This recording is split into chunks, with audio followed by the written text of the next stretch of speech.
how I want it. Facing the colossus of fear. It knows a little about the future that I'm about to ride. Just how I want it. Standing waiting by the field. I better bring up the gun. I better bring up the thunder. Stop firing.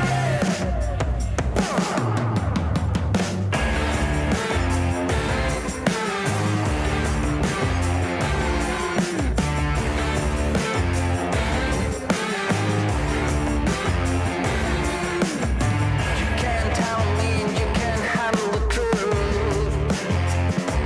That's how you like it, but you just don't get it. Hello everyone, welcome back to another day of the World Esports IESF. My name is Trevor Victress. Of course, we got Rada joining me today. Hello. Got some good matches for us, and what I've heard, you've already been taking some looks on the good old Dota buffs and what these players have been up to. Yeah, absolutely, man. I getting introduced into this tournament. This will be my first day covering IESF, as we are going to go ahead and show you guys some of the rosters of what were to be expected today. The first matchup will be France versus Sweden. Just looking at the Dota buffs, I think I'm favoring the Group D squad, Sweden, a little bit heavier over the side of France. We'll have to see when it actually comes to the field of play what these drafts look like and the form that the players are in today, of course. But that's just my knee-jerk reaction after looking at the Dota buffs of the two matches that they had played in the group stage, the round-robin stage. But nothing against this France side. I think they're definitely they're obviously strong. They won both of their sets during the round-robin stage, so you cannot take that away from them. I just think there's a little bit more star power, a little bit more ingenuity, creativity, stuff like that for the Sweden side.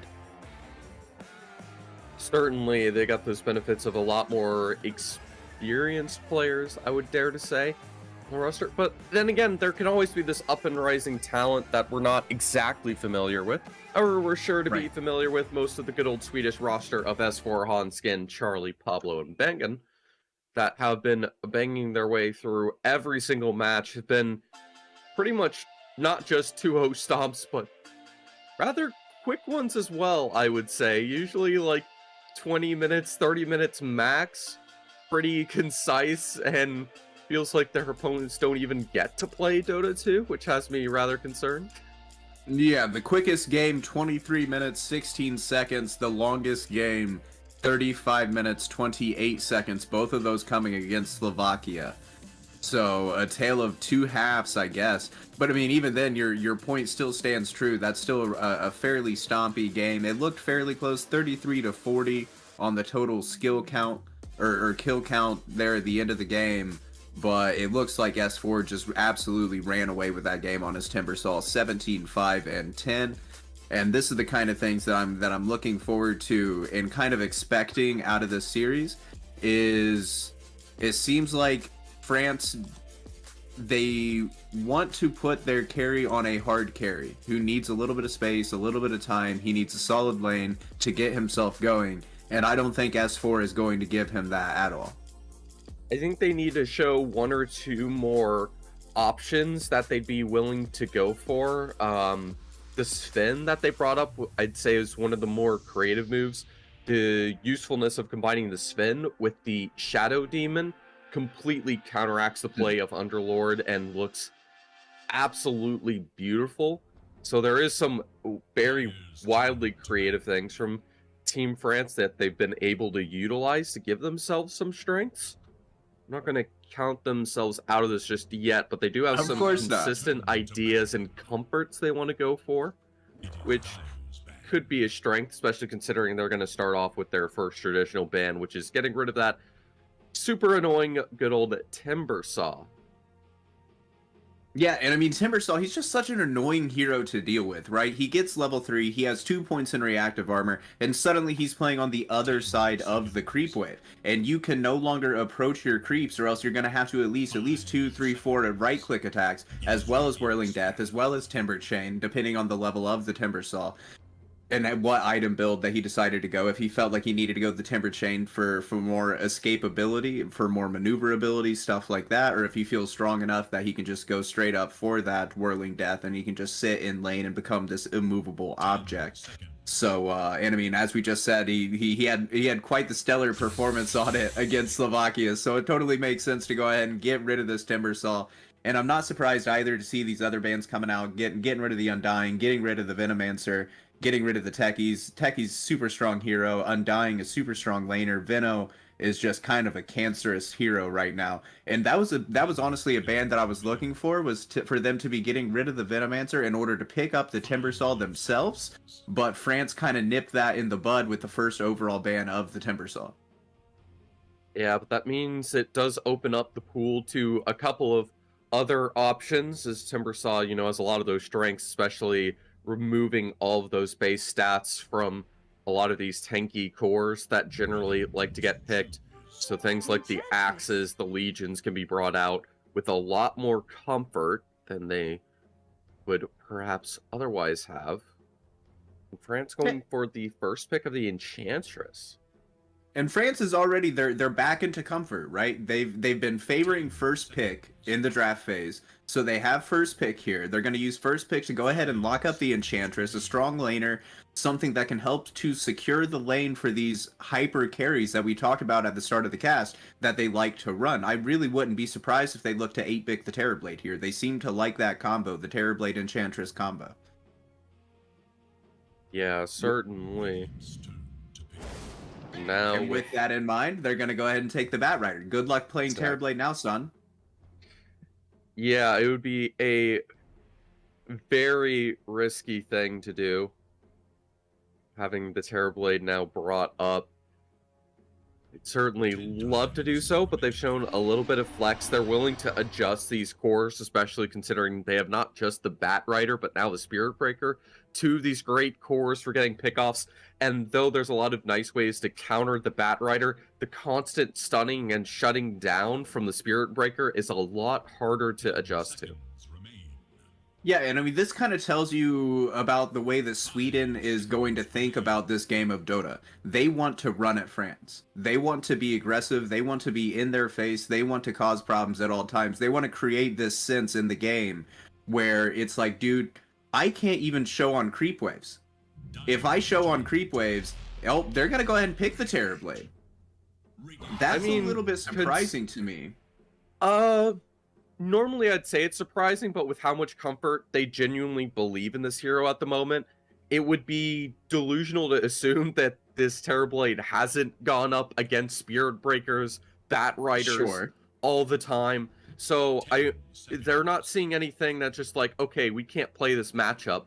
I mean, one thing that would certainly completely shred it is the Timbersaw and the Morphling, hence why they're probably focused on getting them removed. Sure. Absolutely. Darkseer is another hero that comes to my mind that would absolutely crap on the Terrorblade, but they went ahead and picked the Batrider instead. That was the option that they chose. So, yeah, now it's just going to come down to individual skill and play in the lane. How much are we going to be able to pull creep waves? Are we going to be able to keep the Terrorblade safe and close to his tower?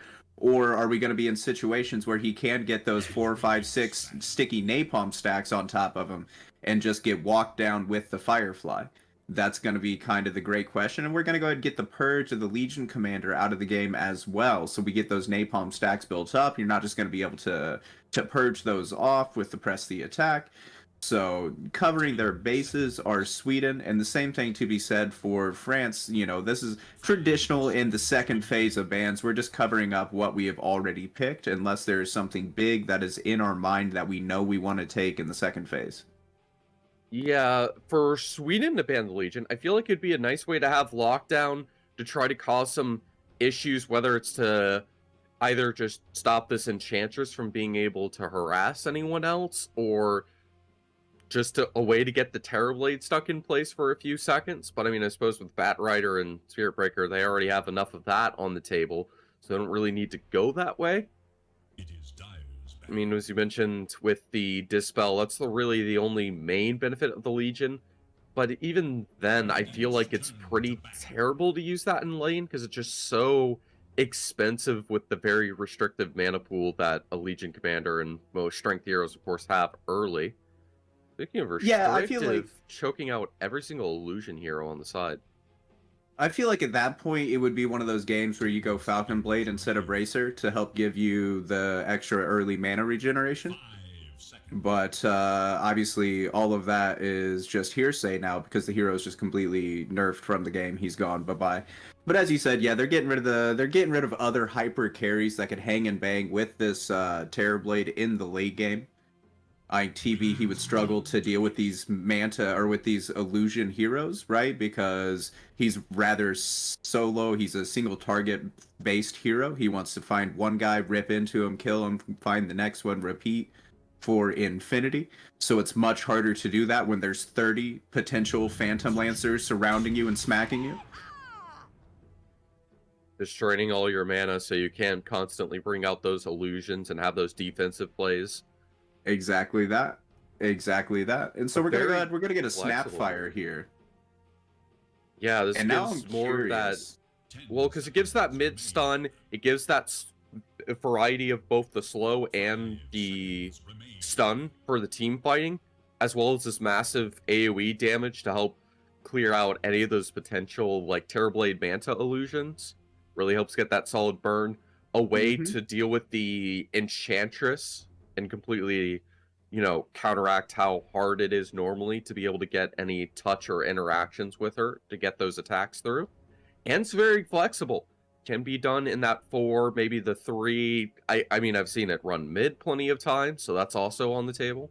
See, that's the thing that has me most interested in the Snapfire pick. In South America, where I normally cast, this hero is played pretty much every position 5-2.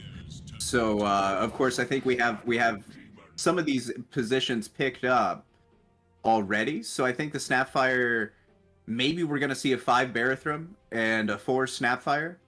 I think I would rather see the Spirit Breaker laned with the Bat Rider. 10 seconds. But we are going to go ahead. We're going to get the Shadow Demon. That's just such a classic combo. The Shadow Demon Terrorblade.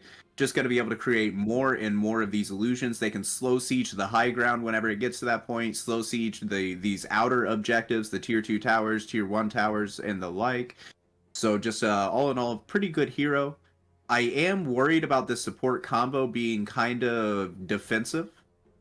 They don't really have a way to create plays with these two that they have. Instead, it looks like they could potentially be looking more to just barrel down lanes together as a 5-man. I think that's perfectly okay, because I mean, when you have a Bat Rider, a Spirit Breaker, now the Snapfire, everything's about Sweden trying to pounce onto this Team France. So the best defensive moves you can have with the Beastmaster, the Shadow Demon, some of the most popular characters. I think Shadow Demon is straight up first roundable. This guy has been absolute insane to me. The fact that you can apply this disruption multiple times, it gives you those counter illusions like people would want to use Darkseer for, multiple heals for defensive and offensive purges, saving you tons of gold that people would normally throw or want to throw towards nullifiers if they could. And then even on top of it, got to remember that he can just nullify that damage reduction from something like an Underlord.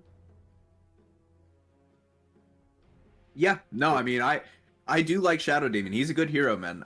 When I was playing support, that was he was one of my favorite support heroes to play. But he feels kind of like a boom or bust hero sometimes.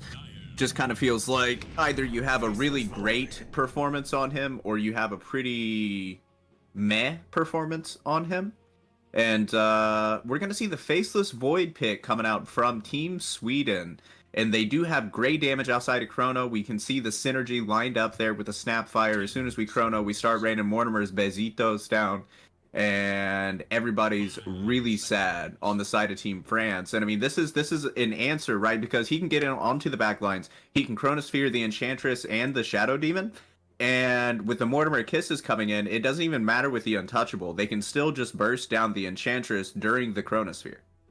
Yeah, getting that classic Mjolnir up on the Void, getting all that magical damage that with the Snapfire can burst down. Honestly, anyone can burst down the Terrorblade as well. I mean, the main benefit is that he's this hard agi carry that has insane amounts of armor, but the Void just cuts through that like butter. I mean, all of the burst damage, the bonus damage from the bashes, it's all magical. So it'll cut right through him with no issue, and this Beastmaster, I guess, will be the main way to be able to counter it, but I mean, the Void just gets stronger and stronger. Eventually, you get that even bigger Chronosphere at the 25 if required, and it's certainly going to be a lot easier to catch everyone in that. And I don't know if the Beastmaster can really be an answer for that. Well, in some ways, the Beastmaster can, right? With Hawk Vision, he can kind of give you an idea as far as where movements are coming from and stuff like that. But a lot of it's going to come down to France and their positioning. They're going to have to keep their heads on them at all times, especially because this unit wants to push towers. They want to be up there. They want to be shoving towers. We've got Zoo build going through with the Beastmaster as well as the Enchantress. So there will be extra units slapping onto these towers, as well as the Terrorblade illusions, the illusions that the Shadow Demon's going to be able to create. They kind of have a little bit of a mini Death Ball lineup when you sprinkle in this Terrorblade is kind of this overarching safety measure where he can get big into the late game and he can carry you. But yeah, they're gonna have to be careful, because when you do have drafts like that, that's when you guys kind of tend to ball up a little bit and find yourselves in the positions for those huge multi-man chronos that you just pointed out.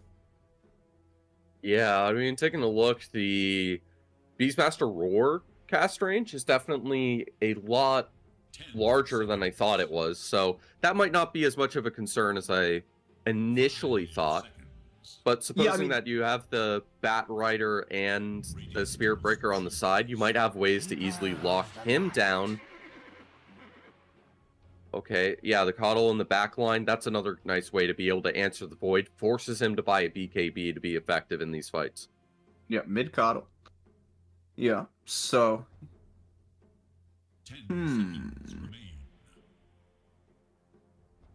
who can beat mid Coddle? Considering most of the other mids are banned, the Pango, Right. Void Spirit, the Puck. I mean, it does force them to use this Coddle, but it's a fantastic answer. It counters the Void and leads to a difficult mid. I mean, I'd say maybe the Snapfire is your best bet at the moment, off of the initial impression, but they don't have much time to think about it, and they're going to go. And they're going to go with the it. Phoenix. Yeah, so that should be a 5 Phoenix. Should be mid snap. Yeah, so things going about as expected there. That was a good call. Good call putting the Snapfire mid and picking another support with the last pick. I know I was shoehorned in trying to think of another mid to go up against this Coddle, but I mean, the Snapfire, he can also burst down waves as well as Strength Core, so he's kind of tanky, able to beef through some of these Illuminate hits and stuff like that. But yeah, I'm excited to see how this is going to go, because this means that they're going to have even more potential plays, right? We're going to see an Aghanim Scepter potentially coming out on this Snapfire, so we're going to have gobble up plays happening, just spitting out the Void into the multi-man Chronosphere, spitting out the Bat Rider for a perfect lasso attempt while we have the Spirit Breaker charging in. And both teams, man, they have really solid lineups, really solid drafts, but I think I'm still going to go with Sweden here. I think that top lane could be a struggle for France. And I think that just in general, I think the Sweden, I just like their draft better. I can see the synergy of their team fights a little bit better for Sweden. Yeah, it's surprising to see them not go last second, say, for something like a Lich that would give this protection to the Void necessary. Going for the Phoenix instead is a bit of a bold move in a couple of ways for that reason. But I do like the idea. I feel like the French roster is a little bit stronger, but with how strong Sweden has been, how clean their execution consistently is, and the fact that once everyone gets level 6, they're going to have so many level of team fights. I feel like they're going to be able to constantly dive in with no issue after a decent laning phase. It's hard to say, and I feel like I still want to put my heart in Sweden for this one. Yeah, I mean, there are avenues of victory for France. There are avenues of victory for France, absolutely, right? Like this Terrorblade, he can get big, he can have a good lane, and come out of the laning phase very strong, and suddenly your game starts looking a lot better, because I don't think that he's supposed to win that lane against the Spirit Breaker Bat Rider. I don't think that he is supposed to. I could be wrong there, but I'm not much of a Bat Rider player, but I do not think that he's supposed to win that lane.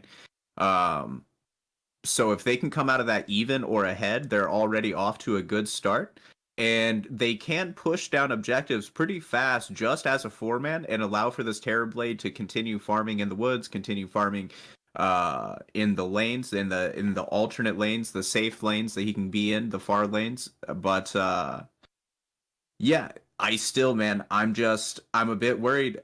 And I mean, there is something to be said about Sweden's cooldown dependency, right? Once Chronosphere is expended, once the egg is expended, once we have the Mortimer Kisses on cooldown, what plays are they really going to be able to make? I mean, we can charge in, we can have lassos, but we are really reliant upon these cooldowns, I feel like, for the side of Team Sweden. So if we're able to take enough objectives for the side of France while Sweden's cooldowns are on cooldown, then suddenly it's a whole different ballgame.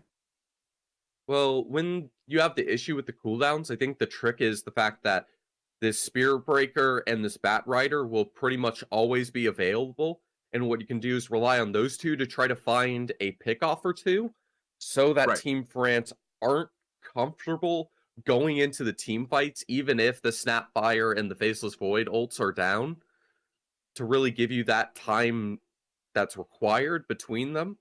It Right. really allows you to create that space, especially when you have that additional spell casting to go through. Yeah, absolutely. As I do believe that we're getting ready to get. Oh no, we're gonna go ahead and show the table before we get into the game here. Group A leader France 2-0 is going to be going up against Group D leader Sweden, also sitting at 2-0.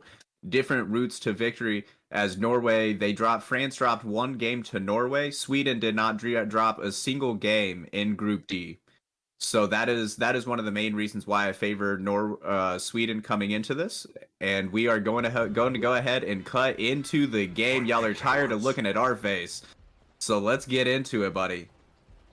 So just so that I'm clear, are you saying that you favor Sweden or are you favoring France? I feel like I favor Sweden, but more just due to the pure execution and the performance I've seen from the players. To be honest, Okay. I do feel like this French lineup is better, especially considering what I've seen them do with this Terrorblade. There's a good reason why they are going for it so consistently. And when you have all of these saves between the Beastmaster, the Shadow Demon, and the Coddle, I feel like in most situations it would be very difficult to kill him, even with all of the pickoff potential on Team Sweden. But when you have players like S4, I feel like they're going to have the coordination required to find that success. Yeah, and not only just the coordination, but the in-game leadership is also something that's very important to be discussed, especially because, I mean, we discussed cooldown dependency, we discussed about how they're going to be able to make plays while those big items are on cooldown, and one of those answers is just by great captaincy.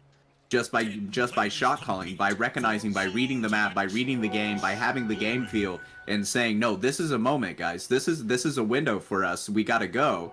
And good teams, the best teams, they will listen to that shot call and absolutely punish any little opportunity, any little open moment. Because I mean, the window in these 12K games is much smaller than the window that you will see in, say, a 2K game, a 3K game, right? Because these guys, they're so much better, their positioning is so much better, But with that, they also know when you're out of position so much better. So like just that split second that you find yourself, you know, stepped up just a second too far, that's all that it'll take. You'll get charged on you, you'll get bashed back, you'll get flame broken, and then suddenly you're a really sad boy surrounded by a bunch of heroes and going down. So I do expect a lot out of S4 in this game. I expect some really sound shot calling, and I'm gonna have to try to not be so damn. Oh, that's gonna be first blood. Obtained really early by Cry on the Enchantress. Fantastic play. I mean, we've seen him be, yeah, I mean, we've seen him be deadly on it before. Usually good for getting that first blood with it. But this is starting to get a little bit obscene, and actually when you stack the Shadow Demon plus the Terrorblade, the level of harassment with the illusions is rather terrifying. I mean, there's all this damage that's brought them both rather low, but I guess the illusions are nothing more than that, as it's not really dealing much to this just tanky duo of the Spirit Breaker and the Bat Rider. Yeah, I honestly I don't mind this build coming out from the Shadow Demon though, as opposed to the oh no, Flame Break, Firefly. He is gonna get pushed back. I'm gonna try not to play-by-play. I'm normally a play-by-play caster. I'm gonna do my best to not steal your thunder and play-by-play. But it just you know how it is. It just kicks in. Yeah, no, just kick in as much as you need. I haven't done too much casting, so I can flex as needed. Not a problem to worry about, but we can see the Void is having a pretty decent time getting those last hits. I mean, the Phoenix has been suffering, but it seems like it has been getting the Void the space needed, considering both him and the Beastmaster has been getting decent last hits.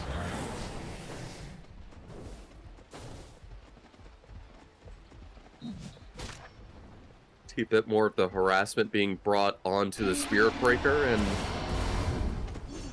able to allow for a bit of that harassment now, combined with the Firefly just burning down this Terrorblade with the raw magic damage, and the bash, double bashes connecting, allowing the Shadow Demon to also get caught, unable to even have an opportunity to run away. Now that's the beautiful double with the creativity and the raw magic damage that Sweden has to bear. And that was my fear coming out of the draft, looking at him going ahead and picking the Terrorblade into the Bat Rider. But I mean, he's doing a decent job on CS. The Bat Rider, the top of the CS, 16 and 3, and he just got that nice little double too, so he'll be the top of the net worth. But the Terrorblade is still doing, he's still keeping pace with the Faceless Void at the bare minimum, so that's a good sign, that's a good start. And now for the side of France, they get to come out of lane full of, oh, play mid. And this is the one danger with the Coddle being exposed. When you have those Spirit Breaker bashes that can rotate in at every time, even diving the tower, you can have these double stuns, so this Coddle doesn't have the chance to lock away. And you have this level 2 Snapfire Scatter Blast, soon to be level 3, I'm sure, that can get that point blank range, that bonus 50% of just the raw damage, and absolutely delete the Coddle before he has a chance to skedaddle. Yeah, but as I was going to say before the play mid happened, now we get to come out with full resources back on the side of France, right? So hopefully they'll be able to kind of get themselves, and with that already, the Terrorblade, he's the top of the last hits. As we're going to have another charge mid, they're absolutely trying to shut down this Coddle.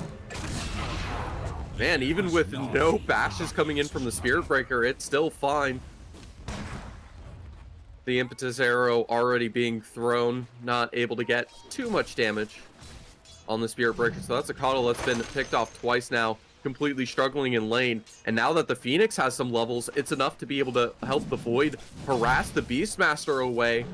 And we can start to see how these lanes actually do piece together for Sweden to get this dominance that they so desire. A nice save from the Shadow Demon, but now the illusions causing the body blocking, and a surprise play with the Snapfire, pounding both of them with those good old gobbly dragon droplets.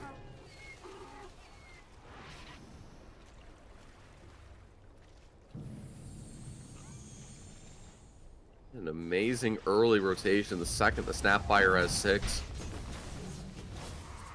It almost feels like Sweden aren't flexing this, and they've played like 1,000 games with this specific draft in mind. This is absolutely insane.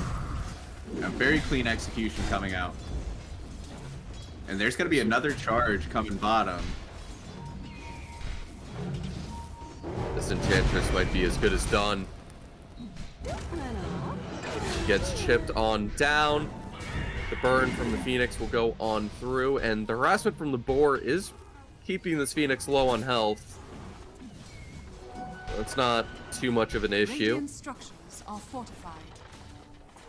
At least for now, because the real benefit is getting this Void a strong lane, and now the Coddle to be the next victim, possibly once again. The Enchantress is trying to rotate through, and appears not able to get the Snapfire there to be able to combo up, so will be forced to back away instead.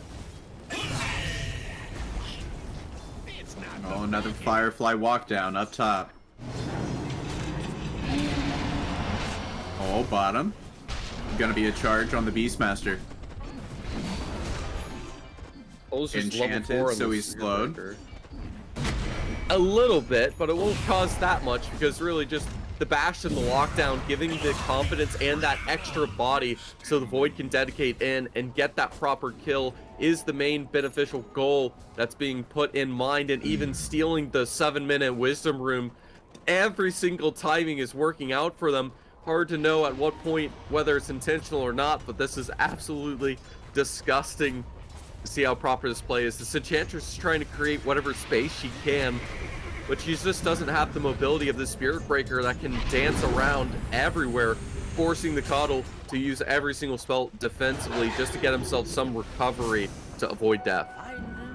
Yeah, the Bear Throne, he's already caused so many problems for this laning phase. Up top, he's caused problems. In the mid lane, he's rotated to help kill the Coddle twice. And down bottom, he's forced this Enchantress to leave lane 2 or 3 different times already, 7 minutes into this game. So that's left the Beastmaster alone, and the Beastmaster has absolutely been punished with that, currently sitting down towards the bottom of the CS, as we are going to see the Bat Rider, who's rather low on CS, but he's been a part of 5 kills already, and he just got to Firefly farm down through a nice triple stack of the medium camp as well as the ancient camp. So he's having a good time doing his damn thing. Second on the net worth, not a worry in the world for S4. Yeah, and without that amount of worry, that means that this Void can get all of the space required. I mean, sure, some harassment will go on in, but the Time Walk can easily deal with any of that chip damage that would normally be so devastating from the Enchantress. And the Phoenix does, of course, can just use those Fire Spirits, doesn't have to worry about actually directly right-clicking her. No problems, and you can see that this Void's going comfortable, even though he's gone for the Power Treads and the Wraith Band early with these 2 Lotuses in reserve. He's just going to be going ahead and going for the full greed build with the Midas. Yeah, he wants to try to be able to keep up with the farm with the Terrorblade. He wants to, because this TV with the illusions, he's going to be able to rat out the entire. And I mean, look at it, he's didn't necessarily have the strongest lane in the world, but he's 3rd on the net worth is the Terrorblade. Part of that is due to the fact that he's able to jungle early. He has all these illusions spread out, farming multiple camps at one time. So in order for this Faceless Void to be able to keep up with this farming potential of the Terrorblade, the Hand of Midas is a great option.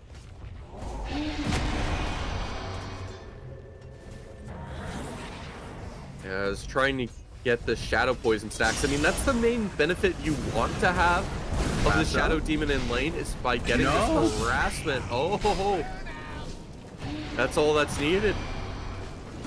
A little bit of toast. The Coddle's turned to s'mores. Untimely rotation from the Coddle. No, Proto miss. Just half a second too late. It's tragic. The Coddle's gonna have fun throwing a tip that way, understanding the situation that's just been thrown.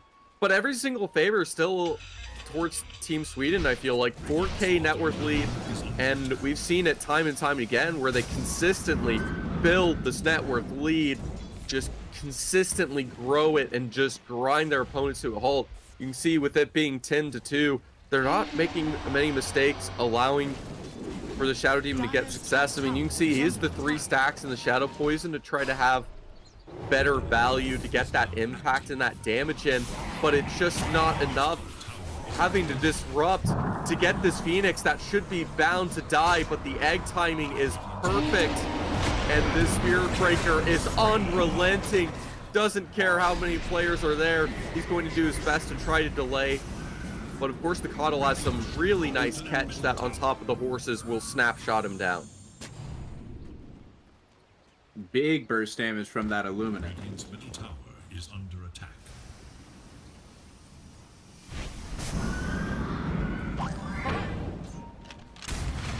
But still, keeping the Shadow Demon sad. I mean, both of these supports on the side of Team France are very, very sad right now. Neither of them have 2k in the net worth. As I say that, the Enchantress finally gets over that hump. But our Faceless Void Hero, he's got his hand of Midas. He's farming along in the deep woods, doing exactly what he wants to do, not feeling any fear in the world right now. As it is all 3 of Sweden's cores, the top of the net worth, and this Death Ball, it's never really getting going. I mean, the bottom, the Radiant safe lane tower is still alive 12 minutes into the game, and this is up against a Beastmaster Enchantress lane. This is not supposed to be a thing. This was supposed to be taken 2, 3, 4 minutes ago. Ideally, but instead it's just this comfortable place anyone on Team Sweden can continue abusing. And you can see this Terrorblade, he's using the back of the reserves of these top lane jungles. It does give that required space with that additional map room that's been made, but even then it still doesn't feel great to have to go there to get your farm, especially when you have all these illusions that want to get more space across the map. You can see that the furthest they're able to push up is that dire triangle. They're unable to get that ideal required space, so Pablo with the Phoenix is able to freely just trot around. Yeah, but one good thing going on for Team France right now is they have great creep wave declear, right? So and that's not really high level guys. They don't really like to consider that, right? Because they consider that already you're losing the game if you're having to worry about deep pushing creep waves, right? You're on the back foot at that current point in time, but it is nice to have that tool in the pocket anyways. So we have the Illuminate bursting down these creep waves, not able to get really a whole lot of damage onto this towers, regardless of the fact that they're 4k ahead. Now potentially they have the Chronosphere available again. Maybe we're going to look for a smoke play up top to try to connect onto the Terrorblade. Maybe we're going to be looking to try to find this Coddle himself and bring down this Keeper of the Light, and in that way enable them to push an objective. But right now, this smoke, it looks like it's not going to connect onto anything, as the entirety of Team France have moved their way down bottom as they're trying to finally take this objective. Yeah, I mean, it'll be moments away from going down. Hunskin doing his best to try to deny it on the way out as all that damage and other harassment comes on in. But the Fire Spirits, the constant abuse, in fact, turning this around because of the Spirit Breaker, that rotation and the ability to be able to freely move, even with 3 more people here. The constant bashing of the Spirit Breaker, they have no space to hit this egg. The Snapfire's pounding them with the Assault of Fire. The Bat Rider with the lasso to combo. And sure, the Coddle might be able to escape, but at what cost? That should be able to get a tower. Dire's bottom tower is under If they attack. want it. Yeah, certainly, but I mean, Well, you know, I guess not. Just finishing off a tier 1 tower that was at 20% cost them 2 heroes with minimal rotations from Sweden. Yeah. They punished it. They punished it hard. I mean, they used a lot of aggression to force down that tower. And you can just goes to show, I mean, as we see the Ice Frog Index, 70% currently in favor of Team Sweden just 15 minutes into this game. But they used a lot of force to try to, or a lot of aggression to try to force down that bottom tier 1 tower. And ultimately, I don't think that it is worth it. They ended up hemorrhaging a couple of kills there at the end. But it is a way to start this Beastmasters game up. Now they've opened up this bottom side of the map. They have regained a little bit of control over the Twin Gate portals, because before that was all Sweden's control. They had taken the top tier 1 tower. Their bottom tier 1 tower still existed, so they were the ones that had the control over the portals. So now things are a little bit more even in that regard as well. So able to even the game up as far as towers taken, but they've not evened the game up as far as net worth differential or even close when it comes to kills. And those two things are correlated. And you can see the second that this Terrorblade ended up showing in this top lane trying to jungle and get that farm about 20 seconds ago, the Spirit Breaker instantly starts charging towards him without a doubt. And we can see this Void has 52% win rate, and when you have all these cores making the space for him to freely farm, picking off these supports on the side, the only space for Terrorblade to get farm is stolen away from him. And now he's just trying to get a little bit of space towards that dire jungle, try to work towards the Radiant side. You can see the Enchantress circling that top side of the map, knowing that it is pretty much all open. No one's there farming or touching any of it up. But the issue is, they have no way to be able to safely farm there. No way to get any of that presence. And it took them plenty of time to be able to get the success. So even though that this Beastmaster, in contrast, has the insane 57% win rate, I feel like Void's one of these best heroes to be able to counteract it all in the team fighting. And that all of Team Sweden have a perfect understanding of how to apply this Phoenix in play, as the Enchantress will get burnt down once again.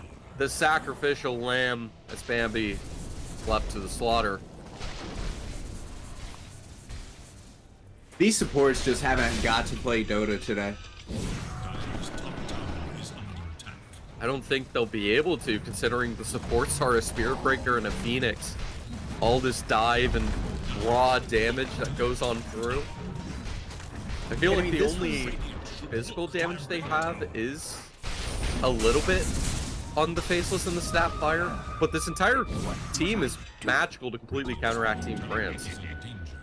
And this was my concern when they showed their support duo, the Enchantress Shadow Demon, was how are they going to make plays on the map? And they did not answer that question with their mid laner, because that is another way to do it, right? I mean, a lot of the mids had been banned, the Puck, the Void Spirit, heroes that can create plays. But I mean, we decided to go with the Keeper of the Light, who's going to sit back and he's just going to nuke waves down. That doesn't really create a play either. We've got Drums of Slom build on our Beastmaster. That's not really going to create a whole lot of plays either. He is going pipe now, trying to be able to ensure that his team can stay alive throughout all of this magical damage. But it just seems like, yes, they're great at taking objectives, but they're not great at setting the table to take the objectives. Unless they came out of lane super far ahead, and they just simply did not do that. Also, I mean, sure, Team France has had a fantastic team to be able to defend their cores, but the problem is these cores and supports, they can't protect themselves when they have these Spirit Breakers, these Voids diving in on them. And because of this Phoenix building the minus armor to help with Roshing so early at 19 minutes, getting that extra gold as well as the Aegis on the Void, in case he gets a little bit of a mishap at some point. We'll, I believe, see that Shadow Demon just as he teleports away. Won't be much of an issue. We can see early on we have been able to catch the highlights of all these picks that have gone through the game so far. Be able to enjoy at least one of them real quick, because looks like Sweden wants to get right back into the action. Oh, that's a lasso. On an illusion, though. I think that's perfectly okay. You can take those sort of risks with Batrider. I think that's one of the key details. The fact that you get this 60-second lasso that's now going to be 45 at the most, because I'm pretty sure he has that Octarine fully built. So that's not going to be an issue at all in play. Yeah, just just attempting a play. You miss 100% of the shots that you never take. Wayne Gretzky, Michael Scott. Yeah, certainly. And okay, again, they will be able to get the benefit of trying to take down S4, but you can see with just the Vanguard how long it's taking, even with all the magical damage to the Coddle getting and even then, still, it has its cost as they lose their own Tormentor, as well as soon to be that 20-minute knowledge rune. All the wisdom and bonus XP completely stolen away by Team Sweden, so that they have nothing to work with. Try to get some punishment on both the Ancients and the mid tower, but I don't think it's going to amount to that much.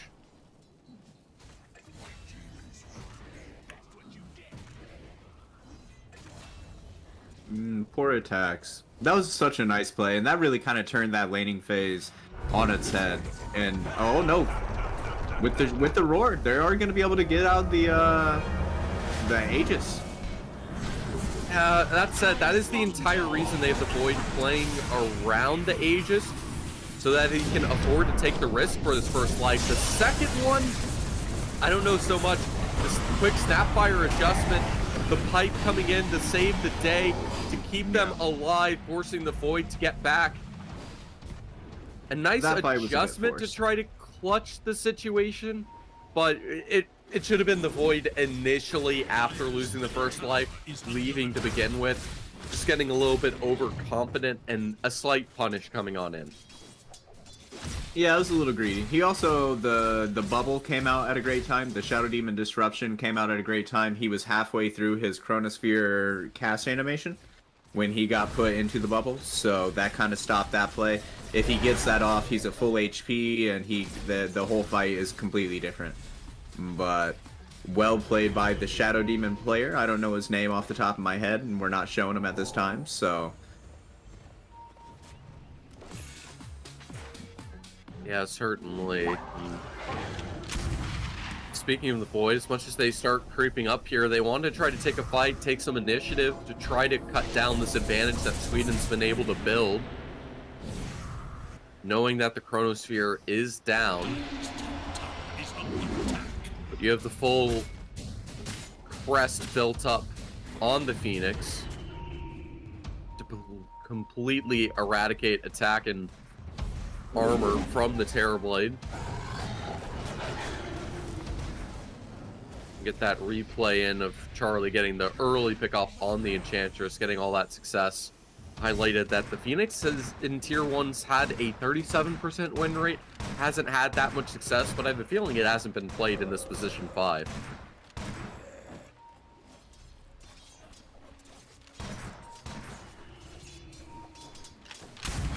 Wait a minute, what is this? This is a Manta on Snapfire. Yeah, I think Snapfire is actually a universal hero right now, if I'm not mistaken. So I'm still trying to remember who all the universal heroes are. But Manta is a great item for the universal heroes, as we see Ben Jazz getting cut down, or Ben Jin rather, different professional player. But this Beastmaster, well, he has these the drums of Slam that makes him extra tanky. In this fight, man, it's coming up all France. They have no way to escape any of this damage, and without the Bat Rider and the Void to help have some lockdown or team fight, Team France are able to find an opening, create some space, and now that you have the Terrorblade in, you can start to wall up some of these towers, cut out this advantage, and abuse this time with these two cores down for the next 30 seconds. You can see the Snapfire picked off early. Another reason why I was a little bit unsure about the Manta, I mean, sure, it does give you a decent bit of those stats, but I feel like it doesn't really synergize well with what you want to do with the hero. Unless going to go for that late build right click, I suppose. Right. Chrono's up. They might look to fight here. Not if the Void just gets cut down. He got hexed. He wasn't able to even participate in the fight. He went for the time lapse in. He's like, I'm ready. I'm going for the chrono. And then the surprise Hex comes out, likely from the Coddle, I would suspect. Able to catch the Void off guard, and now suddenly with this Beastmaster pressure, with the Terrorblade, they can start chopping down these tier 3s to try to go for these racks with this Void down for 25, completely catching Team Sweden off guard. God, this push is so fast and furious. Where's Dom See, Toretto? It's still not much on the Terrorblade. He's just now trying to finish up a Scotty to try to get those stats and adjustment. This Bat Rider is entirely focused on trying to find the Coddle and the Hex, I would suspect. The Shadow Demon would be nice, but it's going to take quite a jog to get there. Still going to dedicate towards it using that good old Bat Rider global vision. We'll have to dedicate the lasso at least. And again, I think the main details as for... Oh, yeah, he's certainly gone here. It's nice to see the Spirit Breaker try to participate, but they have so many of these hard movement slows with both the Coddle and the Enchantress to lock him down. Dire's middle tower Most is importantly, as great as it is, the Void now has a Lincoln purchased to try to counteract all these disables, including the Hex that's been brought on up from the Coddle. A rough second item to have to go for, and you can see now he's going for the Shard for the additional time-lapse power into the BKB. Yeah, so a rather defensive build coming out from the Faceless Void, but they don't have any safe supports on the side of Team Sweden. You do have it a little bit in the with the Sunray coming out from the Phoenix, but that can hardly be considered a safe support. It's not enough. But here's that disaster of a team fight. Jumping in, getting hexed up immediately was the Faceless Void. And once the Void goes, there goes all their damage, all their AoE lockdown. The fight is just over at that point in time. Yeah, certainly. I mean, they can get things to work even without the Void, but it's a lot harder to get that execution off. And you don't have that raw right-click on the Snapfire just yet, though she is working on it, which is worth noting. I'll be interested to see what the Snapfire builds.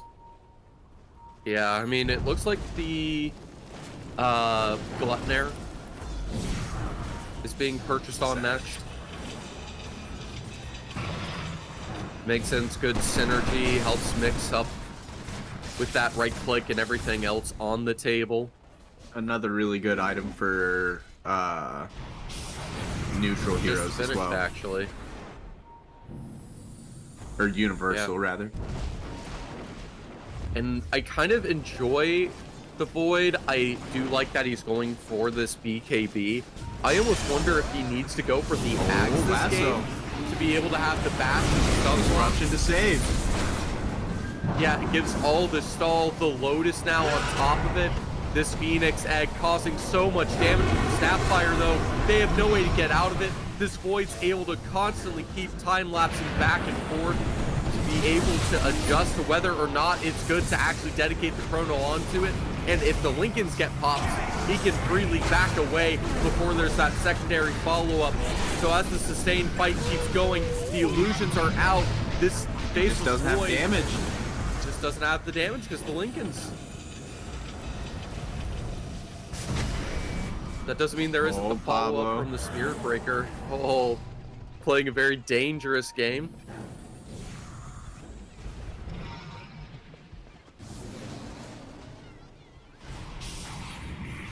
Seems like Team France are confident enough with the Chrono and the Snapfire down to go for this Roshan. I think it's Roche. S4 could potentially go for like some sort of Aegis Snatch play or something like that if he's able to. They my goodness. This contested. Lasso on the back line. Yeah, and you can see all these different slows, including the mirror illusions. The reflections locking down the Bat Rider so he can't slide away with that Enchantress as he would have liked. And now the Void's being forced to teleport away. They've done their best to try to force the rotation to be able to get them away from this Roshan. and now start farming. And now with the 30-minute mark, of course, this Roshan now towards the bottom, and the focus is on keeping him in full control. So Team Sweden, even without a couple of their key team fight ults in play, are still focused on defending this pit. Scans out onto the pit. Nobody's in there, though.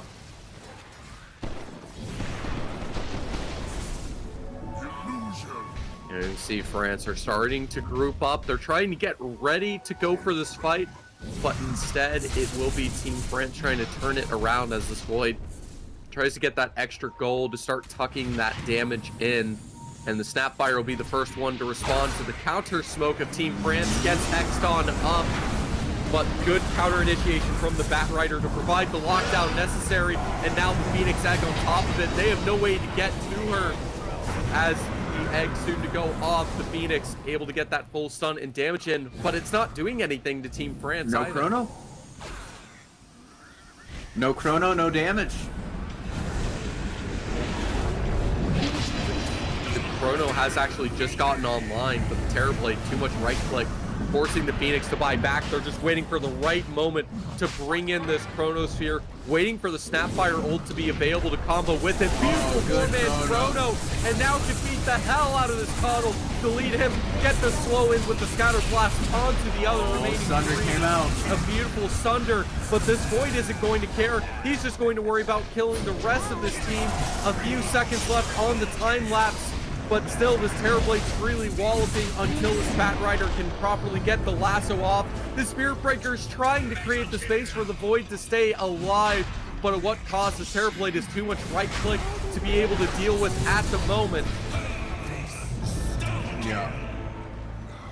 Buybacks galore. This Roshan, they feel like it is very important. Radiant's top It certainly TB. is. If there's two lives on this Terrorblade, there's no way to escape. A nice almost pick off obtained, actually fully dedicating the Void into it.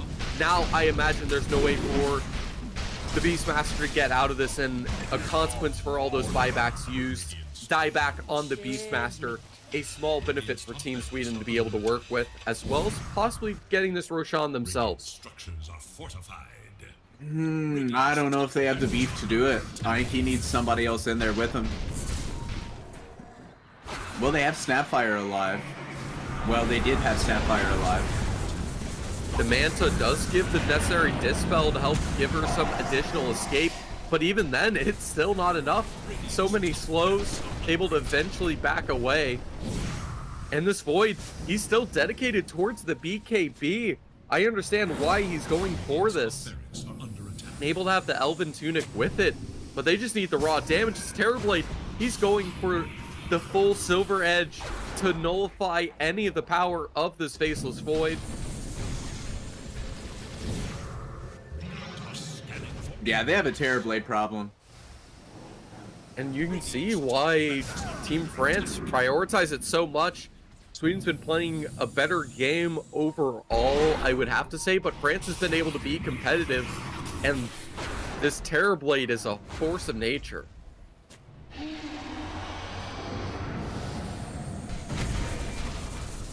Also, Yeah, when you and add in that the damage from the Shadow Demon, giving that effective cleave to even range heroes for 45% bonus damage. Izikos? They There did we it. go. Forces the buyback though, so now he can go back into this. The entire goal, they're on a timer. They have to kill everyone they can. Only able to get the Enchantress as well on the way out. But getting that buyback spent from the Terrorblade out of sheer panic is a good advantage. And now with that Void Snapfire combo, dealing all of that hefty damage, getting that gold, now things tie equally, and they could go for the Roshan. Or maybe they're just trying to abuse it to get more kills, perhaps. I'm not entirely sure what the goal is.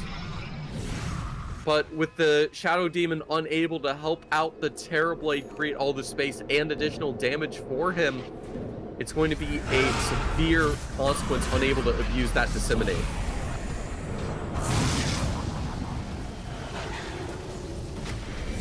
Speaking of speaking of the abused Faceless Void going on in, trying to hunt down this Beastmaster, but of course doesn't have any of that proper lockdown just yet.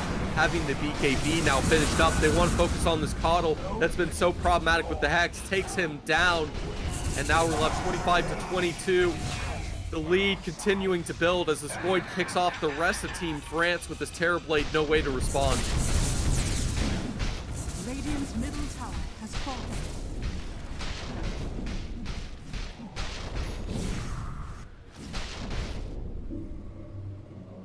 Unable to get that activation or success just yet.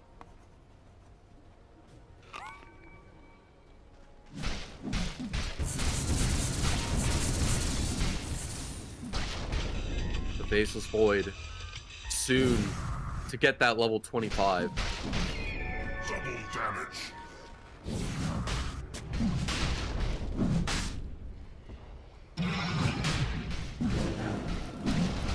Well, this game has already gone later than any of Team Sweden's games so far. That's one benefit, but they've found the way to try to piece it through, realize who they need to focus on these team fights, which is a little bit of everyone. And I'm still a little bit concerned because that 140 Chronosphere AoE or the 20% backtrack, depending on how much they want to focus on that Chrono, which is the big question to bring up next.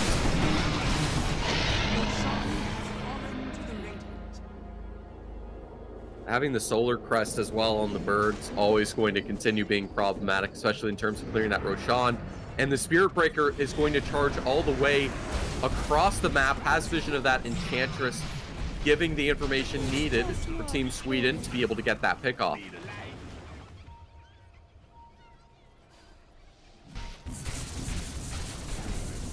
Tower is under attack. Radiant's courier has been killed. Just unable to get any of that success. Radiant's bottom tower is under attack.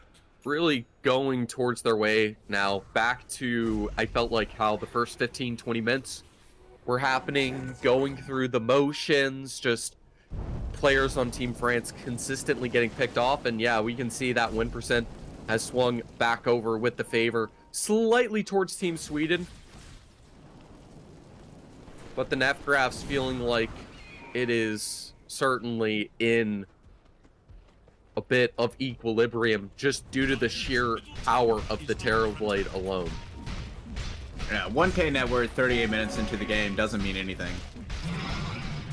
Hell, 5K net worth 38 minutes into the game doesn't mean anything. Has fallen. Half the time, 10K doesn't, 10 to 15K doesn't even mean anything either. It all comes down to initiation, really. Yeah, and these are two teams that want to get in all that initiation. You can see the charging. They're trying to figure out where this Terrorblade is, wanting to hunt him down, but he's utilizing, cutting those creep waves, even getting a little bit of damage in on the base, forcing rotations. And especially if you look at the net worth differential is 100%. It's on the supports. Like, the Terrorblade is still the king of the lobby by 2K net worth.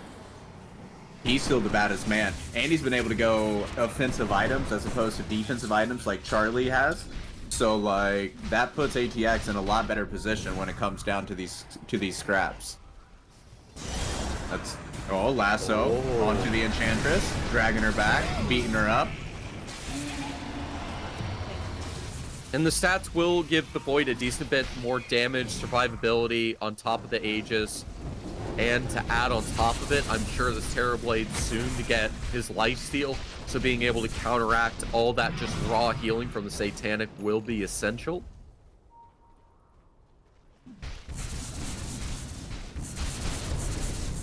As he decided to go for the backtrack, it looks like, with the 25. Slain in cold blood. Sure, there's a coding reason for it, but I wish it gave that actual skill icon like it used to. Mm-hmm. That just doesn't anymore, being strapped into being a talent. Radiant's Zeppelin just mad chilling on the high ground.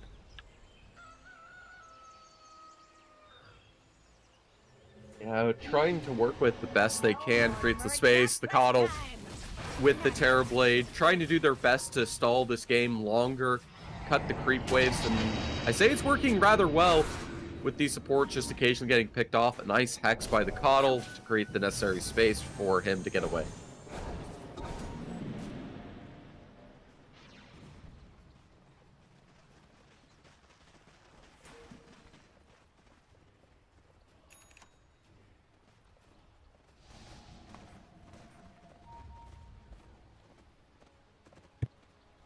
And I guess the question is what the next play is for Team France, if they're just delaying to hope some sort of advantage ends up being brought their way, Dire's middle tower or is what under exactly the game plan is. You can see all those items brought through. The Coddle, of course, having that Ether Lens and the additional cast range. Ensure that Hex can consistently go off. And Talking about Hex. yeah, Bat Rider caught going a little bit. S4 trying to be a little bit too creative, getting a pick off with the Bat Rider. Dire's bottom This is a good game, man. This is a really good game.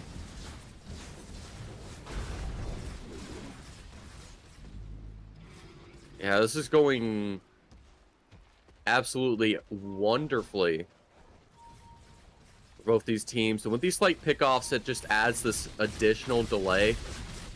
As, I mean, you have to deal with trying to push high ground into a Coddle Terrorblade. bottom tower is I feel like you just have to wait for another Roshan to try to bait them out of the base to take a more realistic team fight.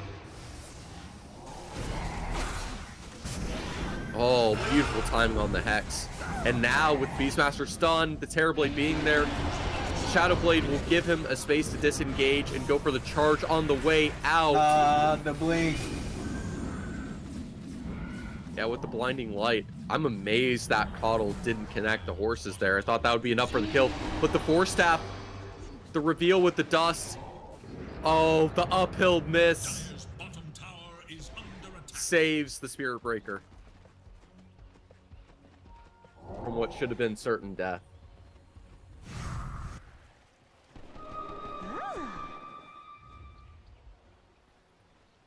Now going Refresher on the Faceless Void. Double BKB, double Chronosphere. Just wants to ensure if I don't have the damage to kill somebody in one Chrono, then I'm going to have two Chronos so I can kill this Terrorblade.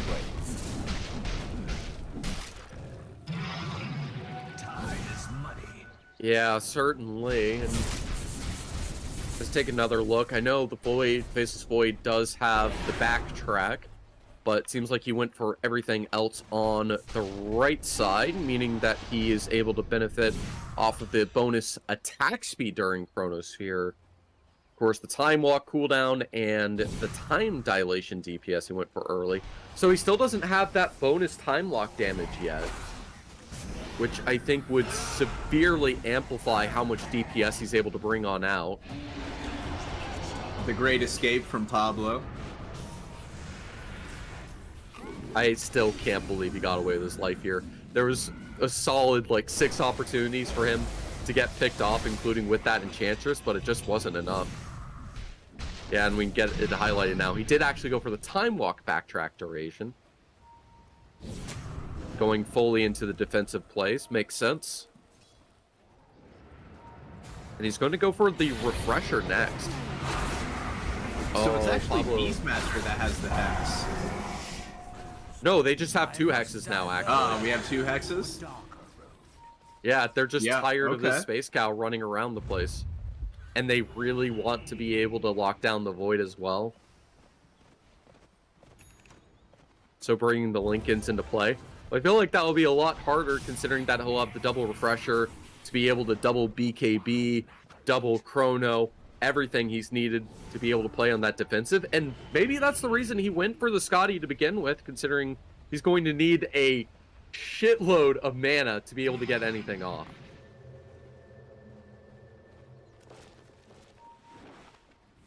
Considering the Refreshers 350, I'm pretty sure the Chronospheres are like 350 as well. So you're talking about 1,000 mana right there alone. Oh my goodness, He he's maybe getting overstepped burnt his down. bounds. Disruption the Bubble Phoenix. trying to keep him alive. But it's not going to be enough with the Snapfire ulti. And now the Shadow Demon's being bathed in all of the flames of the fire of Sweden. And that's two roasted down, trying to rotate to potentially that Aegis, trying to take that team fight. And that's what Sweden was essentially waiting for about the past 10 minutes.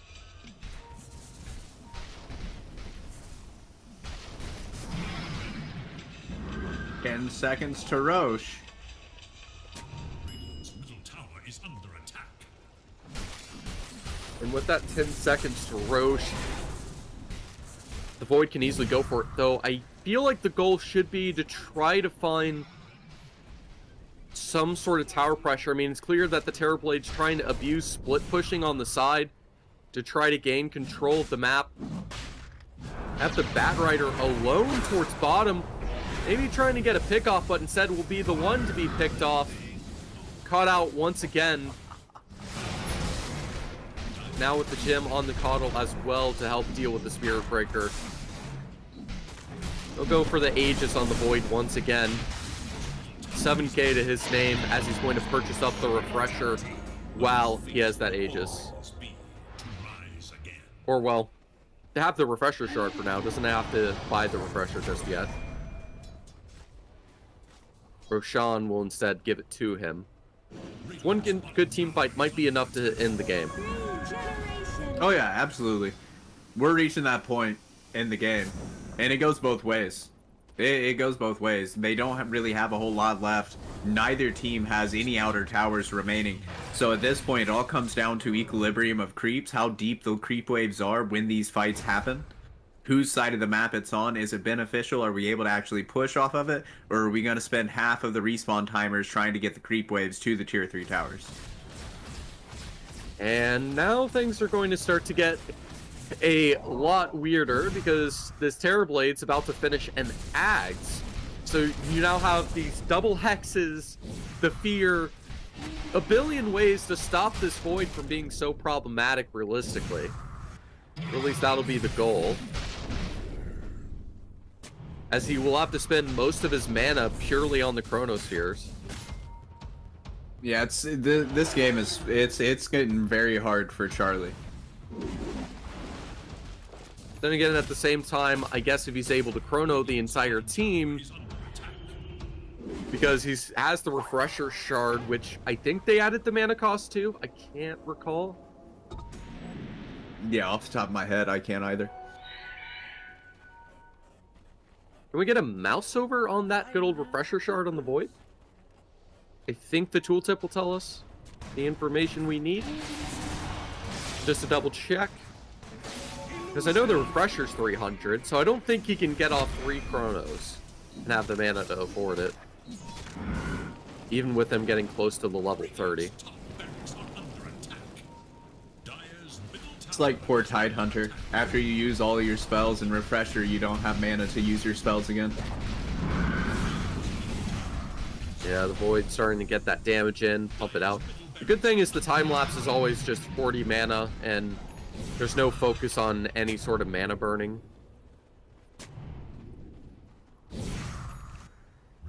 He'll be left to do whatever he pleases.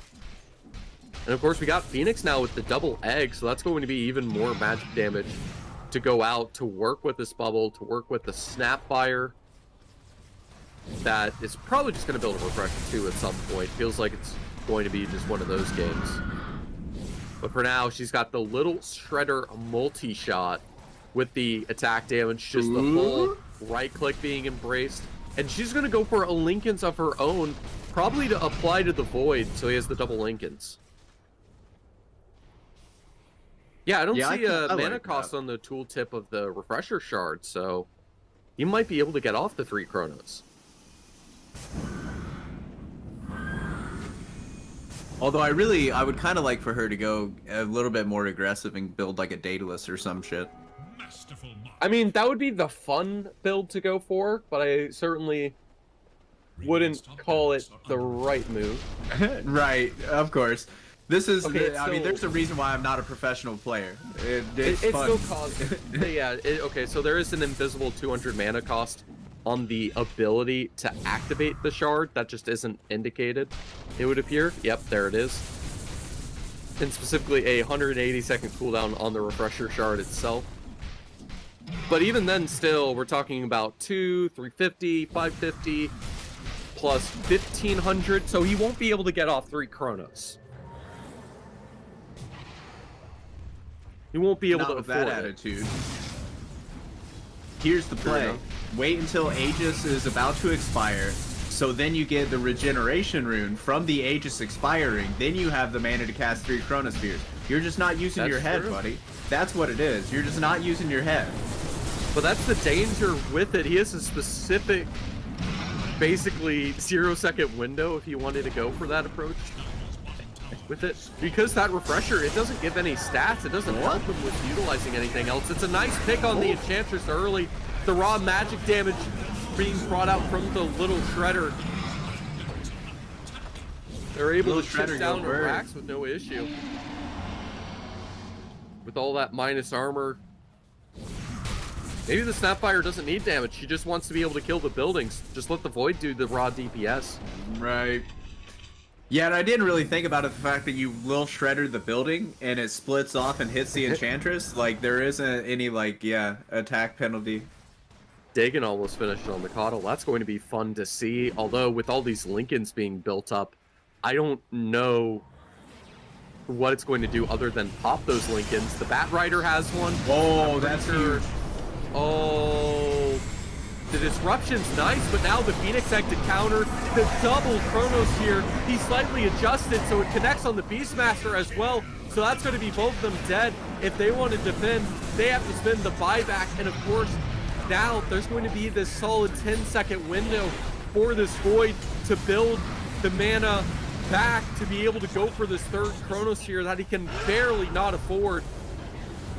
A nice stun on the Chrono.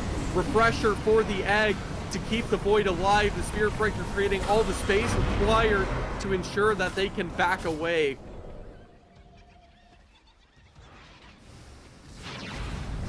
Resetting half of all the dire racks removed for Team France. Pick it up, Mortimer.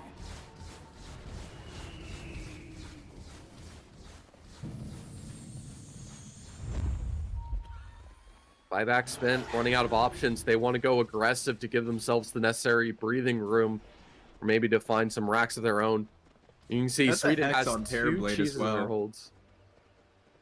Yeah, they really want to do everything to pop this Lincolns, and Sweden's doing everything to prevent it. I mean, I'm pretty sure the Snapfire has her Lincolns finished as well, so you're talking about 3 Lincolns that can be handed over to each other to counteract. This is a game about trying to stop these heroes from getting abilities off or just being able to get damage as a whole through.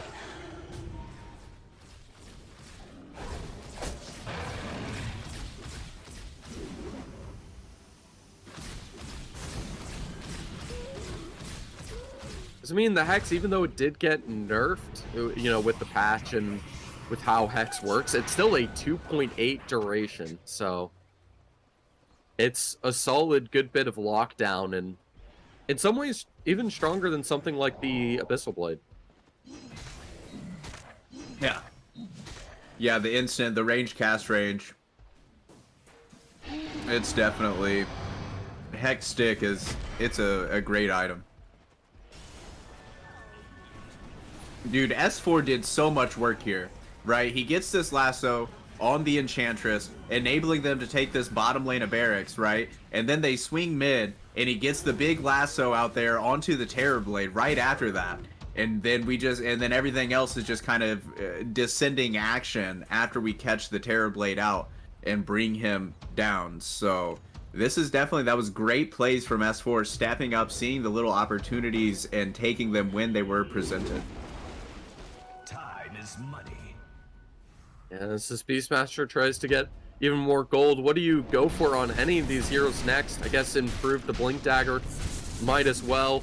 You can see the Void, he's about to be getting that Ag, so not only do you have the Spirit Breaker, but you have this giant Tame Time Lock, AoE, Stun Lock that can start coming in, constantly berating you soon enough. The Lincolns, the Octarine, so much utility.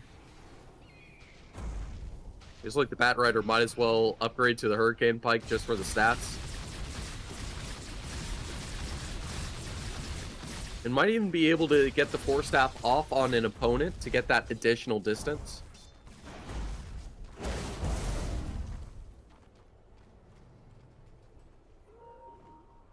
Certainly a possibility. Yeah. Hilarious. My favorite thing about Dota 2 is the endless possibilities.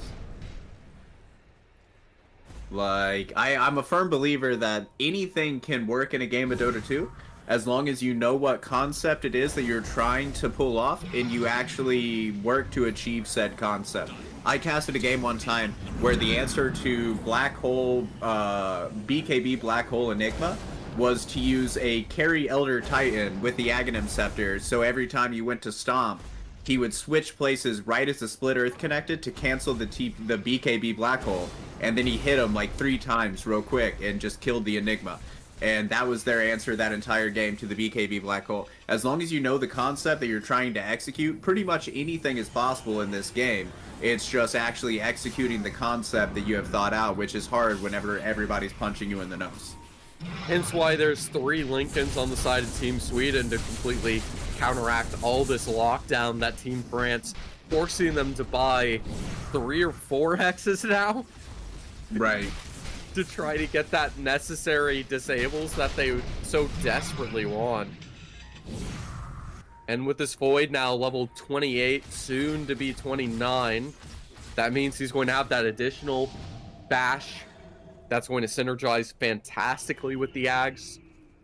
I remember there was some fun builds 1 or 2 major patches ago where you actually just went for the Ags and the Shard on Void, and you just killed them by just going in and out with the Time Walk bashing. Right. And yeah, now I think with I it being remember that. Roshan number like 4 at this point, was it going to have the Shard, the Ags, the Cheese, pretty much everything? I'm pretty sure. I don't think Roche gives eggs anymore. It does. It's 50-50. Or maybe it's between just the that and Shard. Refresher. Maybe it's just the Shard that it doesn't give anymore because they gave the Shard to the Tormentors. Yep, absolutely. Yep. Now Czech was okay. I would have figured the Axe would have been given to the Void, if anyone. Oh my goodness! Almost 500 creeps on the Terrorblade. That is ludicrous. As well as this multi-shot from Snapfire. She's kind of turned into like the Drow or the Medusa in a sense.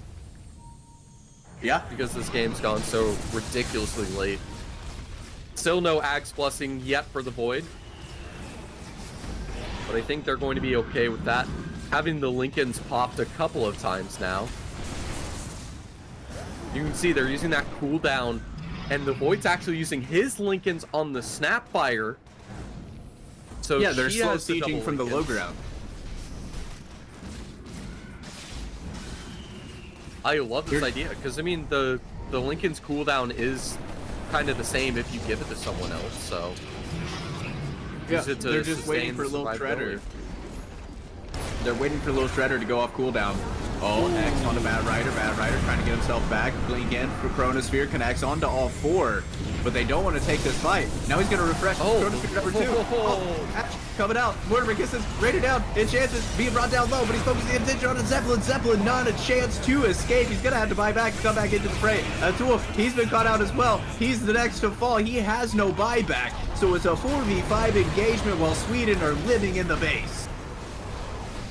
And now the Void, he can do whatever he pleases. He has the buyback he can spare to go for this man fight, because even if they lost to the Terrorblade, they could have the buybacks. They have the mega creeps to their name with 40k diving into the base, trying to kill anyone they can on the way out. Of course, the egg allowing them to tank the fountain with no issue. They'll clear out the rest of Team France. They'll call the GG. It takes the full 60 minutes on the dot, but Team Sweden will take away game number 1.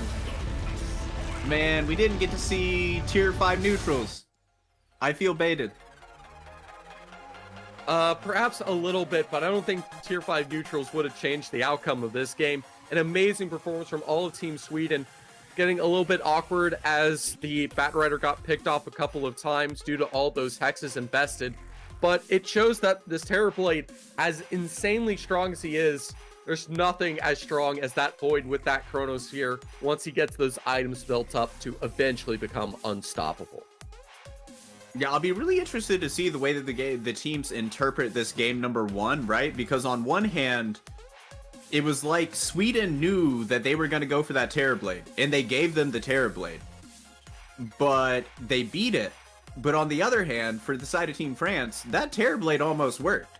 Like, I don't think the TB was the problem with that draft. I think if they draft, like, some more lockdown on their supports or something along those lines, or more lockdown from their mid laner, one of the two, doesn't necessarily have to be both, I think that game could absolutely go in the favor of Team France. So I'm hyped and I'm excited for game 2, because I think we have an actual series on our hands. I was expecting a little bit of a ragdolling happening here from Sweden. But no, man, we're gonna have a real series here, so I'm excited for it, brother. I'm excited to see what happens in game number 2. Yeah, and this has to be your MVP, Charlie. Almost 700 last clicks, outright clicking, doing more damage, out carrying a Terrorblade that seems like one of these must-have carries at the moment.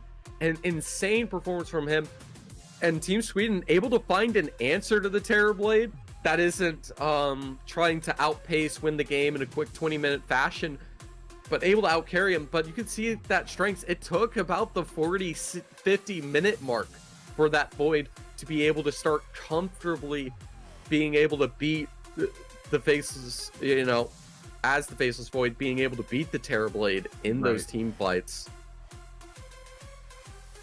Yeah, absolutely. And I mean, I think a lot of this game, like, it can go back to that 2-play instance that came out from S4, right? First, in the bottom tier 3 tower, he was able to blink onto the high ground, find the Enchantress, drag her out, get the kill there, and then almost immediately, as soon as the lasso was available again, blinks onto the high ground, grabs the Terrorblade, drags him back, ends up in a death of the Terrorblade. And it just feels like the game just wasn't really the same after that. And I mean, granted, the game only went on for a few more minutes after that, but that really kind of seemed like the moment that the cup ran over for Team France in the favor of Team Sweden. But Team France, they had a very strong showing of themselves here in game number 1. Like, they look like they deserve to be on the field of play with Sweden. And I mean that as a compliment in the highest way that I can possibly say that. I don't mean that to come across as flame.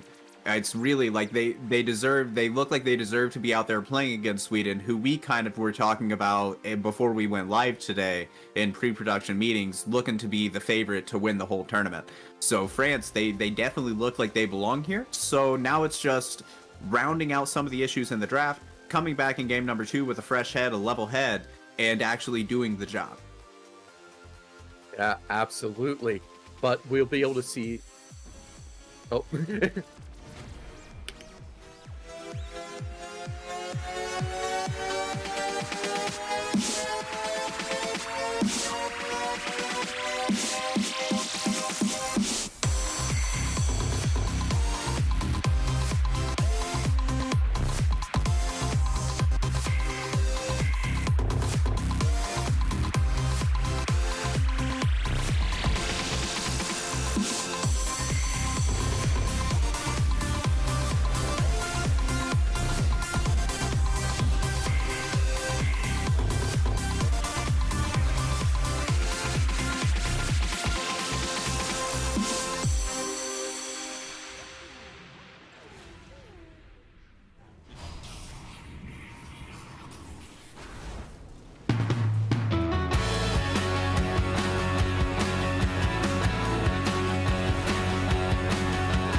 Hello, everyone, and welcome back. We had quite a crazy map one. Feels like that was the longest first game of a series I have seen this entire event so far. So who knows how game number 2 is going to go. Certainly a lot of interesting things to ponder. That Terrorblade is nothing to scoff at for sure. No, I was quite impressed by the ATX Terrorblade. Honestly, I didn't think that he was going to have a good lane. I thought he was going to get shut down, and he had a very, very good game. He was the top of the net worth for a long time. They had a puncher's chance to win the game. They just unfortunately didn't land that final blow. So back to the drawing board for game number 2, and already Sweden, they're going to change up the script a little bit, opening up with the Undying. 5 seconds remaining. Strong laner. And, yep, I mean, considering that France didn't ban it this time around, they decided they didn't want to ban it themselves, instead focus on removing specifically the Bat Rider and the Enchantress, knowing that's something that France might be able to utilize against them in the veto if the opportunity lies. So that means they might be going for someone more vulnerable themselves in some sort of role. I mean, the Undying would certainly be one of those. You want to be, you know, kiting, dancing around, getting those decay stacks off during a fight. So it certainly fits in. And Pugna, a rather flexible, interesting first pick to go for. Not one we see too often and leaves a lot of questions, but I'm willing to put my trust into what ideas they have going into this. Yeah, that's always the fun thing in the commentary booth, right? Like we have all these opinions, some are strong, some are weak, but they're almost never correct because these guys, they're just on a whole different level and they see the game 10 minutes ahead. So that's the fun of us trying to cast and get inside of their heads, because we're never actually going to reach that point, I don't think. As that does reveal that the Pugna is not going to be a mid laner with the Storm Spirit picked up. The Storm pretty much locked into the mid lane. I don't think I've seen it played in any off positions, anything spicy, in a really, really long time. As much as it would be fun to have it in some other role, problem is that Ball Lightning really is essential and it completely evaporates your mana pool. Yep. Yeah, no Slasher's way off lane Storm Spirit today. I would very much doubt it. Man, I miss Slasher videos. Did you ever watch Slasher videos? I don't know how long you've been around Dota.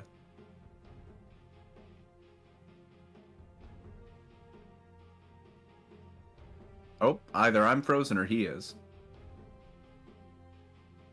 Dire team ban. Sky Wrath Mage.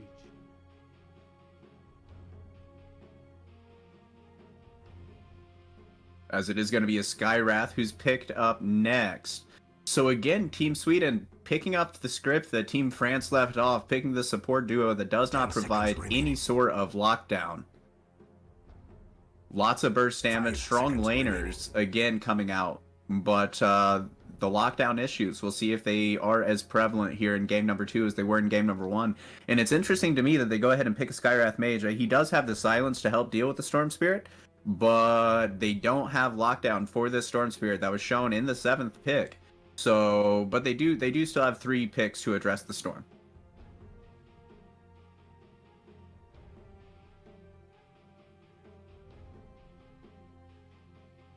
Oh, hello. It is just me. How are you guys doing?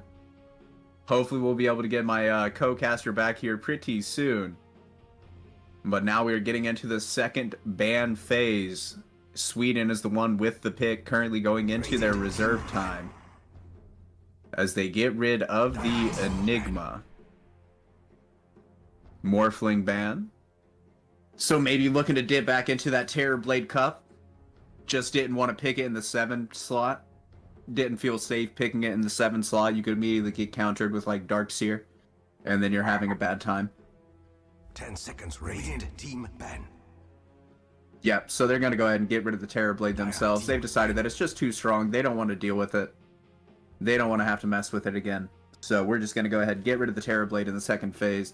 So I think as far as other heroes that France has picked in the carry role, that leaves like Juggernaut. Let me look through the Dota buffs real quick. I know they had a jug seconds game. remaining. Yeah, there's the jug game. 5 seconds remaining. More Terrorblade. Oh, yes, the Sven pick. They also do like the Sven, but Sven into Undying, that's a little iffy. Sven also doesn't like dealing with magic damage, but he is going to buy a BKB naturally in his build-up, so that will help to deal with the Skywrath Mage issues. But the laning phase could be a little bit difficult with all that Arcane Bolt harass coming out.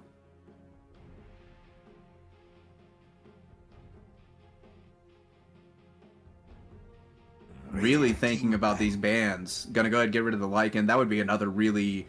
That'd be a thorn in their side. They have nothing to deal with the Lycan throw up at this current point in time. So that's a good ban. Ban out Anti-Mage, pick up Medusa. So again, going back to these hyper carries are France.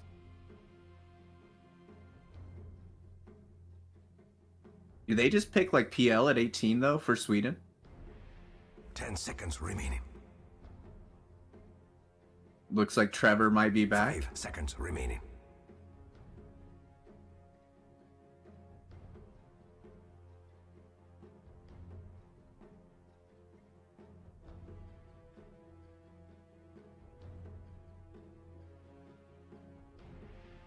And he's gone again. Dire team pick. So they go Darkseer. So that's going to be the S4 Darkseer. So it'll be a Darkseer Skywrath Mage lane combo. Lots of magic damage coming out from that laning duo.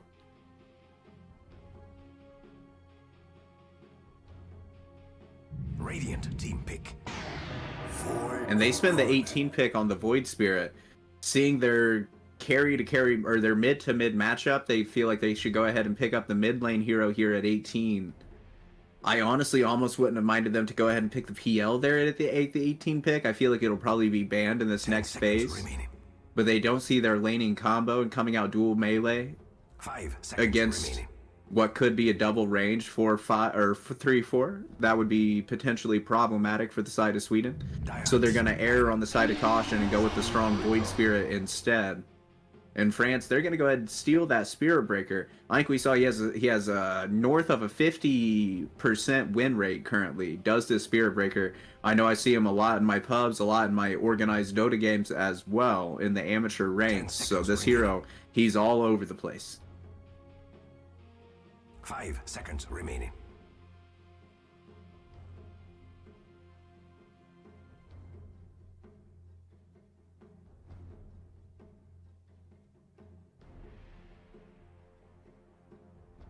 Radiant team ban. Hello? Until Trevor's back. I'm from the production, so don't be surprised. Okay, so we're going towards the draft. We do have Pugna, Storm Spirit, Medusa, and Spirit Breaker for France, and on the other side we have Undying, Scarab Mage, Darkseer, and Void Spirit for Sweden. We do still have 3 more bans to go, and obviously 2 more picks that will commence quite shortly.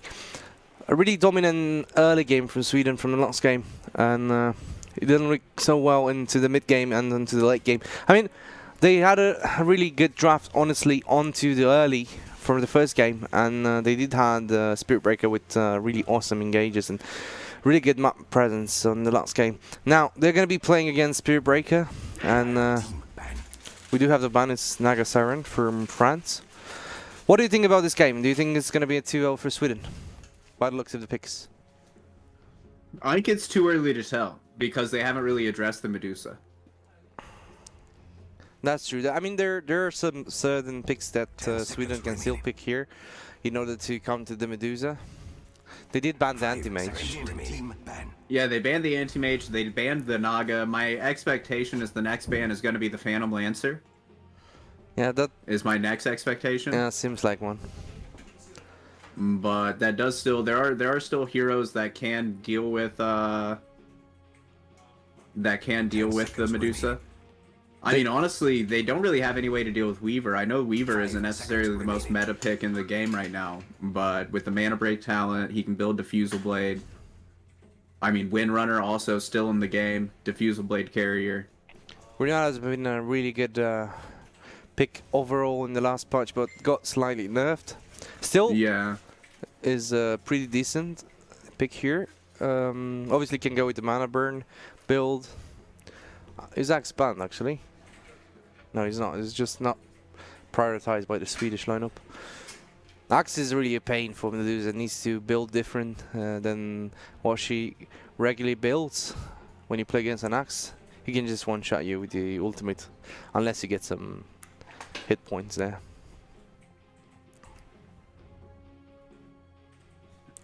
Let's see. It's still 17 seconds from the reserve time for the France to go for the last spawn here.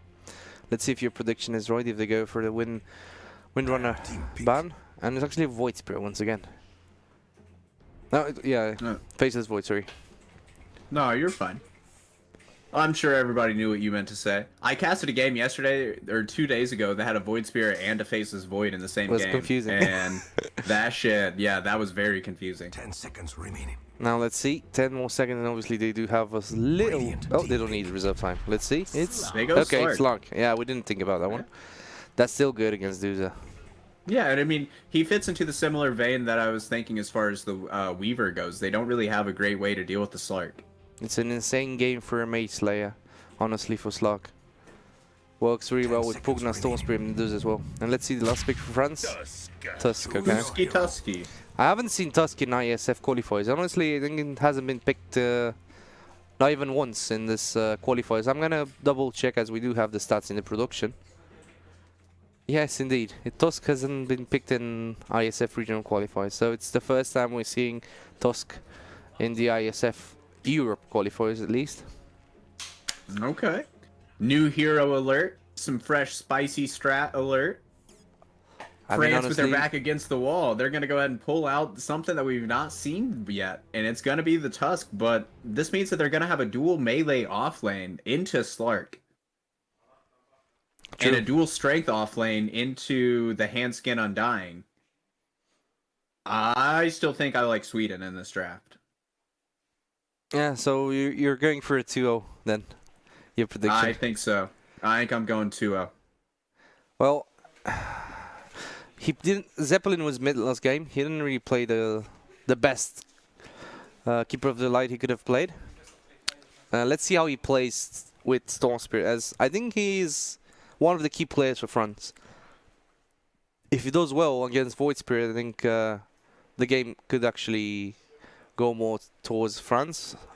If he doesn't do well, I think you're right in the 2-0 is going to be easy for Sweden. The game will commence shortly, as we're seeing animations are running.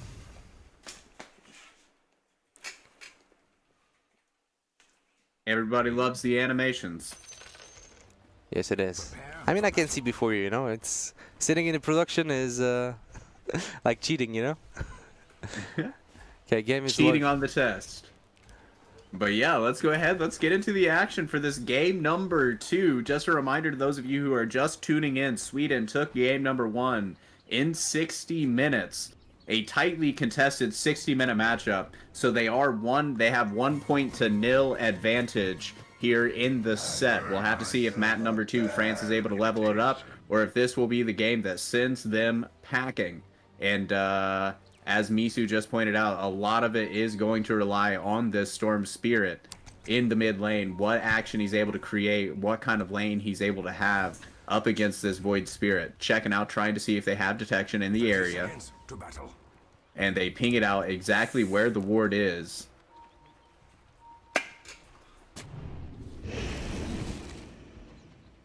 Yeah, Clearing that out. Early fights for the wards. Pablo got it. Pablo had a really good game with Spirit Breaker. Now he's playing a more damage hero. So let's see how he'll do with this current mage. Now the battle for the runes commences. There are a lot of heroes here, and it'll be 2 for Sweden and 1 for France. At the moment, at least. It's gonna be 2-2. Yep, probably. gonna trade 3 for 1. No, 3 for 1, yeah. Never mind. So Sweden gets a small goal lead, which is really not much at this point. Yeah, pretty negligible. Pretty negligible.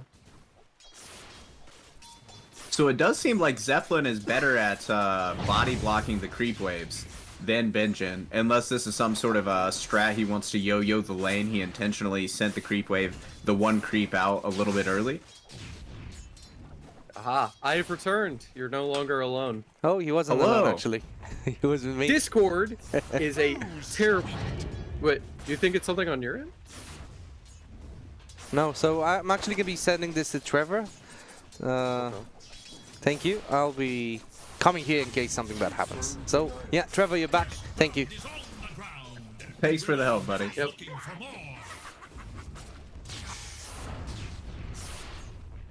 more. Alright. How's the start of this game gone? I didn't even get to see the whole veto before I got DC'd. What do we got here? Oh, we got a Tusk and a Medusa against a Slark and Void Spirit? Oh, this seems fun. Yep, we do. It's a bit of a spicy draft. The first time that we've seen this, that we have seen the Tusk in the EU regional qualifiers. And a bit of a lane switch up here. I was expecting this Pugna to be a support, but they are running the Pugna in the off lane here, which will be a lot better lane matchup into this Slark than the Spirit Breaker Tusk lane.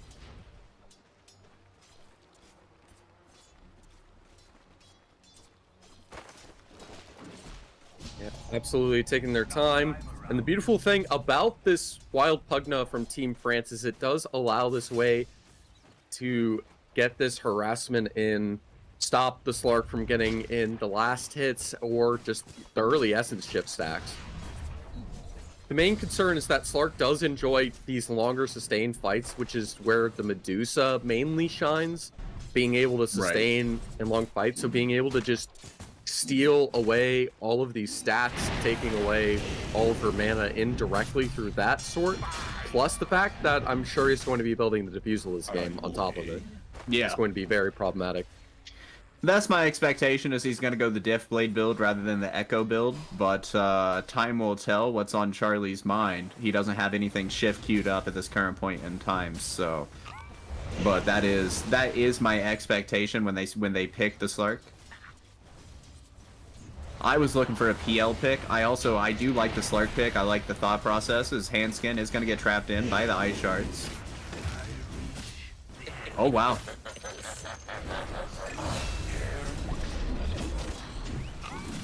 Down bottom, there's a scrap happening too.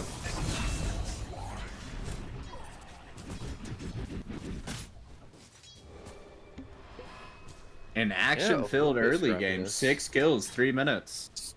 Yeah, surprising. I mean, the Slark does enjoy going for a little bit of the blood early, but to see the same from the Medusa is a little bit surprising. Usually a little bit more relaxed, and she definitely feels a lot more like a Dota hero now, because sure, you get those mana shield levels, but you can go for the mana shield level 1 if you wanted to, for whatever reason. It's not like you're strictly lock out to spread all of your points in the split shot early, which was one of the things that did feel very terrible about her once you first started playing. That was just simply compensated by the fact of how overpowered she was. The Undying able to fight man-to-man against the Tusk, even with all the buffs like the tag team that would normally help.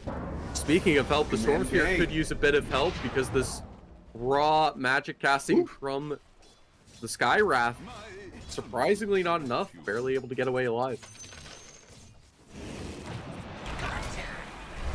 Pounce up top, connecting onto Pugna. Decrepified. Gonna get a huge wand charge as well. Keeping him up. Tombstone wasted.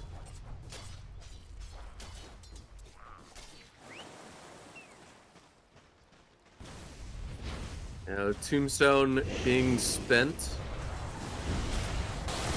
is a bit annoying, but able to get out of dodge. This Slark still at level 4, so can't exactly get the HP regen to continue this fighting just yet.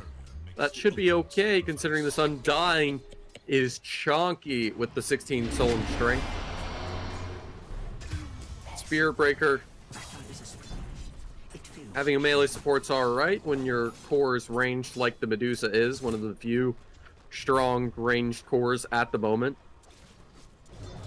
in our current meta. The Mystic Snake able to abuse and do plenty of harassment to S4. Eventually has to back away. Go part 2. Silenced up is the Storm Spirit in the mid lane. But do they actually have the damage? Again, no. And Zeppelin tips Pablo once again. Zeppelin feeling himself a little bit here in this game number 2.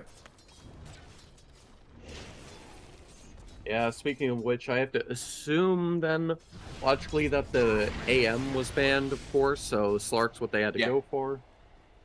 Was the PL banned as well? No. Or did they decide to go for the Slark? They decided to go Slark over PL. Interesting. That was my thought as well. My expectation was that they were going to pick the PL 18. At 18, they picked Void Spirit. They did not ban the PL throughout the next phase of bans, and still they 24 picked the Slark. Maybe just some comfort with the hero, or I guess the Diffusal does stack really well with the Essence Shift. And the Tusk is an amazing way, honestly, that's slept on to deal with the illusions. Especially when you have the Pugna that can decrep and ideally get the Medusa out of these situations, at least traditionally. Or the Slark that actually can purge off the decrep, now that I think about it. So I'm pretty sure any single kind of Dispel will do.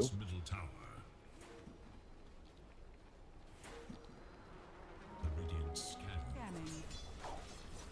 Dire's bottom tower is under I will definitely get a bit of a double check on that, but for now, it's a bit of a double check as this Pugna is getting harassed. The Blood Grenade and the Slark even diving past the tier 2, able to abuse that ultimate with the Decay, able to get that kill. Now he has to try to teleport out, but the double bash able to come on in. He won't be able to teleport out of this. He's got to waste his time, try to pounce out of there, which the Storm Spirit will deny. And they'll go down a little bit too deep. Does have that Stolen Essence Shift permanently, which is dandy, but is costly, especially considering that S4's got a while to go if he wants to take down this Medusa.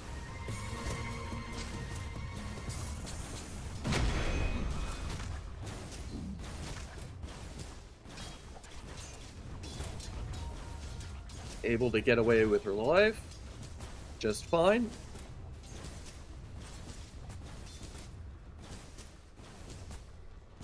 Yeah, any single Dispel will do. So the Slark has a good few escape tools, at least to deal with the Pugna disable.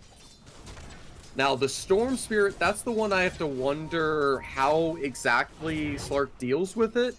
Because I feel like Storm's one of these strong heroes to get the lockdown and completely disable him.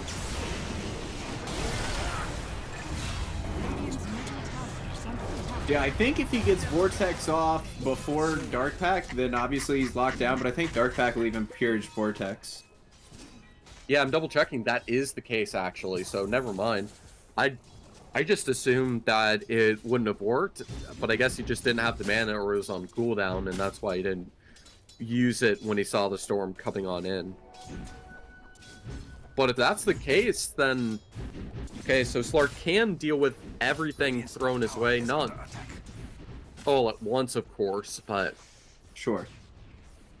Because, I mean, the Storm was the second pick, so knowing that, that's probably a good reason, because the Storm, I think, is a pretty decent counter to PL. From what I can recall. It's not the dream matchup, but it's one that does work rather well, and Slark, with all his counters to his name, has a lot more options in terms of escape tools. Speaking of escape tools, the Tusk needs to find a way out, because these rotations, the Tusk deleted the Spirit Breaker, losing all of his strength, so the Slark's able to eat him up. And now that's three free bonus agi for him early on. And now they look to get some murder down towards mid. Even the Darkseer rotating to ensure that there's no way the power rune is taken. Is under attack. Radiant's top tower is in danger.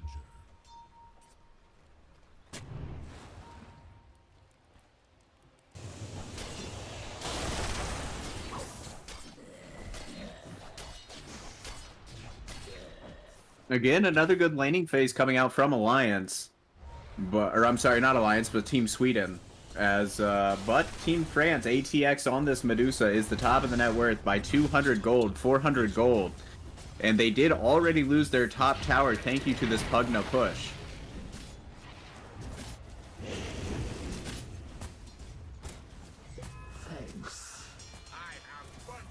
This Pugna push is one of the main benefits to try to get this map control and something to work with early, to be a little bit more optimistic about.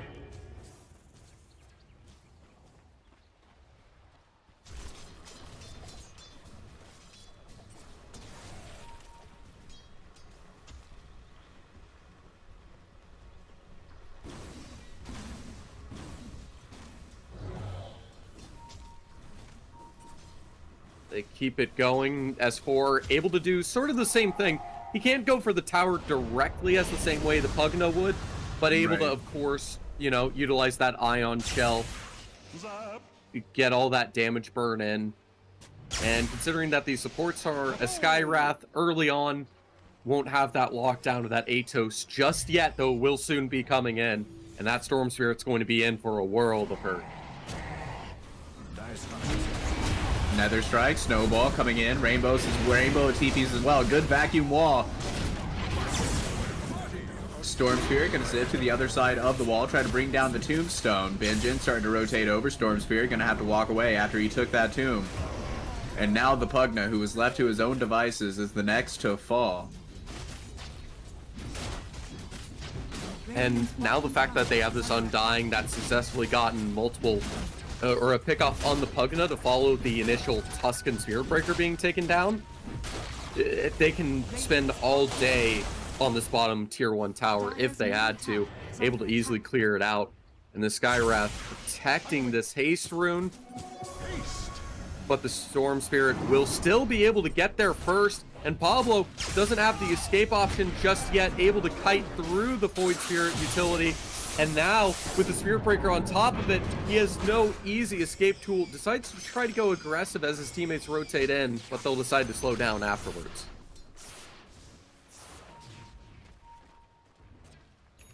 Quicker fingers from Zeppelin. Able to secure that haste rune. That's the difference between life and death.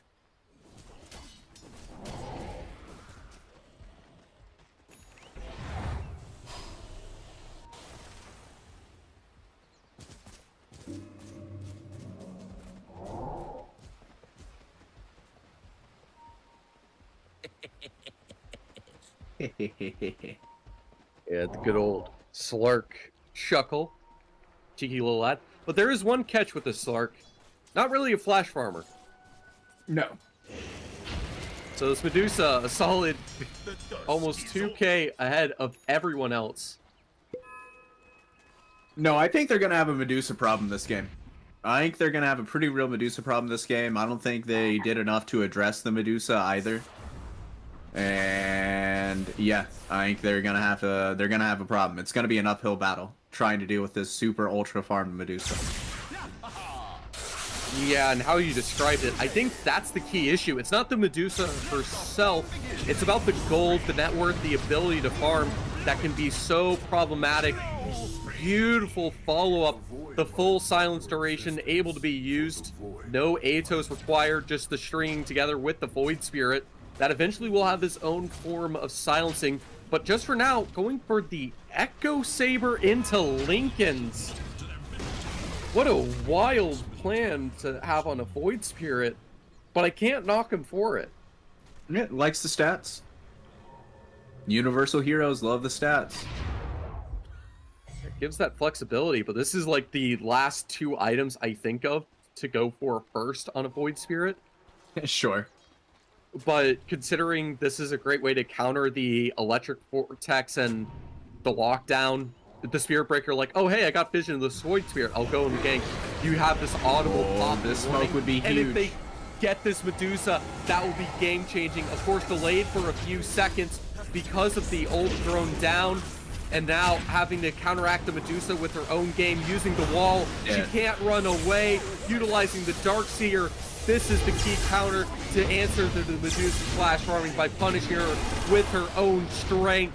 And now the Slurk can come in, start cleaning out the rest, taking out the Spirit Breaker, eliminating the Tusk, and they're diving these tier 2s at 15 minutes. They're hunting for more. They're ready to try to take out this Pugna. what a The bounce. Storm Spirit, he's diving a tier 3. He's going past it. He's in the base at 15 minutes with the mega kill. 28 bonus stats temporarily stolen. This Slark has gone nuclear. Yeah, diff play done, working his way towards that Aghanim Scepter. And he did go for the Echo as well, so he went Echo diff, doubling down here. As Team Sweden, wow, that is unexpected on the Ice Frog Index. As ATX, he's about to die again. Snowball save to delay. But you're only delaying the inevitable. Cheeky play with the Ice Shards, try to bounce himself to the other side. Oh, no. Because the thing is, the Medusa, yes, she is so quick at farming. Small problem with it, though. Nah, she's You not need farming to right get now. that farm to be able to get the impact. That as well. And if you can't get that farm to be able to go for these fights early, and when you have this double Echo Saber, the Diffusal on the Slurk, the Darkseer to punish, you can see the Spirit Breaker, he's not charging to gank, he's charging to run away. The Pugna does have a lot of tools to annoy the Slurk, to force him to use his spells, but doesn't do anything to actually stop him in the process. So he can easily turn back around, go for this fight, and now with the Void Spirit here to support, the Storm Spirit's having to run. The Tusk is doomed. This Pugna, the next one, trying to do his best to kite around, but this just gives time for the Slurk He's out. to figure out where he's gone. Able to get away, which is nice, but if they can just keep up this pressure, and because of this Lincoln's now being brought out as the next option, this universal stats, bringing in all this damage scaling, plus the fact that Slurk has as much damage because of all these Essence Ship stacks, they can start pushing this tier 2, and I have no idea how Team France are supposed to defend against this. Scanning for enemies. They need time. They need time to get their heroes online. This Darkseer, the S4 Darkseer, is now out in front of the Medusa, taken over the top of the net worth chart. And the Medusa, she needs time. The Storm Spirit, he needs some time to be able to get some farm in. Maybe going to be able to buy a little bit of space here, but the Slark is in the area, so this fight is still dangerous, even though they got the pick. What is it going to cost them? The Remnant connection, but Travcha, he's still in the Ether realm, so they cannot attack him. So Travcha, he's going to be okay.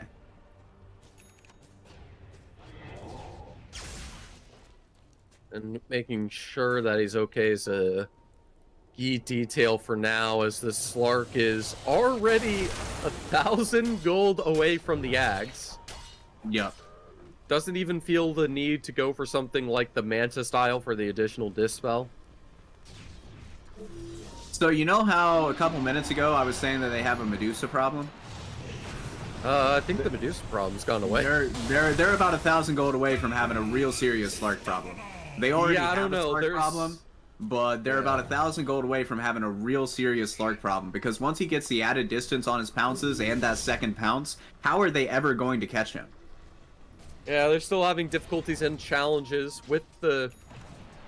I mean, the Medusa's still concerning. I mean, even with all those kills, she's still only tied up with the Slark now. But the issue is the rest of the net worth on everyone else on Team Sweden is way ahead of Team France. And this is more of what we were concerned about going into this first game. The fact that this Medusa only works best generally as this sort of cheesy last pick in a sense, because there's so many ways to effectively counter her, and she doesn't have that hard tankiness that she used to.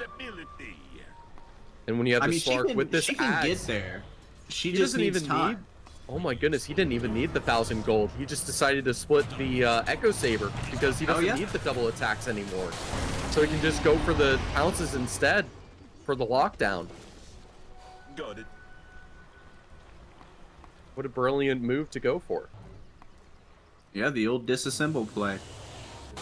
That's how Dooms used to get Octarine cores in like 9 minutes.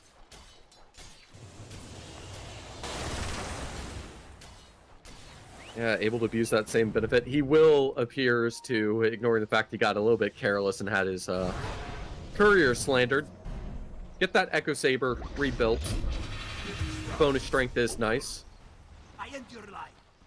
And we got the vacuum normal punch for the Darkseer. Completely getting the Ags right after the pipe. Yeah, the Void Spirit has the Lincolns, double Ags on those two. The Atos now on the Sky Wrath. They've put this piece together with just a couple of items early, and now the space for the Medusa is entirely stolen. And so is that Ice Frog prediction rate. Chilling at that solid 90%. Oh, that's not good for the Radiant.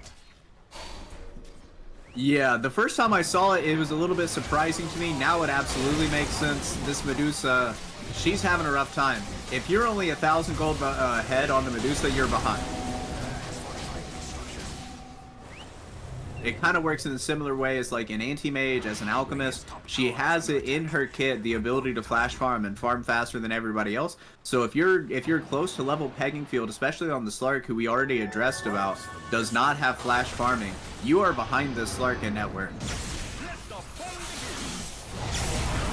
Play on dash down in the bottom lane. Oh, it's a good gank, able to isolate the Darkseer, but now the real threat comes in. The double pounce, the defusal on the Tusk, having to use everything just to try to split it away. Thankfully, no Abyssal Blade or anything like that on the Slark to deny the teleport out. But I have a feeling that they're not going to allow them to get away with those teleports too often in the future. Yeah, I mean, there's a Double lockdown damage Void issue on the side Spirit. of Sweden. Especially when he misses. The first pounce landed, but he's able to get the Force Staff away. The second pounce, he was just outside of range of the pounce, thank you to the Force Staff. So when you have these pounces miss, now leaves you with, what, 2 answers to the TP. We have the Atos on the Skywrath Mage, and we have the Remnant on the Void Spirit. So not necessarily a lot of great ways to cancel TPs with the good old-fashioned walk-away. But they do have distance. They have reach for days. So walking away really isn't going to get you very much of anywhere. It's really just hopefully he misses pounces. You're able to find a nice safe spot to get a TP away. And this Slark doesn't buy bash, basically.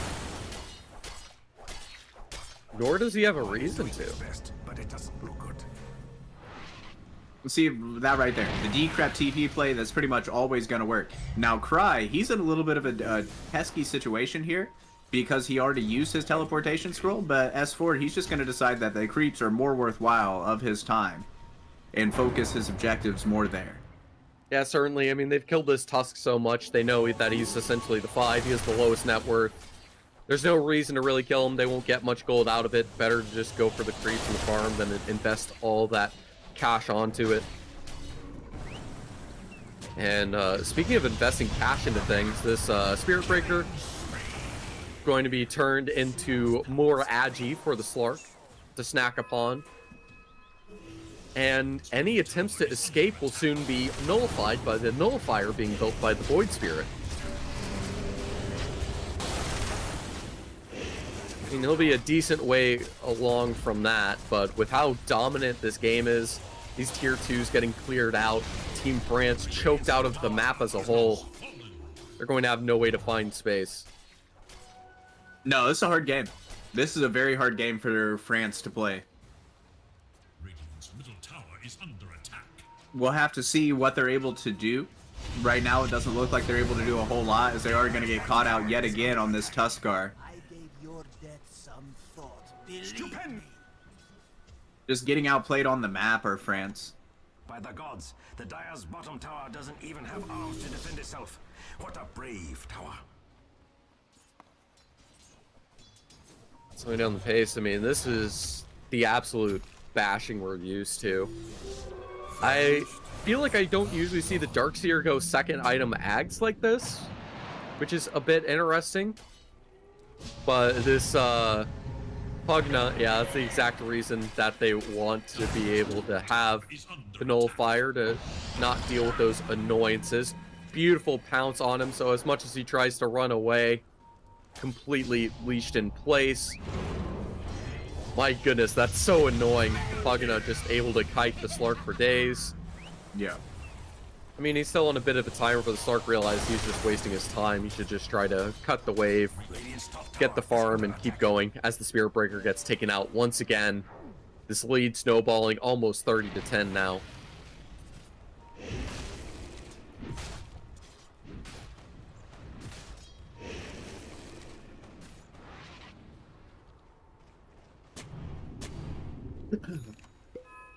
Guardian Greaves up on the Undying, Dire's bottom Bottom tower so that's going to further extend their ability to stay out on the map. is revolting.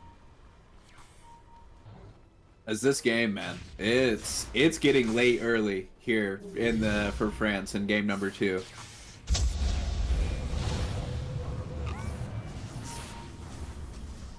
Yeah, certainly.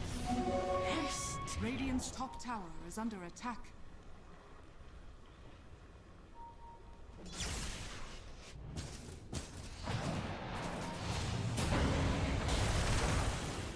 Now the harassment continues. I imagine they won't be against going to the high ground. I don't know. It might be a little bit risky still to go high ground. You're still fighting a Medusa.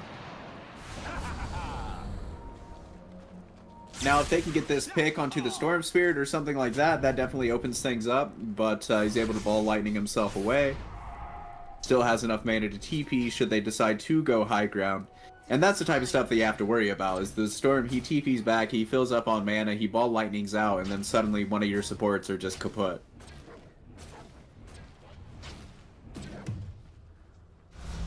Yeah, certainly. Eventually, the lockdown, the Atos, the Force Staff does allow at least to avoid a little bit of the ult. But of course, the Tusk isn't the only one with the nasty right hook. Starks here will deliver a bit of his own. And when you have all the silence and harassment, the Darks here having to utilize the life drain just to be able to get the decrep off on the Void Spirit with his Lincolns. And kite the best he can. Able to stay alive. This man seems to be unkillable for now. Yeah, he's pulling off some very slippery plays here on this Pugna. Normal punch. Ogre Seal Totem doesn't get the Barathrum far enough away. It's a fair attempt, but nowhere near close enough. And actually, the 10% cooldown reduction on the Pugna is pretty massive to be able to obtain. To try to help give him that additional bit of good old survivability. Actually, considering this Void Spirit has just finished his Nullifier, but a rude awakening soon to be found. Force Skywrath, Staff. yeah, dealing with the Force Staff to go away. But really, all it means is burnt mana that I'm sure will be regenerated because he has plenty to spare. Because everything's in favor of Team Sweden. They're abusing this. The Storm Spirit and Medusa able to garner a bit of farm, but that's really the only thing they can be optimistic about.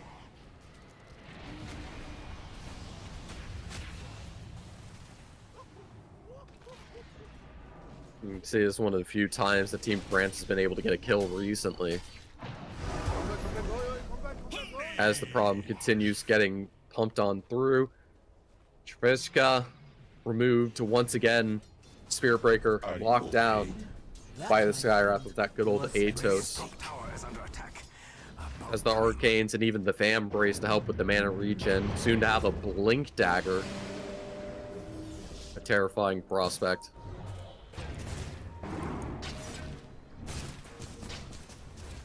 And the illusions appear to be no issue for the Void Spirit. And there will be no save on the Medusa considering this Nullifier on Void. Right. To help answer this. And the Void on his own, just using that raw damage as a universal hero plus the Nullifier, shipping down almost the tier 3 in its entirety. See that almost 300 damage at the 30-minute mark. Yeah, this Faceless Void is slapping right now. And he's going to get the Harpoon next. Going to be able to close the distance on these, like, Pugna heroes who are so slippery. This game, man. I keep saying it, but this game, it's so hard for France. I don't know how they're going to come back into this. I don't think they can, to put it simply. Like, this would potentially be a big moment, but they don't have the people in the right position to contest this Roshan play. So it's going to have to come from a high ground defense that's gone terribly awry. But it's difficult. I mean, they will have the benefit of the Medusa being able to have that stone gaze, which just pierces through anything. It does fully force them away for a few seconds, in the same way that the fort reinforcement can provide. However, what you can't provide is a way to save this Tusk, as it'll be even more essence shift for the Slark to benefit. At least stealing that courier, so no Harpoon for the Slark just yet. Although can't say the same for the Void Spirit, as he does have his, and takes out Shrabachka on the side and will continue this mid lane assault.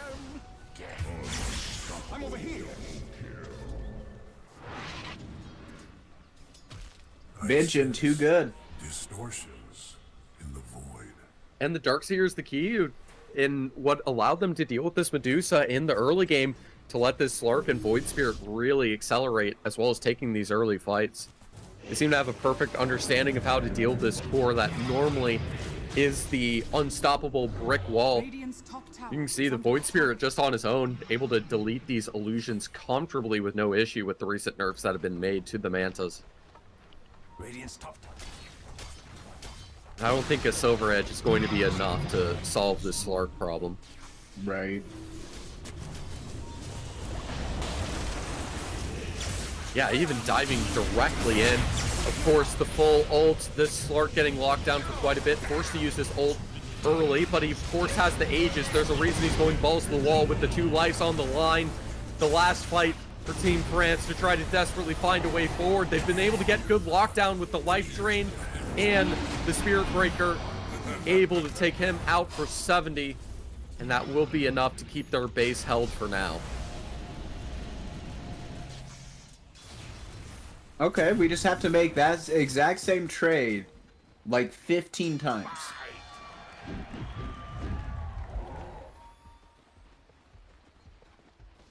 Now they're going to see a It could be moment. done once, it could be done again, but going aggressive like this. Oh, they run I into the don't worst know. hero too, the Slark.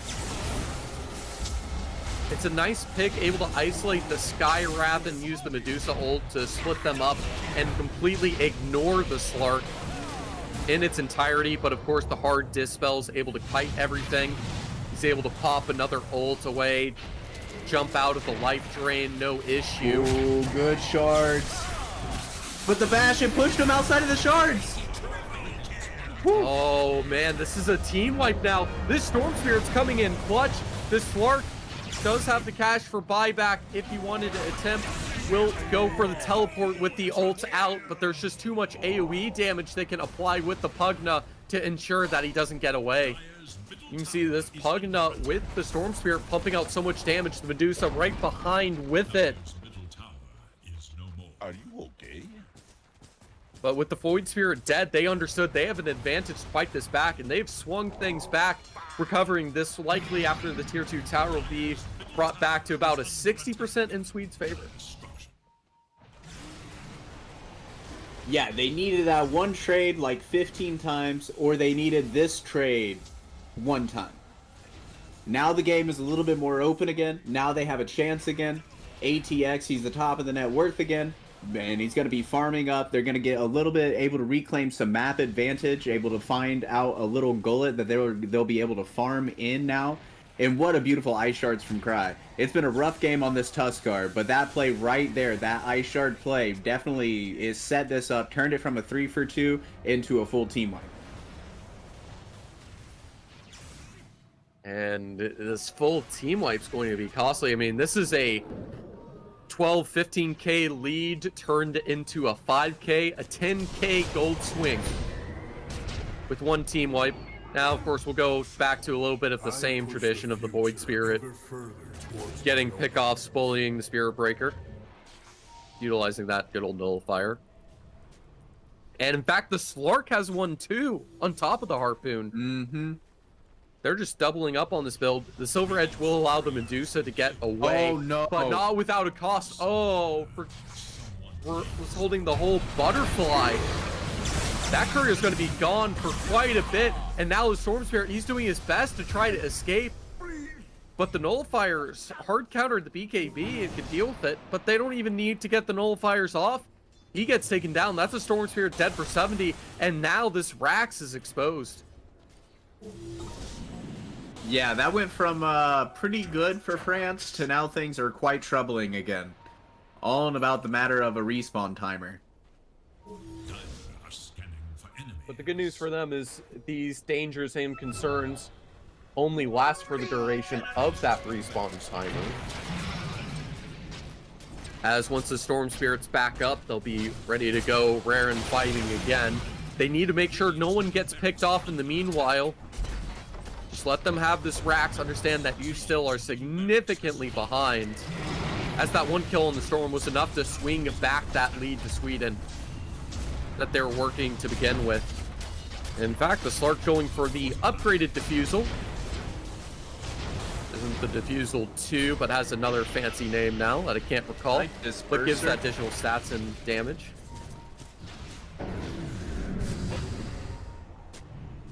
Man, I remember back when Diffusal Blade had an upgrade. I'm with you there. I it is still dismiss Skeleton King, even having their Arcana myself. Yeah, Disperser indeed, and it creates this like Venomancer move slow with how it works. I'm pretty sure or lets you turn yourself into a Darkseer. It's quite adaptable. The Medusa herself going for a Diffusal. That's an interesting move. Yeah. The Mindbreaker makes a lot more sense.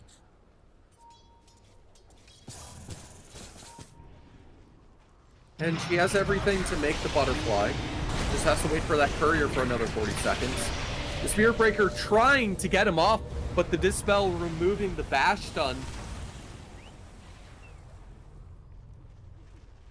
Allowing him to book it out of there. But no kill on this Pugna, as tanky and as evasive as he is. Yeah, Charlie just trying to assert dominance here. Just trying to make sure they know who belongs, like where you belong. You stay in your base. You stepping outside of your base is illegal. If you look at their vision, they have vision right outside the base in the bottom lane. They have vision on top of the spire up by the radiant triangle. They can see if you try to leave your base. And if you try to leave your base, that is illegal, sir. The cops are coming. They are going to arrest you and put you in timeout for about a minute or so, depending on your buyback status. So, like, that was the goal with that play there. He achieved it, said, cool, you guys are back inside your base. Have fun hanging out there, losers. I'm just going to go back to farming. Okay, one thing with the mouse over on the recipe does point out the fact that AC does have that benefit of piercing the spell immunity now of the BKB. Oh, I don't think I knew that. So it'll always decrease that armor by 5, so that'll be one use of it on the Void Spirit. Even though it still feels like a weird item for him to purchase up. Almost feels like something you'd have on the Darkseer, or even... But I guess the Slark and the Void just want this raw attack speed, want the raw stats. It's so weird to have these two heroes that have essentially built the exact same identical item. Yeah, their build But has it's- been mirroring each other. It's the right answer to deal with this Medusa that now has her butterfly. 3 minutes delayed, but still obtained. The Spirit Breaker. Doomed to die once again, or so I thought. Actually able to get away. And now the Darkseer's left exposed, able to get off that pipe, even if it's a little bit late. The Atos, the string combo with the Void Spirit. Able to harass the Tusk a bit, but not able to take anyone down just yet. It's an assault for the next high ground lane of Rax. Just slowly, methodically sieging here are the side of Team Sweden, playing the game the right way, not trying to force it, not trying to force high ground into this ATX Medusa, which is very difficult to do so. I mean, just look at the illusions clearing out the creep waves. So I wouldn't be surprised if they need another pick before they're able to go high ground, or if they decide to just go ahead and take this Roshan number 2 here and use that as their chance to go high ground. But it looks like we're probably going to have a fight for this Roshan. They're 4-man smoked up, coming out of the base are the side of Team France. And this isn't necessarily the fastest Roshan on the side of Team Sweden.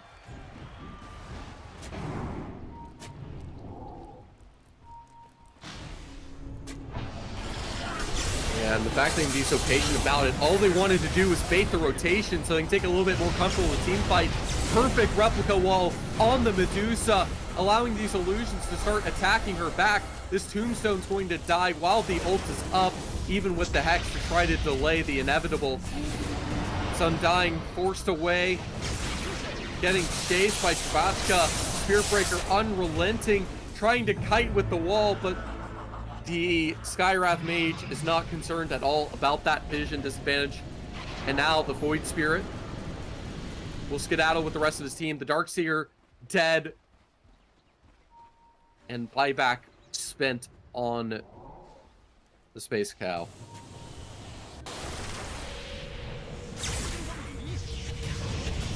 Oh, lockdown, they caught the storm. He's still silenced for quite a few seconds. He will be able to go back in and start getting this lockdown and this damage. His Void Spirit still not having his shard or Ags for any escape tools, just embracing the full right click with the Slark does have its consequences, at least for a moment. So I thought the Storm eliminated the Nullifier to pan out, and now the Slark starting to take all the stats of everyone, forced away from the Medusa. But even then, still up at the hundreds of damage, has a gem to his name to stop that pesky Pugna that's been zoning out. The Void Spirit not in the same ideal situation, and of course the Slark not having the Mansa means no way to dispel the break, and will be forced to ult away and respect the Medusa.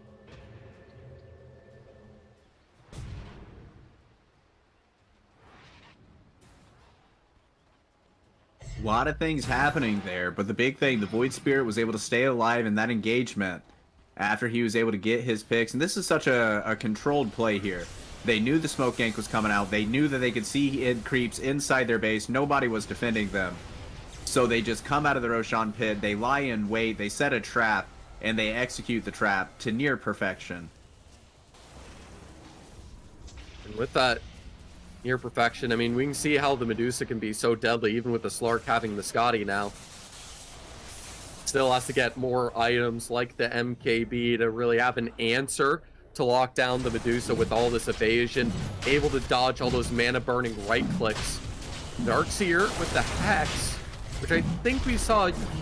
No, I don't think we saw it used last fight. I think he just finished it up recently. The Undying about to get the Halberd. That's going to be a massive pickup to help deal with this Medusa right click.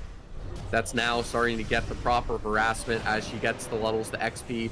Soon to get that level 25, I would suspect, like the Slark, which means she gets the modifier on the split shot attacks. Yep. That really starts to properly amplify her damage. Yeah, they've held out. They've held out to the point where the Medusa, she's getting to be raid boss territory.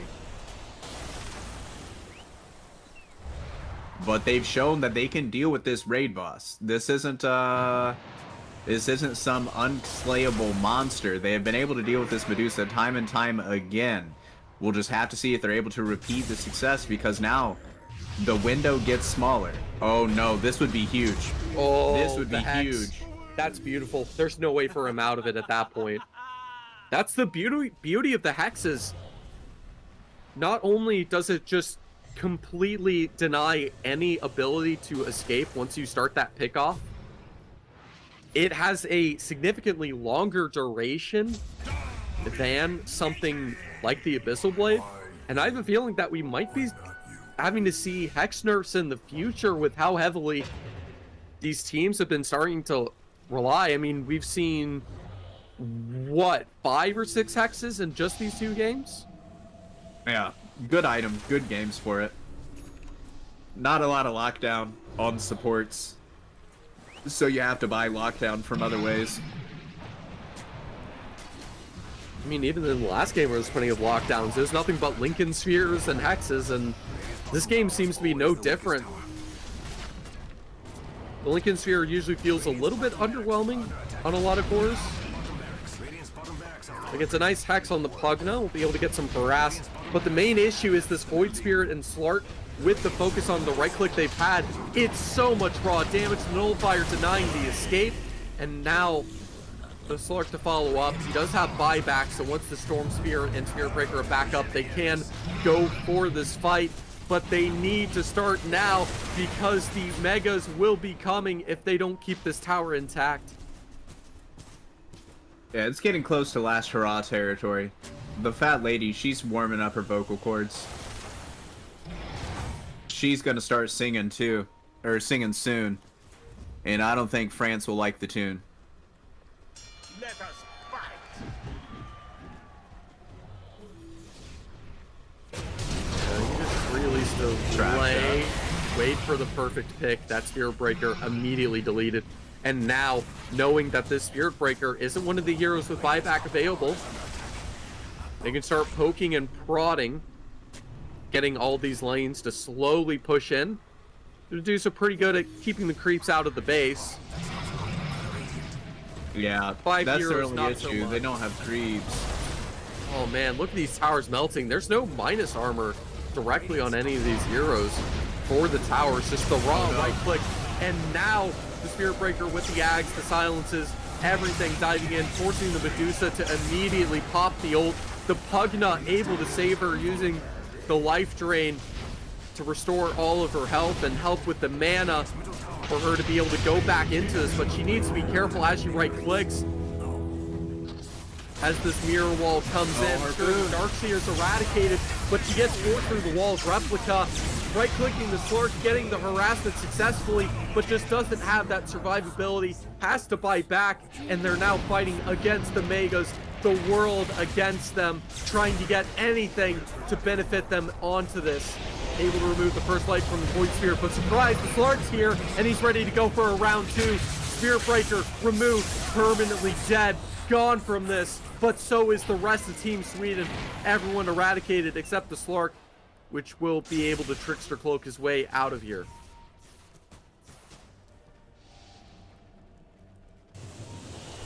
Tons of damage on the Medusa. I'm pretty sure she doesn't have the Divine, unless I'm mistaken. Pretty sure it's just the She just died and bought MKB at most. Just able to have the raw sustained damage and the tankiness. The issue is these cores want to fight against it. This Slark, he's going to be going for a refresher after getting the Ag's Blessing. Yeah, we can see on that other screen Medusa dealing with the Mega Creep split push. She, in fact, has that MKB. This is no Divine Daedalus just yet. Although, the Divine Rapier has just been purchased, speaking of the Devil. It's on the courier, on its way, being guarded, protected now. Well, that's one No way to Daedalus, defend your just base. the raw Divine. I mean, the Divine's one of these last items that's a must purchase for Medusa. And you're against the Megas, you might as well Hail Mary at this point. You have no buyback, you have nothing else to your name. Tis mine. You have to make it count. Looking for the Blink Dagger afterwards. Blink in, Stone Gaze, hit a bunch of people. Seems like a good strategy. Already have the MKB for the True Strike on the modifiers. The 25 on the Storm Spirit's a pretty big deal, I would suspect. Not familiar with his talents. But taking a look, a 2 times overload attack bounce. That's pretty good. That's the spirit. Considering it, you know, allows for all those attack slows, the spacing and control. Additional electric vortex duration. The health doesn't amount to much. But the fact that he does have this item that I feel like we only see on 1 or 2 heroes, the Revenant's Brooch, a fun one to see. Although another fun thing to see is the 25 on Skywrath. That Mystic Flare is going to be pumping out just even more damage than it already was. 2,000 up to 2,500 effectively. That is terrifying. Yeah. And that's not even factoring in an E-Blade. Oh, goodness. The Timeless Relic as well on top of it. Yeah. He is going to be pumping out a lot of damage. Some pretty serious damage. A really good game from Pablo on this Skywrath mage. And I feel like this- traditionally at the higher MMRs, we don't really see the Skywrath have good impact because people know how to deal with it. But Pablo, he's having a great game. And also, don't forget, with these two nullifiers that Team Sweden's going to be using, it's going to condition this Medusa to use it defensively on them.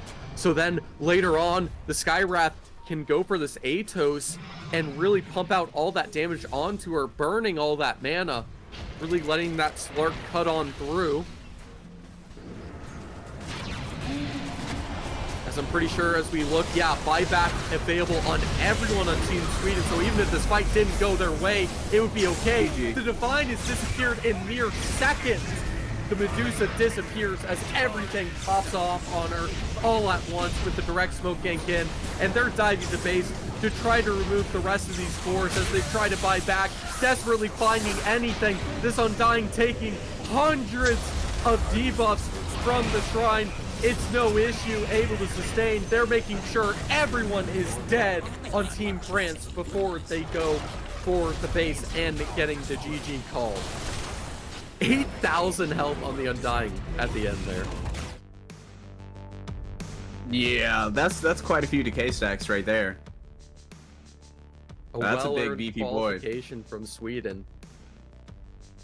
And a French roster that we went into not expecting much, but I feel like they couldn't have done any better. This was an amazing performance against what's pretty much a Team Alliance plus a few spares Right. for the Team Sweden representation.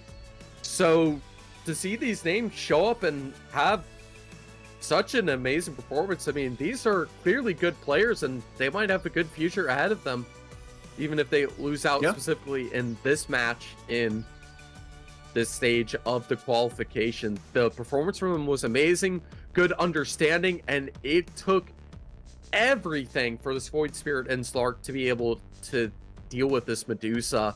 The Darkseer with it, you had essentially the whole draft worried about counteracting it, and it was the exact same in the previous game with the Faceless Void trying to hard carry to be able to deal with the Terrorblade, and even then it was pretty sketchy the whole way through.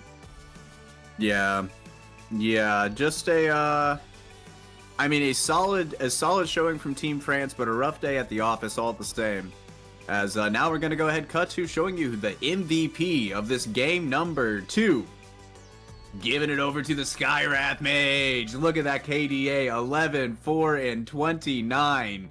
18k net worth, 2 wards placed, 4 camps stacked, 25,000 hero damage. As what a game from Pablo coming out in game number 2 on this Skywrath. Yes, it's initially easy to say that, well, what did he do? Sure, he had some cute roots and the Sky Flares, but you need to understand when the Skywrath, the Pugna, these very evasive heroes on the support role were trying to create space, allowing the Medusa to get this farm to be able to come back into this. They needed someone to be able to lock down and have this solid execution, ensure that they couldn't get away with their lives trying to create that space. And that's something that only the Skywrath was able to do, to be able to reliably get those pickoffs and do it with just an Atos and a few other support utility tools. He didn't get the shard, he didn't get the axe, he didn't have these multi-shot with the spells. He just made the ones he had count to punt out the necessary damage and to ensure that these characters got picked off that are normally so invasive and impossible to lock down, that you saw even the Void Spirit and Slark were having issues on their own with it. Yeah, just a Oh wow! So it is a set schedule, guys. So that does mean that the next game is 40 minutes away. No rolling schedule today. Sorry about that, guys. So you guys will hang out, get up, stretch. It's always nice to get up and stretch in between games, anyways. Maybe get a drink of water or something like that. You monsters, stop drinking so Throw much the soda. stream on the background, play a quick game of Dota Yeah. yourself. Absolutely, something like that. Then you get to come back and hang out with your good old friends Rada and Trevor. As we'll be right back with the next series just as soon as time allows, guys. Hang in there. We'll be back in 40.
rhythm. One step closer to glory. Enemy spotted. They say history remembers the winner. So who will be the ones writing the future?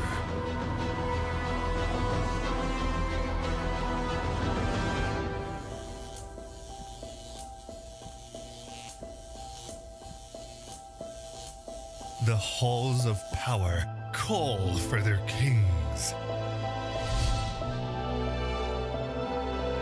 The ones who won't back down.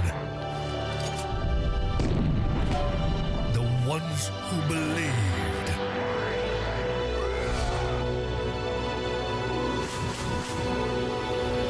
The ones who knew that over 100 nations can't be wrong.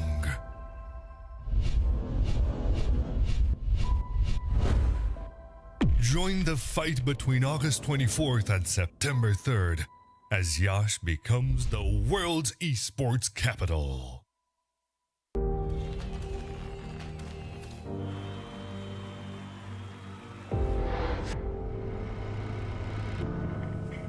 In the heart of Yash, Romania, the world's top gamers have gathered for the ultimate showdown.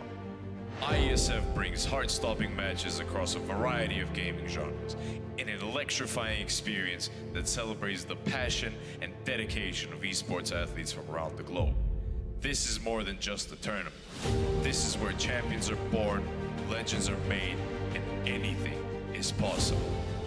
Get ready to witness the ultimate display of skill, strategy, and heart. The IESF World Esports Championship. It's about to take your breath away.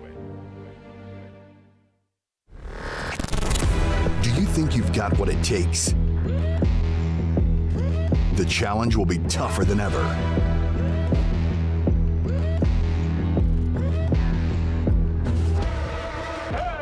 In 2023, International Esports has a new home. Over 100 nations fighting for the championship in a celebration of everything that makes esports great. Who will rise up to the challenge? Who will be the world champion?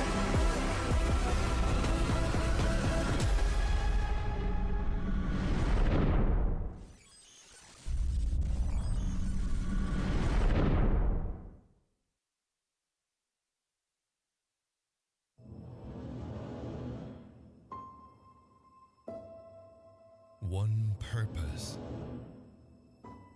one dream, one rhythm, one step closer to glory. Enemy spotted. They say history remembers the winner. So who will be the ones writing the future?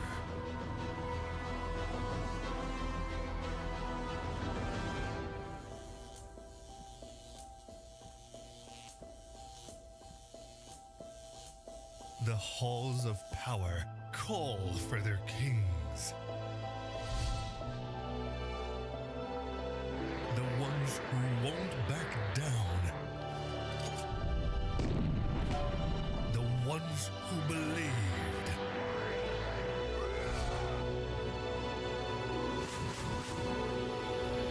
The ones who knew that over 100 nations can't be wrong.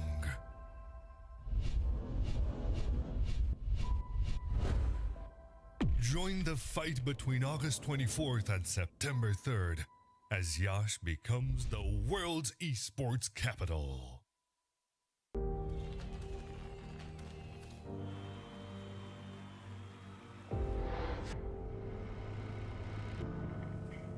In the heart of Yash, Romania, the world's top gamers have gathered for the ultimate showdown.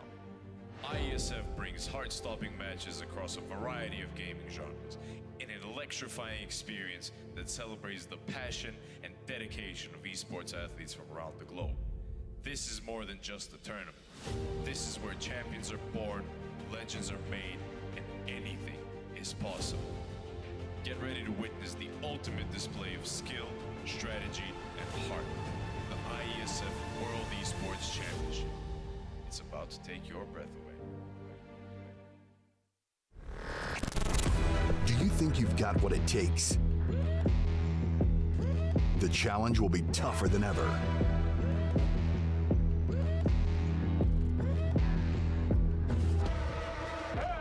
In 2023, International Esports has a new home. Over 100 nations fighting for the championship in a celebration of everything that makes esports great. Who will rise up to the challenge? Who will be the world champion?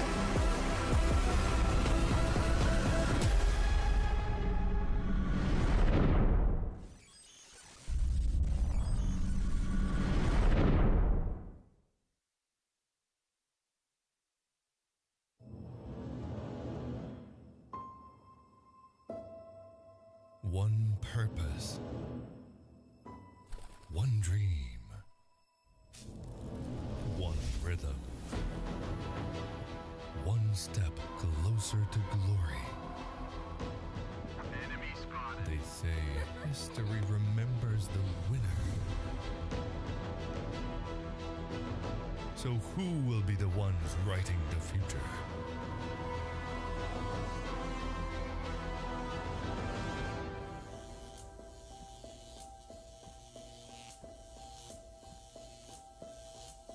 The halls of power call for their kings. The ones who won't back down. The ones who believed.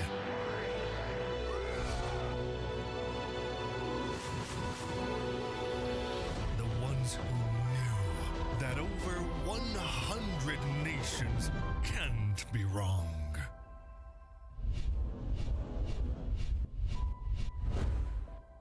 Join the fight between August 24th and September 3rd as Yash becomes the world's esports capital.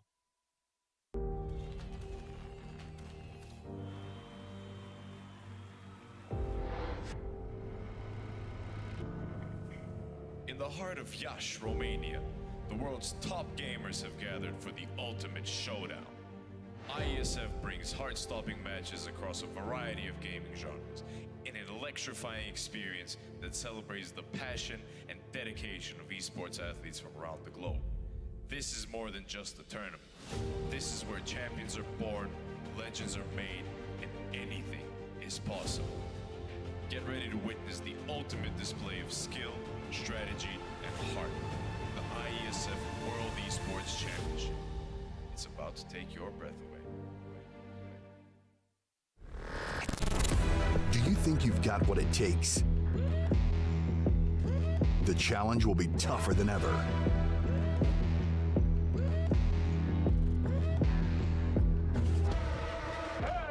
In 2023, International Esports has a new home. Over 100 nations fighting for the championship in a celebration of everything that makes esports great. Who will rise up to the challenge? Who will be the world champion?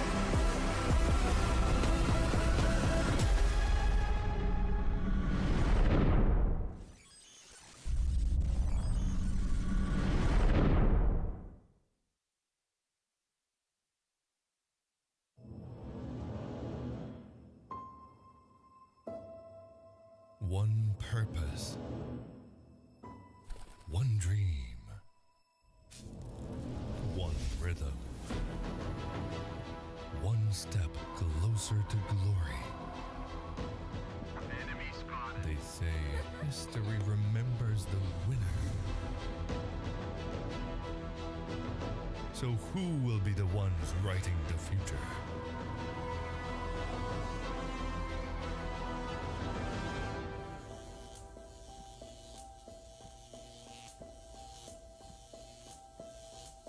The halls of power call for their kings.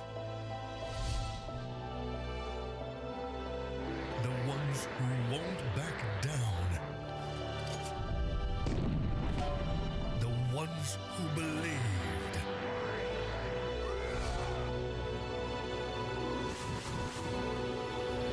The ones who knew that over 100 nations can't be wrong.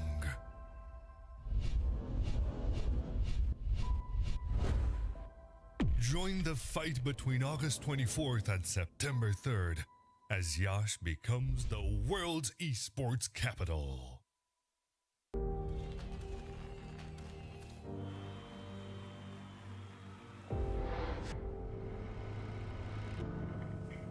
In the heart of Iași, Romania, the world's top gamers have gathered for the ultimate showdown. IESF brings heart-stopping matches across a variety of gaming genres in an electrifying experience that celebrates the passion and dedication of esports athletes from around the globe. This is more than just a tournament. This is where champions are born, legends are made, and anything is possible. Get ready to witness the ultimate display of skill, strategy, and heart. The IESF World Esports Championship. It's about to take your breath away. Do you think you've got what it takes? The challenge will be tougher than ever.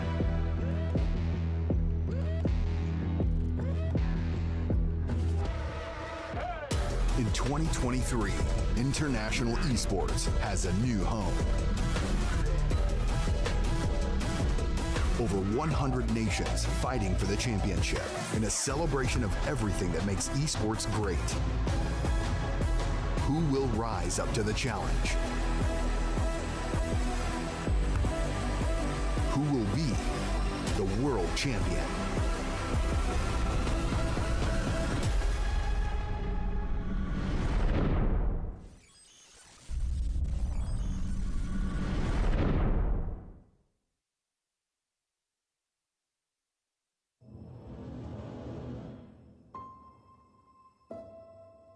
One purpose, one dream, one rhythm, one step closer to glory. They say history remembers the winner. So who will be the ones writing the future?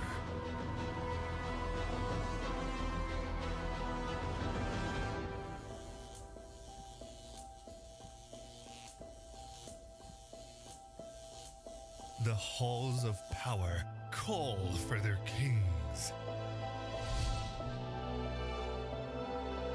The ones who won't back down. The ones who believed.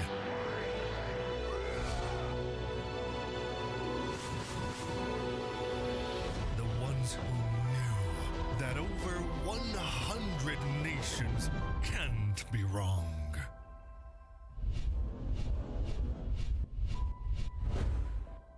Join the fight between August 24th and September 3rd as Yash becomes the world's esports capital.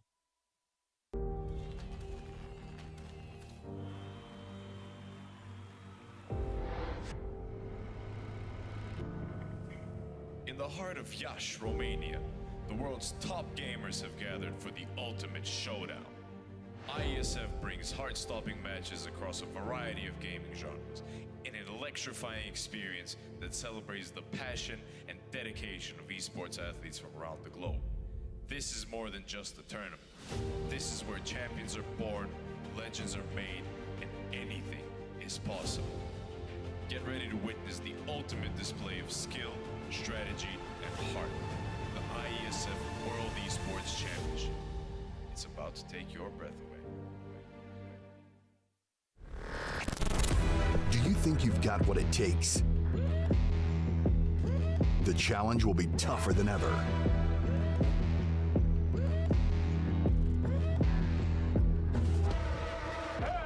In 2023, International Esports has a new home.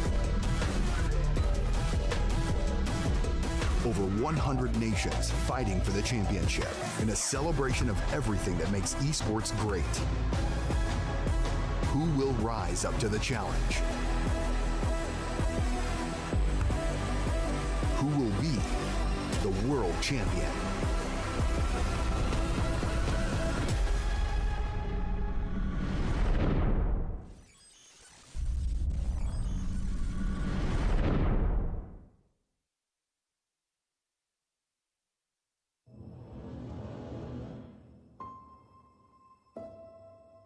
One purpose,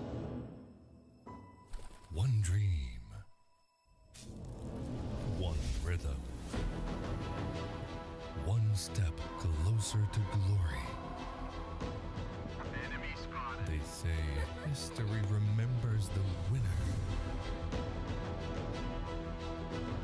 So who will be the ones writing the future?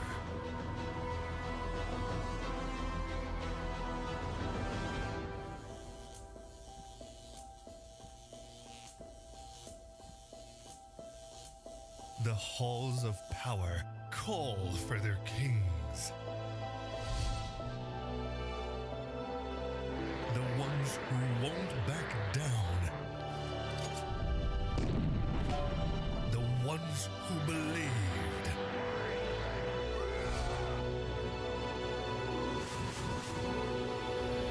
The ones who knew that over 100 nations can't be wrong.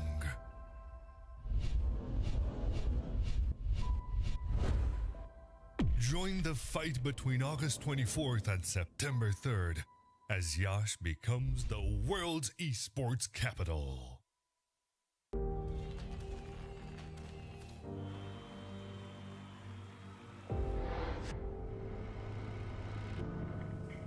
In the heart of Iași, Romania, the world's top gamers have gathered for the ultimate showdown. IESF brings heart-stopping matches across a variety of gaming genres in an electrifying experience that celebrates the passion and dedication of esports athletes from around the globe. This is more than just a tournament. This is where champions are born, legends are made, and anything is possible. Get ready to witness the ultimate display of skill, strategy, and heart. The IESF World Esports Championship. It's about to take your breath away. Do you think you've got what it takes? The challenge will be tougher than ever.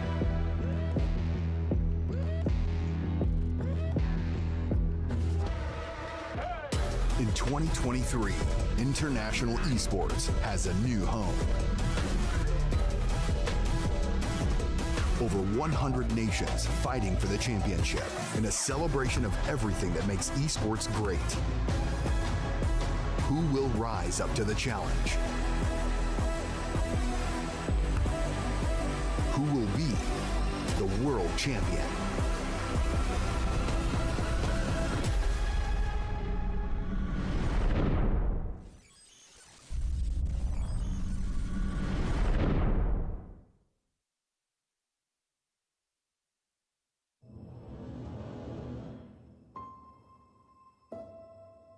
One purpose, one dream, one rhythm, one step closer to glory. They say history remembers the winner. So who will be the ones writing the future?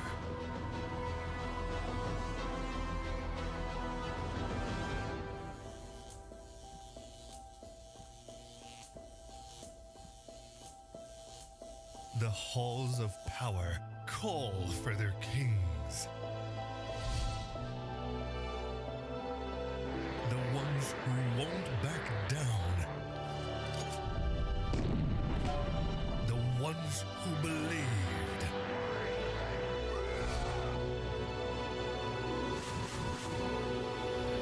The ones who knew that over over 100 nations can't be wrong.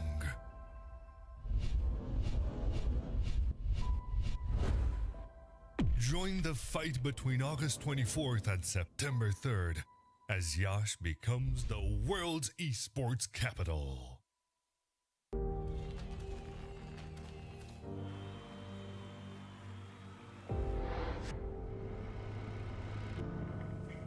In the heart of Iași, Romania, the world's top gamers have gathered for the ultimate showdown. IESF brings heart-stopping matches across a variety of gaming genres in an electrifying experience that celebrates the passion and dedication of esports athletes from around the globe. This is more than just a tournament. This is where champions are born, legends are made, and anything is possible. Get ready to witness the ultimate display of skill, strategy, and heart. The IESF World Esports Championship. It's about to take your breath away. Do you think you've got what it takes? The challenge will be tougher than ever.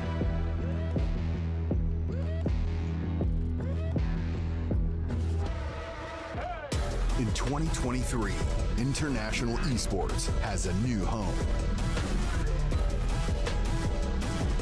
Over 100 nations fighting for the championship in a celebration of everything that makes esports great. Who will rise up to the challenge? Who will be the world champion?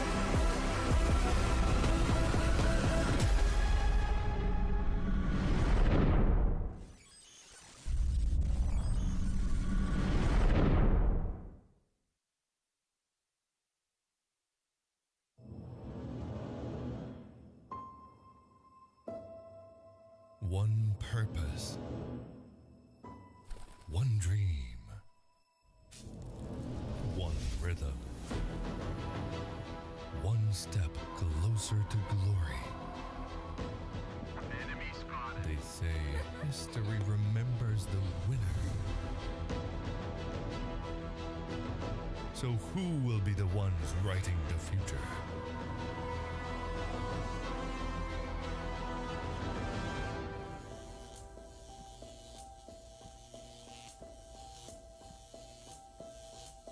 The halls of power call for their kings. The ones who won't back down. The ones who believed.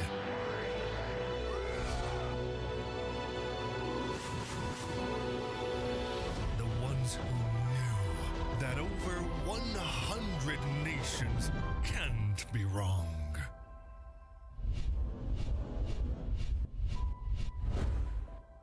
Join the fight between August 24th and September 3rd as Yash becomes the world's esports capital.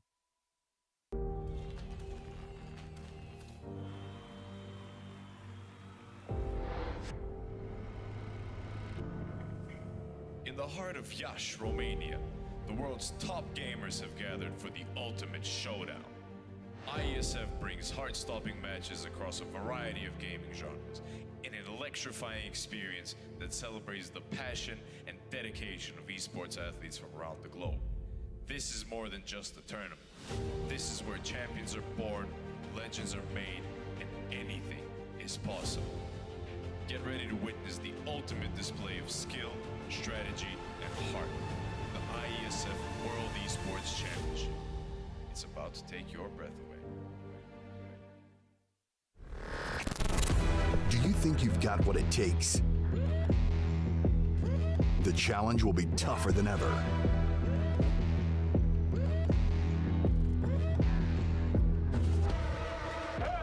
In 2023, International Esports has a new home. Over 100 nations fighting for the championship in a celebration of everything that makes esports great. Who will rise up to the challenge? Who will be the world champion?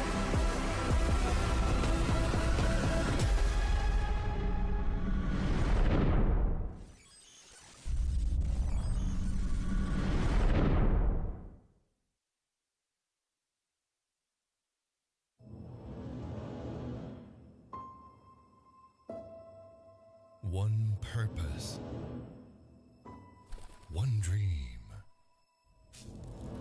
One rhythm. One step closer to glory. They say history remembers the winner.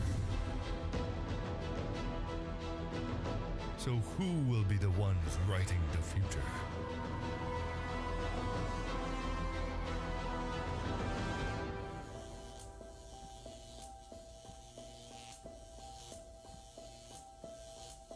The halls of power call for their kings. The ones who won't back down. The ones who believed.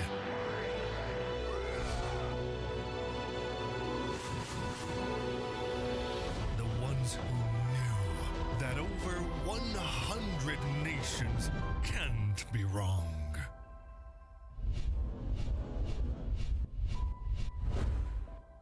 Join the fight between August 24th and September 3rd as Yash becomes the world's esports capital.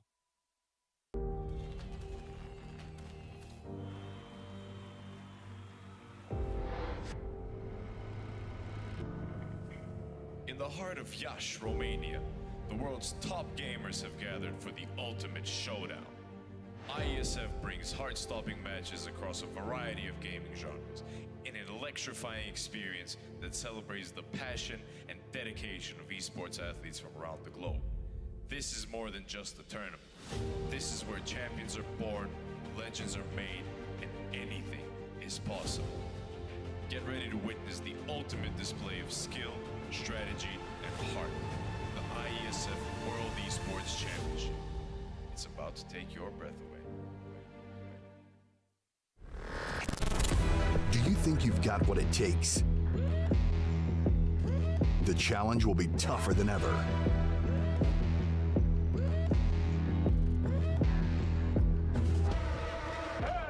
In 2023, International Esports has a new home. Over 100 nations fighting for the championship in a celebration of everything that makes esports great. Who will rise up to the challenge? Who will be the world champion?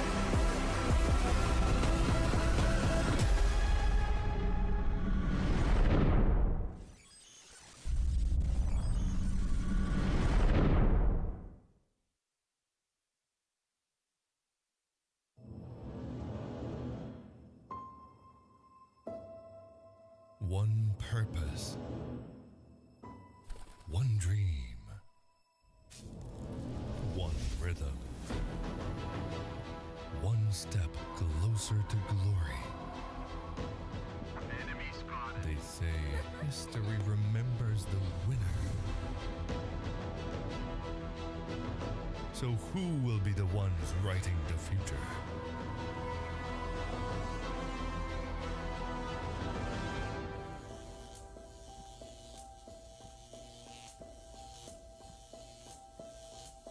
The halls of power call for their kings. The ones who won't back down. The ones who believed.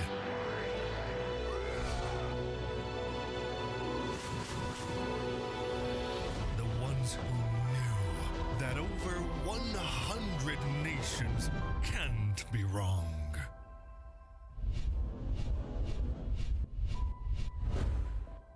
Join the fight between August 24th and September 3rd as Yash becomes the world's esports capital.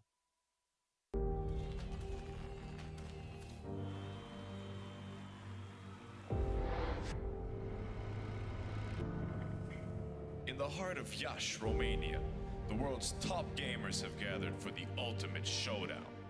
IESF brings heart-stopping matches across a variety of gaming genres in an electrifying experience that celebrates the passion and dedication of esports athletes from around the globe. This is more than just a tournament.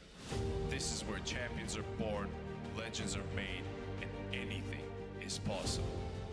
Get ready to witness the ultimate display of skill, strategy, and heart. The IESF World Esports Championship. It's about to take your breath away. Do you think you've got what it takes? The challenge will be tougher than ever.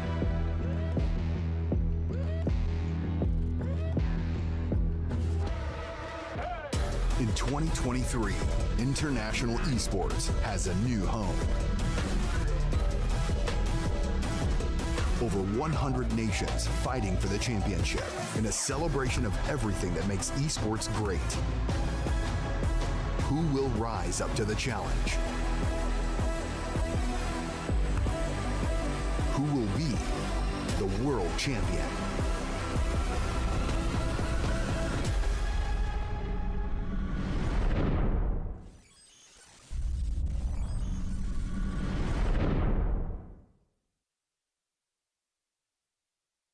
Hello, everyone, and welcome back. Had a nice little break to be able to recuperate, but now it's time to get back into action. We had a crazy first series, and I'm ready for the action to continue soon enough.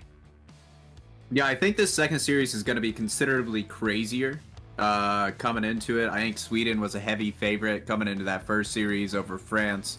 But I think we're in for a good one here, man. I really do. As Czech Republic. We're going to see the side of Czech Republic. That's what's going on. Showing up the side is Czech Republic going to be the first side that we see, as they will be going up against Denmark here. I did some scouting in between the games. I think I slightly favored the Czech Republic coming into the series, but it is a slight... Yeah, they've looked pretty good overall. Scream, Move, Aaron, Filmini, and Addy. They've had a solid performance. They've had some very creative plays to go for overall, I would have to say. Yeah, it's a very slim margin that I think separates these two teams. So I wouldn't be surprised to see this one go the distance and to go all three games. Anything short of that, I will be disappointed in one of the sides. Because I think this is one of those series that definitely has the potential and it should go all three games. So in talking to that, we're going to go ahead and show you the side of Denmark. Coming in, Owned Me, CY, Mo, Risk, and Plav will be playing here for the side of Denmark here in this semifinals. Which I guess we should go ahead and talk about how they got here, right? Since we are in the semifinals. They, well, I guess they both went 2-0. I guess that's how they got here. So there is that really is the story, isn't it? Czech Republic, they put the hurt in on Ireland as well as Team Iceland. And, whereas for the side of Denmark, they had a little bit of a rougher road to get here. Hungary forced them to go 3 games, but then they were the better team up against Wales with a combined 35 deaths. They outkilled the team in 1 game than what they died in both games combined. So that's just a little bit to show they're a bit outclassed. Yeah, that said, I do love everything I've seen from this Denmark roster. I am excited to see more of what they can perform, because so far they have genuinely impressed me in a nice couple of ways. Owned Me has been an absolute amazing player, and Sky creating space on that support has always been a bit of a menace every single game of the series, and just a constant threat that has to be worried about. So I imagine that's going to be some of the target players just haunting in the back of the head as we go into this next series. Have you casted all of these games? I've been able to cast both the Czech and Danish games, at least against some opposition. So, okay, so you got to see this mid AA. Was that hype? Oh, it was absolutely beautiful. The Primal Beast it was going against was absolutely destroying them. But once the AA and the Wind Ranger was able to get some proper farm and they were able to properly kite him, it totally turned on its head and was a completely different story about that 15-20 mark when that was shown. And Denmark going for the more recent bans. We've seen a lot of Broodmother recently. She's been able to creep her way back in, spindling her webs, and Denmark want to make sure that doesn't happen here. Yeah, no cobwebs. We're trying to keep a tidy household today, boys.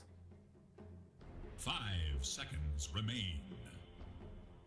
Yeah, as Czech Republic going for a pretty standard ban of that Beastmaster, going to do the Spirit Breaker. I mean, we've seen how impactful it was in that last series, how much space it was consistently able to create to make more and more problems, making it difficult to be able to resolve any of the challenges thrown upon them. And now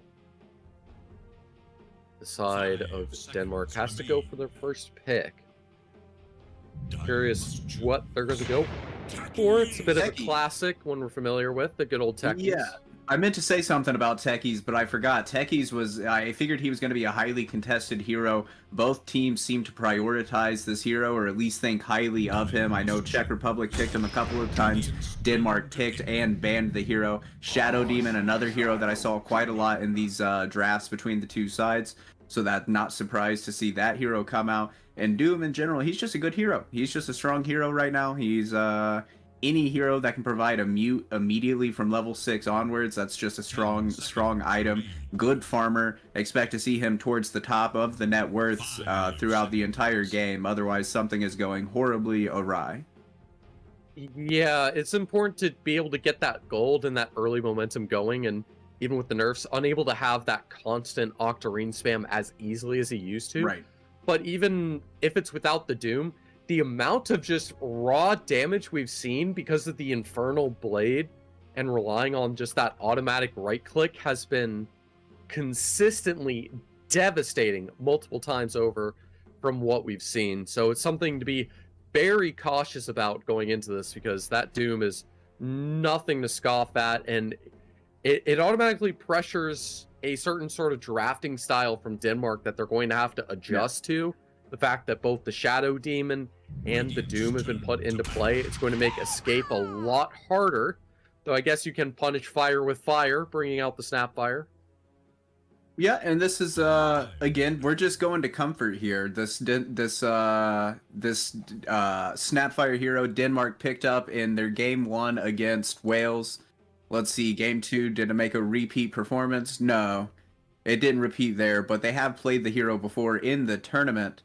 And yeah, so going back to a little bit of comfort here. And I like this dual support combo, if that's the way they decide to play it. These two, they can roam around the map and just bring death and devastation with them wherever they go. Yeah, certainly. And now the question is what to go forward next in the bans. One thing we did see, it must have been from the Czech Republic. They brought back the carry Lina, and yeah, it was I saw that terrifying. on the Dota buffs. It was genuinely really good the entire way through.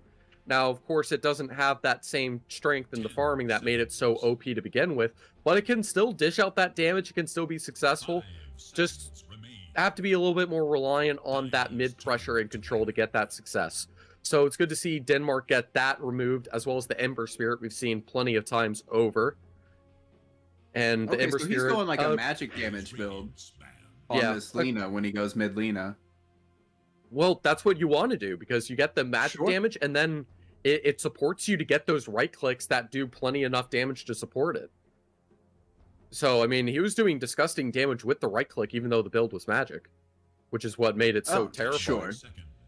Sure, I was just curious because I've not really seen Lina since the nerf. So I was just curious to see what these high-level players, how they were wanting to build it and stuff like that, what decision they were choosing to make. This will be my first Doom game since they reworked the Octarine core as well.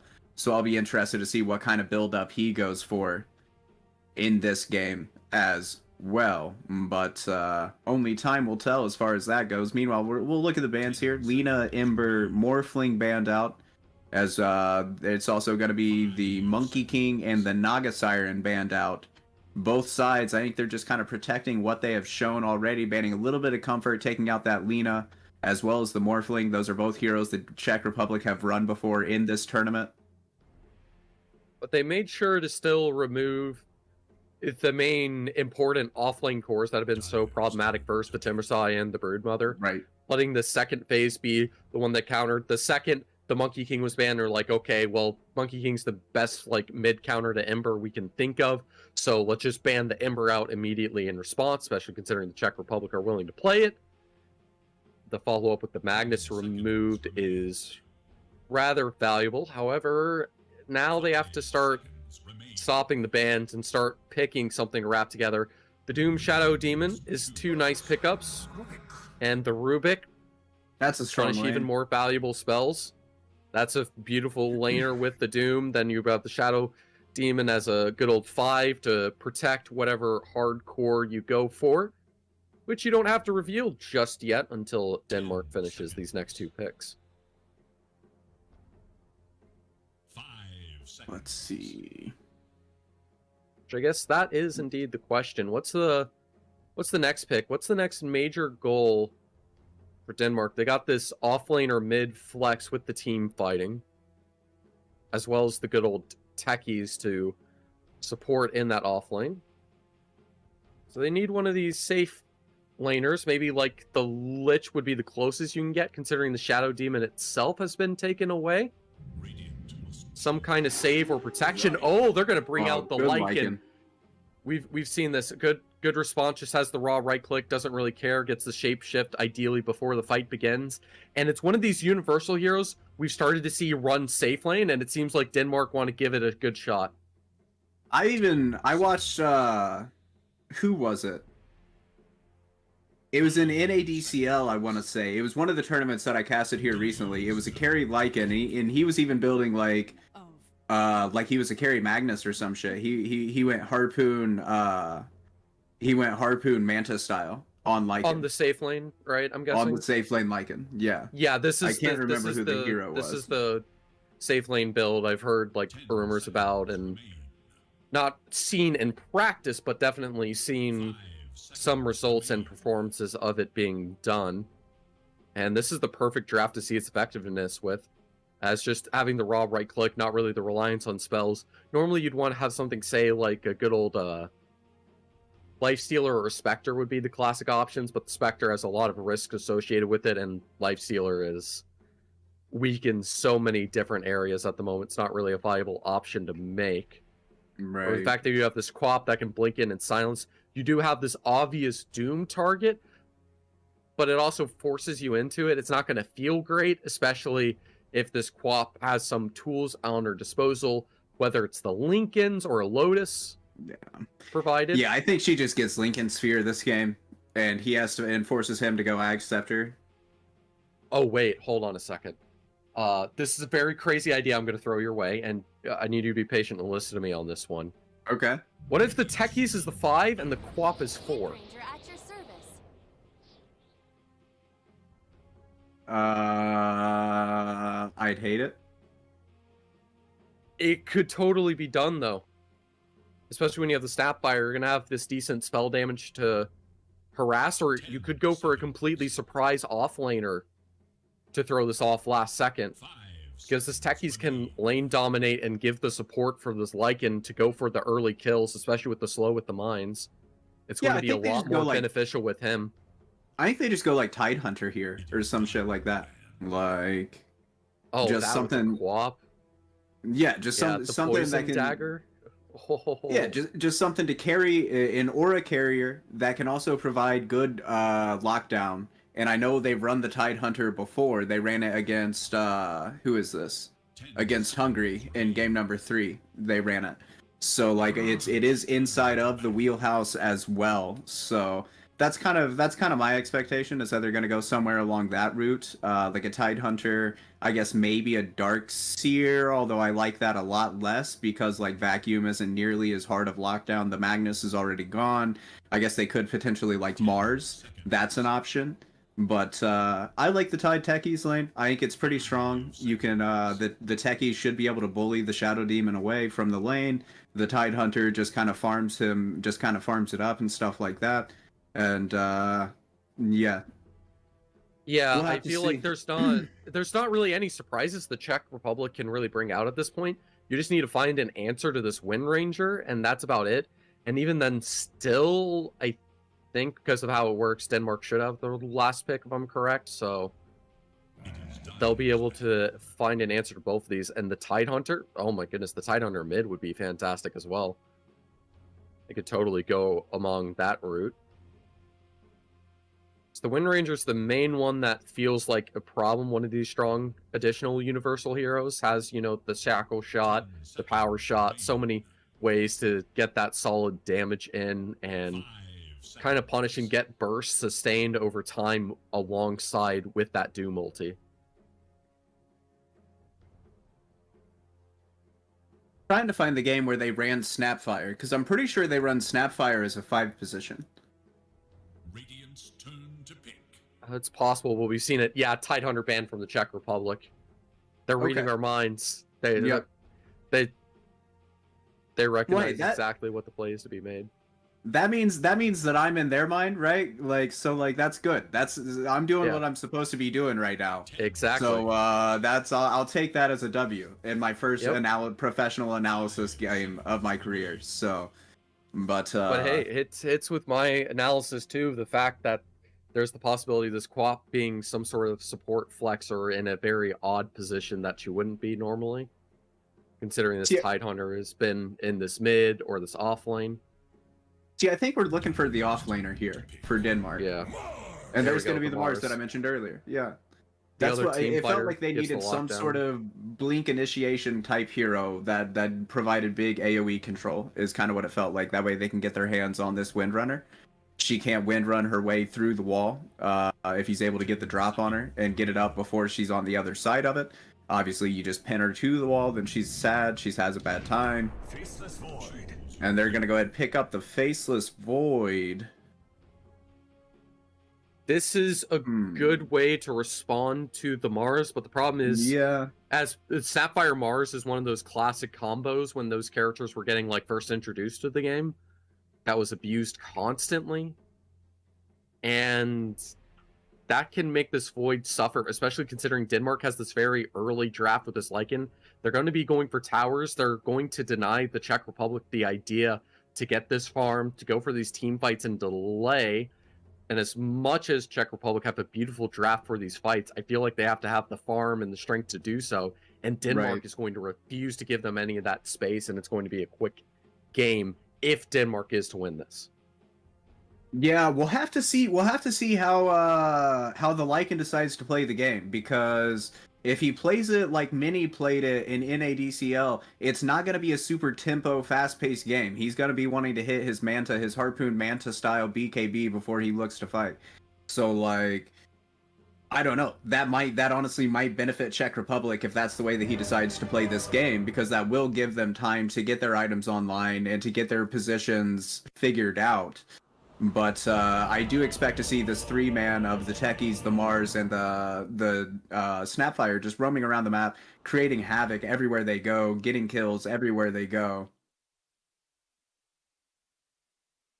Yeah, and seeing how you want to have this double Wolf combo, considering what they've gone for the pick with, there's nothing that screams to me in the sense of a wolf bite target with the Aghanims later on. To be able to have that impact, like he is the only true real right clicker in this situation. Yeah, I mean, Quap, she can have some decent right-click damage and stuff like that, but I don't think you really want to put Quap into a wolf form. It just doesn't make sense. It doesn't really provide much of anything. Like, she's fine to just blink in, throw out her spells, run out, blink in, throw out her spells, run out. Run in, blink, throw her spells, blink out, whatever combo she decides to do in. Yeah, but I'm pretty sure you're right about the 5 Snapfire was the detail. Wait, no, it's on Sai, so on the Quap. Which I could have sworn that he was playing the position 5. Unless I'm mixing him up with... I actually might be mixing him up with Sea Sky now that I think about it. Yeah, this is where Dota Buff scouting fails me, because like Dota Buff just shows like whatever their Dota name is. It doesn't show their professional tag. So like it gives me little to no information as far as who plays what position and stuff like that. So We'll have to see kind of how they're going to lane things out, but they are sending the Lycan up top. They're going to bring the Mars in the safe lane. I mean, imagine that Lycan's the true carry here. Me as well. I don't think Mars carry is a thing. I think this is just a laning matchup thing. We will have, the Psy mid. I'm getting mixed up with a familiar player we've had in this tournament. Bit of confusion. So we have the Mars and the Snapfire just initially starting off in that safe lane. So we're going to have the techies with the Lycan, which I did figure would be the case. I didn't expect it to be in the off lane, though. That's a bit wild to see. Yeah, I think they just, I think they like the support on support matchups. I think they like the Snapfire versus the Rubik, and they liked the Techies versus the Shadow Demon. They just didn't like putting their Lycan into such a strong lane up against this Mars, or up against the Doom Rubik, so they decided to send him up top, up against the Faceless Void Shadow Demon, where that should be a 1v1 lane, because the Techies should be able to control the Shadow Demon to the point where it's not a 2v2 lane. As we kind of see right here, he already has him harassed all the way back by his tower. Very little very little health on this Shadow Demon. Little to do. He's going to eat another sticky bomb. If he's not careful, okay, stick charges. I was going to say, if he's not careful, this could be first blood, but he was careful. Yeah, I'm trying to think. There was that fun Mars Ags Mars that was brought out at one point. But I don't think that's going to be one of these sort of games. Here, the real goal is to peak the last hits on the Lycan still, I would presume. Yeah, I think it has to be Lycan carry, because if you were going to go Mars carry, like, there's 1,000 other options that do the job better than Mars carry. So, like, I think they are just doing lane swaps just because they wanted to put the Lycan into a lane where he can essentially free farm, right? If you look at him now, 12-3, top of the CS chart, he's having a great time, as opposed to the Mars 9-0. So he's having a slightly worse time. This is going to be first blood, actually. Oh my goodness. That's a massive pick, because the Doom's going to have a great time in lane. They understand that the Mars with the Snapfire is going to have a better time having the survivability to be able to sustain against the Doom Rubik and not end up having a hard time getting those last hits required. But to get a pick off early on him to slow down those early levels is rather massive, and it's going to be pretty costly. Yeah, that's a good start. That's a good start. That's exactly what they were hoping for. Slight XP lead in the top lane as Aaron is level 3, as Mud just got his level 3. But again, I think a lot of it, this Techies, he's been hanging out in XP range while he's forced the Shadow Demon completely out of the lane. So that makes it so the Void gets an XP differential. And on top of it too, he can use these level 2 wolves. And as he tries to split push the wave, you now have the Void having to deal with the slow harassment, berating him down with just the creeps under the tower. Certainly far from enjoyable. One of the wolves taken out though is Dandy. But now with the jungle creeps easily removed by the wolves, he can now cut it back to right next to his tower, make it as difficult as possible for the Void to get those last hits sustained. And in a nice place, I able to take the water rune away. And now the Techie's chilling nearby to ensure the other one's secured. I think that the Wind Ranger's focused on the last hits on tower instead, so that's going to be a co-op with double bottled water runes stealing all the regen. And life getting very hard for this Wind Ranger. Yeah, I think that's kind of a big deal. But the Winch, there's a couple bounty runes that are still on the map that she can always run to real quick to get a bottle refill. The support could suicide themselves now the first blood has been given, and TP themselves to the lane to get a bottle refill. But it looks like she's just going to opt to go ahead and run all the way back home. She's half HP, half mana, so... or even less now. She must have farmed a camp. Yeah, able to get some last clicks and harassment to slow down this Lycan for a moment. But again, it's important to remember, Lycan's one of these universal heroes. The gas isn't going to slow down. So with all that damage done by the techies, the Shadow Poison getting harassment. This is going to be a close to dead with that fourth stack in. No, he's fine. We'll be able to get away, but it's still costly. Will allow the Faceless Void to get a little bit of space at the cost of his Shadow Demon getting removed. And now actually confident enough to turn it back around. More blood grenades all across the map. As the Doom's brought rather low, the move slow makes it a little bit concerning.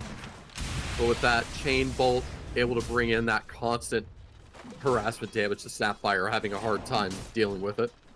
It's no small thing to be favored by the gods. That should help. Mini looking to make the 6-minute rotation to the mid lane. There are 3 heroes in the mid lane for the Dire. Looks like the rune's going to spawn top. Focus fire, but immediately blinking away is Sai. So he'll be fine. And that's a little sad. Play denied the rune once again. Oh snap. So no way for any regen to be obtained by this Wind Ranger. She's sitting at a better place right now. But then there's going to be a bottle refill. As Ade gets cut down. And that's 1v1. The Snapfire wasn't there. Yeah, the Snapfire being taken out, but getting that rotation, refilling the quaff bottle so she can keep on her merry way. When you stack that on top of the fact that the Doom gets picked off once again by this Mars, it's an amazing read by Denmark, aware of how to answer this Doom, especially in this laning phase. Muff gonna steal an XP rune, so they will have the XP advantage here for the side of Czech Republic. One that's needed, because I imagine the XP is definitely hard in the favor of Denmark overall. Still early days, so it's hard entirely to see.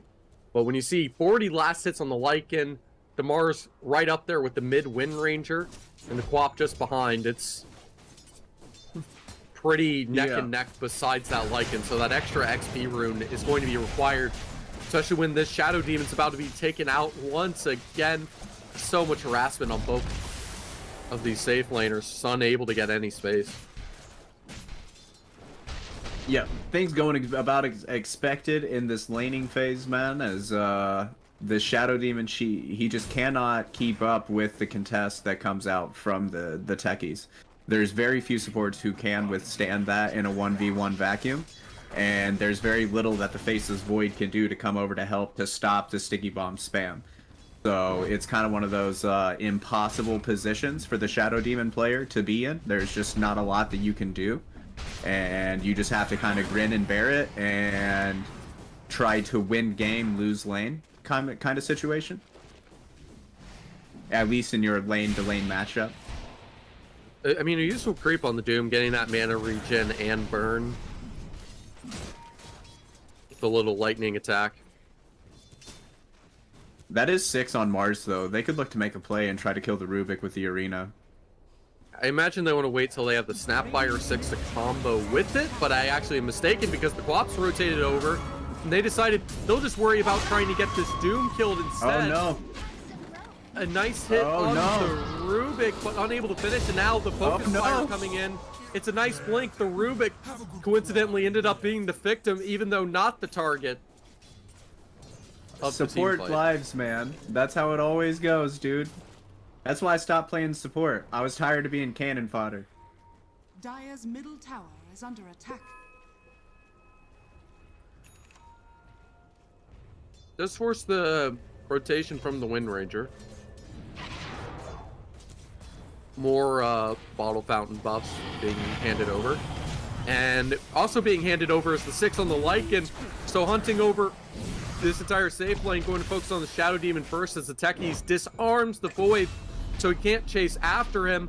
It's a nice proto under the tower to secure the kill, but at what cost, as the Mars has slayed the Doom on the other side of the map once again, and the Void is just barely able to teleport out. Ooh, and he teleports to the tower instead of teleporting to the fountains, so he's going to be on low on resources for a while.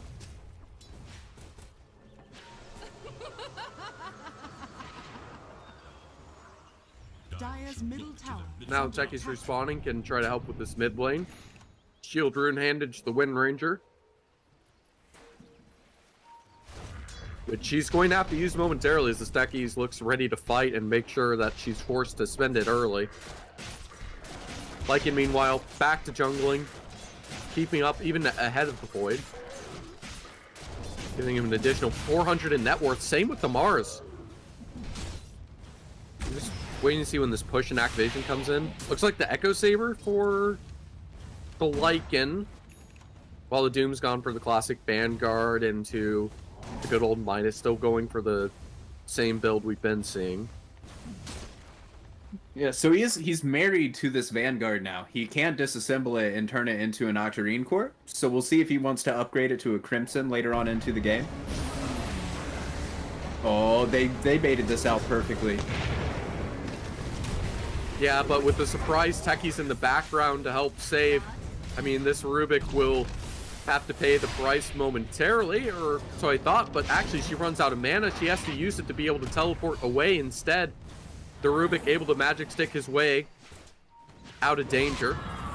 Mid lane exposed a bit, and it will cost the Shadow Demon quite a bit of his health. Fortunately for him, it's still early game. The Quap doesn't want to dedicate that ult to get the kill just yet.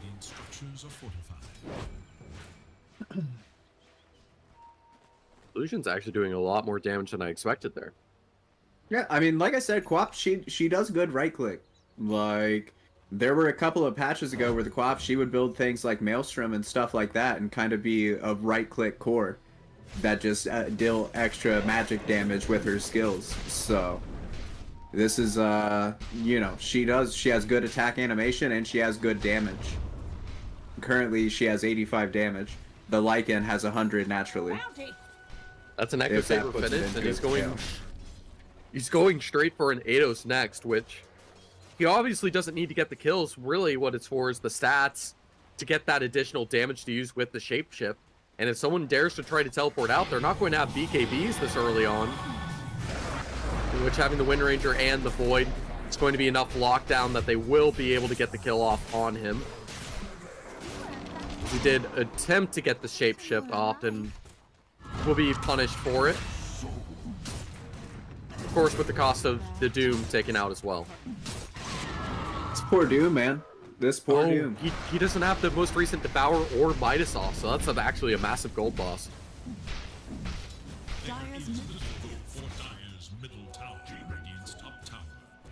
The Fey Blade on the Quap to get that additional mana regen, and Atos for the Wind Ranger herself, of course, will come in soon enough. And this Mars going straight for the Blink Dagger after the Phase Boots. I guess he doesn't need any more damage when you have the Snapfire with him, so fair enough. Yeah, and that was my read on the draft as well, was that that's what they needed, was they needed some sort of Blink initiation. They needed something along those lines, so that doesn't really surprise me that the Mars is going first item Blink, as we're going to see that play again, beautifully set up where the Lycan gets caught out with the bubble from the invisible Shadow Demon, set up with the double damage Windrunner coming in with the, I mean, it was just a beautifully set up play and executed very well. Yeah. Lotus is being collected, Snapfire getting some reserve with the Arcane Boots, going to help out most of the team. It's the Quap, interestingly enough, having the Strength Treads available for a moment. Lycan going back to farming, about to have his shapeshift available once again. With the Wolves seeing both him and the Rubik, know that he needs to be a little bit more cautious. As the techies with the Mars, looks like they're planning to get a surprise gank in with this Blink Dagger. Perfect stun follow, should be able to lock him to the tree. No need to use anything else. Beautiful combo, shuts down the Void. And that's one danger, is like, as nice as the Chrono is and everything else, they got this amazing stun lock combo with the Mars and the techies that's going to exist throughout the entire game. The ability of the Lycan, ideally to chase later on once he finishes the good old Atos. It'll be quite a worry to deal with. Oh, that's a dead quap. Really should be. It's going to take quite a bit to get it. The Techie's making it costly, trying to punish this Rubik, but the stolen shapeshift allowing him to get a nasty bit of right click in, at least for a few moments. Eventually, the Shadow Demon will ensure that his Rubik gets saved, or so I thought. Damar is able to get in that bit of bash, and now a little bit of revenge on the Snapfire. Vengeance has been made, and we have a very bloody and even early start to this game.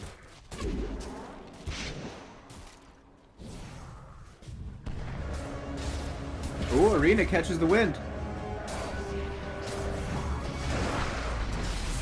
Oh, But now the Chrono to Counter counteract. Chrono. The flying Techies denied from getting his blast off. Forgetting how that interaction goes. Unable to save the a dead Void. Lycan, but they will almost trade the Void. The Poison Daggers Still a dead will Void. eventually help out ensure the secured kill. Now the question I'm wondering is, what does the Mars go for next? Is it this more offlane, or are we going to see something really wild start to come on up?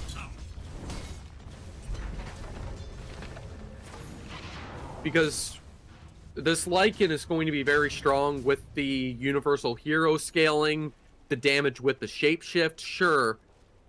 But I don't know if it's going to be enough to deal with the Faceless Void.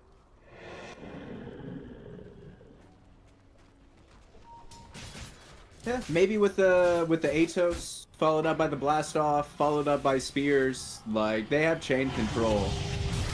Oh, this dude's super dead. I mean, for now, he's just getting slowed, harassed with the Atos, and he'll be fine. But when you have the Blink of the Mars, Spear, into the tree, nice save from the Shadow Demon, but the Lycan will sit around to ensure that he gets removed. And now this Void's almost debatably out of position, just trying to get the Mars that has been alive for quite a while, so an important trade to be found, and making it 2 with Snapfire.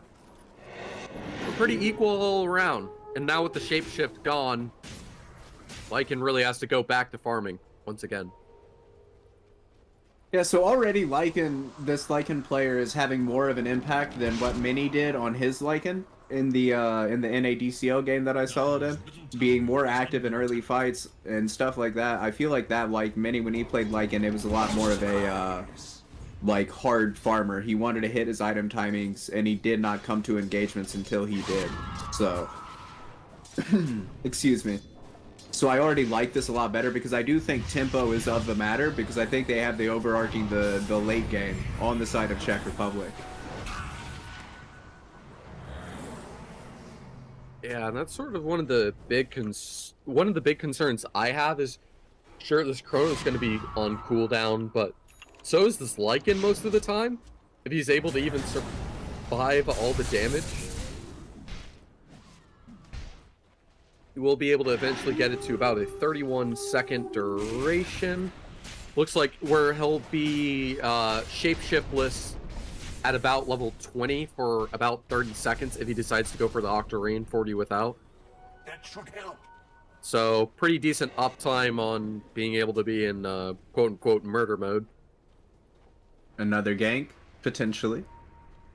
Oh, certainly. I mean, they got the full Mars Arena, the Snapfire's chilling nearby, they got the cloth wrapping around. Scene going to decide to spear the Shadow Demon because of the save, because the Doom's already low and isolated, forcing him to use it on himself. And the Shadow Demon's still going to be doomed. Amazing attempt to try to save from the Techies, but instead will lead to a double of his own. The Shapeshift Lycan doing so much damage, forcing the Chrono out, and the Twop goes right into it. The Mars Circle with the Mars Spear will be able to have a little bit of a save to ensure the Void dies, but it's a little bit too late. The Lycan will still die, and this Twop inches away from defeat. Fortunately enough, the Wind Ranger will also dodge her defeat. So a slight win overall in that fight, I suspect, for Team Denmark, but certainly not a free one by any means. No, that was bloody. That was bloody. But again, he got so close to being able to bring down that Faceless Void, just enough time to turn around and Chronosphere. And that Chrono Focus Fire combo, again, being the bane of this Lycan. I don't know if she has silver tipped arrows or what exactly is going on here, but she has been the bane of this Lycan the entire game.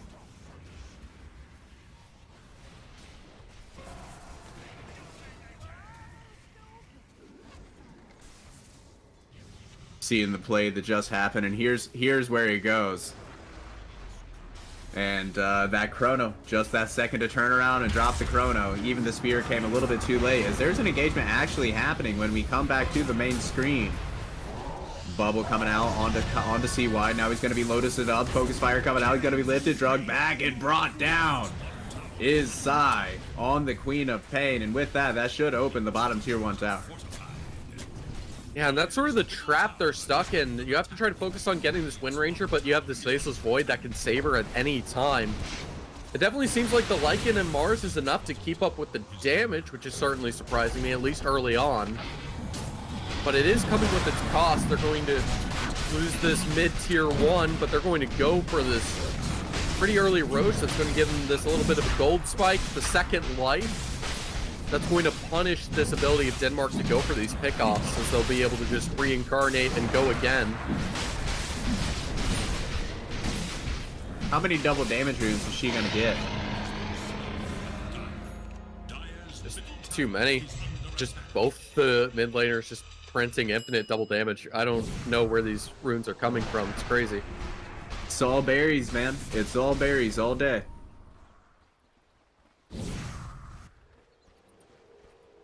Yeah, you can see the Shadow Demon's even gone for a Pavis with how much harassment I've gone to pick off these cores, and sometimes even himself. The Paviche. Wonderful item, the Paviche. So strong for its price tag. Gives that mana regen too, that so many of these supports. I mean, we talked about it a bit the other day with friend of yours, Atomo. It was pointed out with the neutrals of how there was constantly all these mana regen items. We're getting to the tier 2, so those are being thrown away. Of course, we still see an Arcane Ring and a Ring of Basilisk, mostly on the fan braces as highlighted. Now the Lycan, a Sacred Relic. Is there a Radiance he's going for? We're about to find out. Nullifier instead. Yeah. Deal with the Wind Ranger. Makes a lot more sense. Find that agreeable. Makes a lot more sense than a Radiance. Also, Rush of Guardian Greaves on the position 5 Snapfire. That's an interesting one to see. She's such a good hero, man. You can build almost anything on Snapfire. And I mean, Mars, he's not necessarily, like, he doesn't mind carrying some auras, but he's not really going to be a mechanism carrier. 4-man smoke coming up onto the high ground. A lot of Atos, Snapfire. Going to be a little bit more of a delay on that Greaves. A little bit. Just a little bit.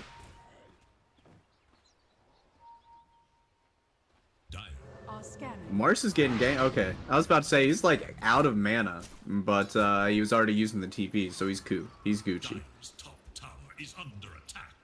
Yeah, this Quap trying to get her Ags.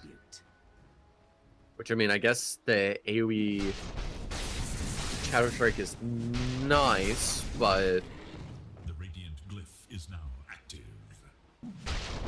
I guess it's the cycle of the additional Scream of Pain. I don't think she has her shard. Maybe she's going to get that after the Ags. It's an interesting way to try to address this unique situation where you have this Wind Ranger Doom Faceless going on to try to poke and prod with the Screams using the Poison Daggers. Yeah. Utilizing those Shadow Strikes.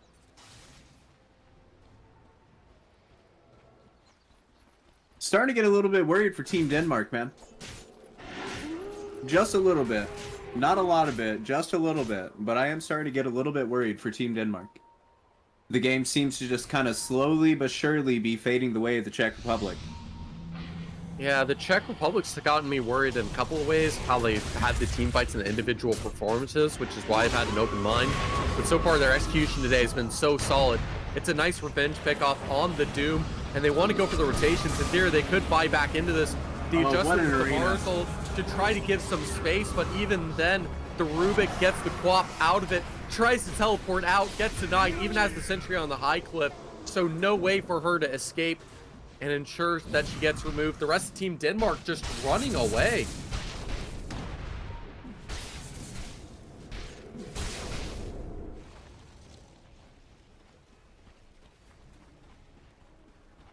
Yeah, so you have the Nullifier, Atos, Echo Saber, so you got a boatload of damage on this Lycan. But he's constantly being caught out, and he doesn't really get this true shapeshift uptime until later on. And you're relying on it to get that damage. The cooldown reduction, halfway there, needs that level 20 for the plus 6 seconds. And you can see it's still quite a while. One of those characters that feels like you want the Octarine on. But you can see he's going to go for a bit of a different build. Harpoon, BKB, Assault Curious. I think he's debating right now whether he wants to buy the Harpoon first or if he wants to get the BKB. I think he should get the BKB.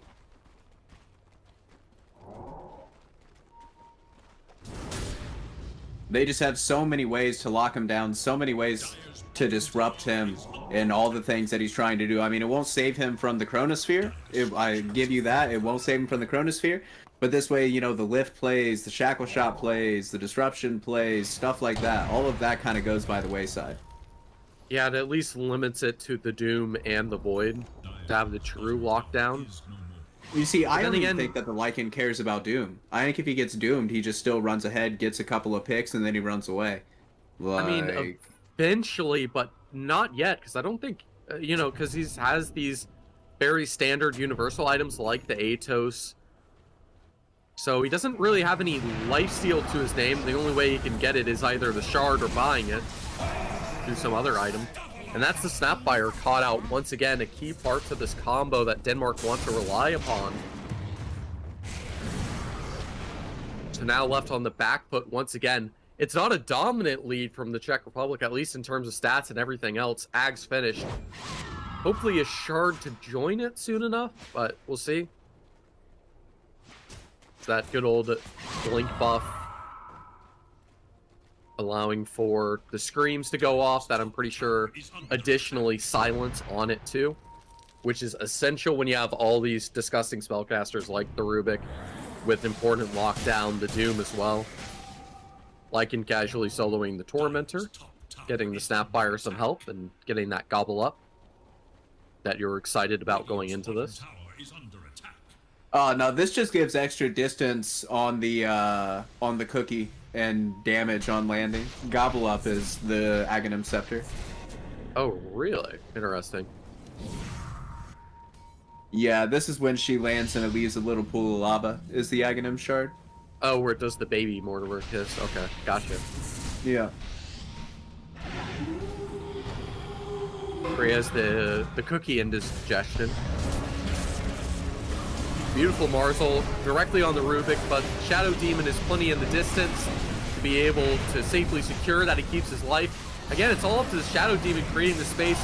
This Quap's trying to do whatever she can, but now the fact she's doomed, even with the cookie trying to help save, the Void can keep up with the chase, same with the Wind Ranger.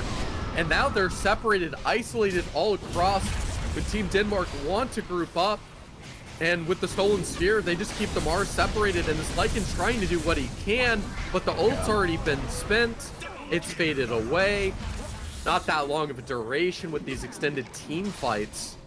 And it's a beautiful adjustment from Team Denmark to get almost a full team wipe here. Yeah, this is very... I was a little worried for Team Denmark. Now I'm very worried for Team Denmark. They're hunting for the wipe, too.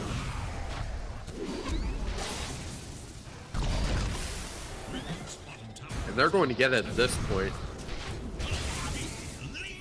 This Techie's doing everything he can to try to disarm and delay, but it will be fruitless, as in reality he has no escape. And this Shadow Demon and Rubik, they've been able to create enough space that even with the early picks from the Quap, the success in every single lane, it wasn't dominant enough to fully shut them down. So now the Czech Republic have the farm and the space required to be able to have impact with these cores that are some of the strongest in the game. Wind Ranger for a lot of teams, often permabans. rarely seeing play due to how deadly and how much spike there is to her, even with the recent nerfs that have been put into place. And the exact same with Doom. With these nerfs, it's also made the Faceless Void more effective. The Cookie, not enough to obviously free the Quap from the Chronosphere. Doesn't matter if it's a solo Chrono. It's one of the best cores to deal damage on Team Denmark. So they have to watch as this tier 2 should be fading away. All the damage, the Shivas, Techi's trying to do what he can. The Lycan getting a nice little bit of survivability. But now with the BKB on the Void, he can ignore these stuns and just start chipping down everyone on Team Denmark. This feels done. Yeah, it really does.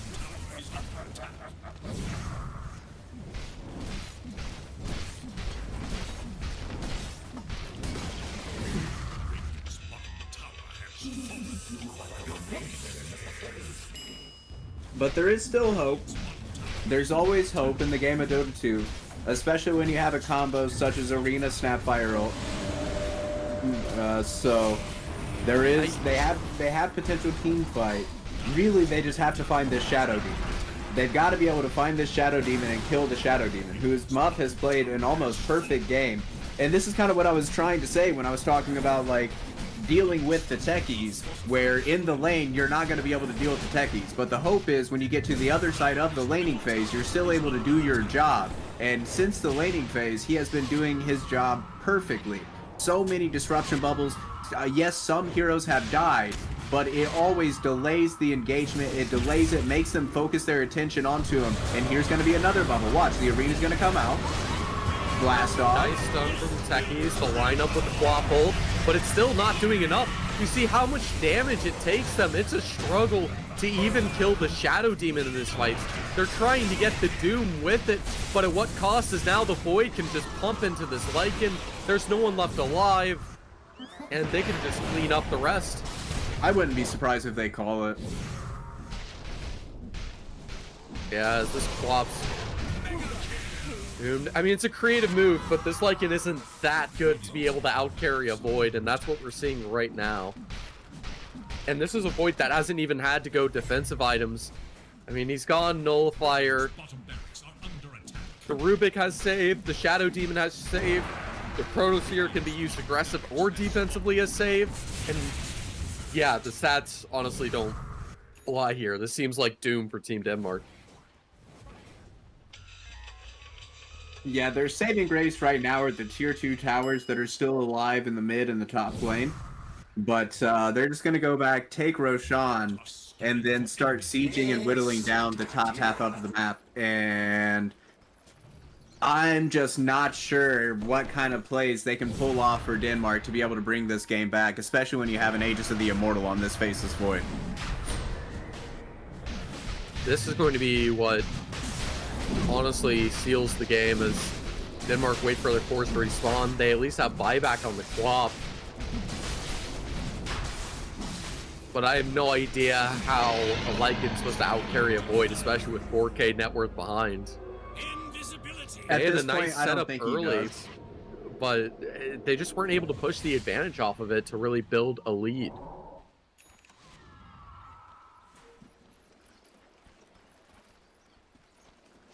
And that's where I think the problem with Lycan is right now. I think Lycan is a little bit of a tweener.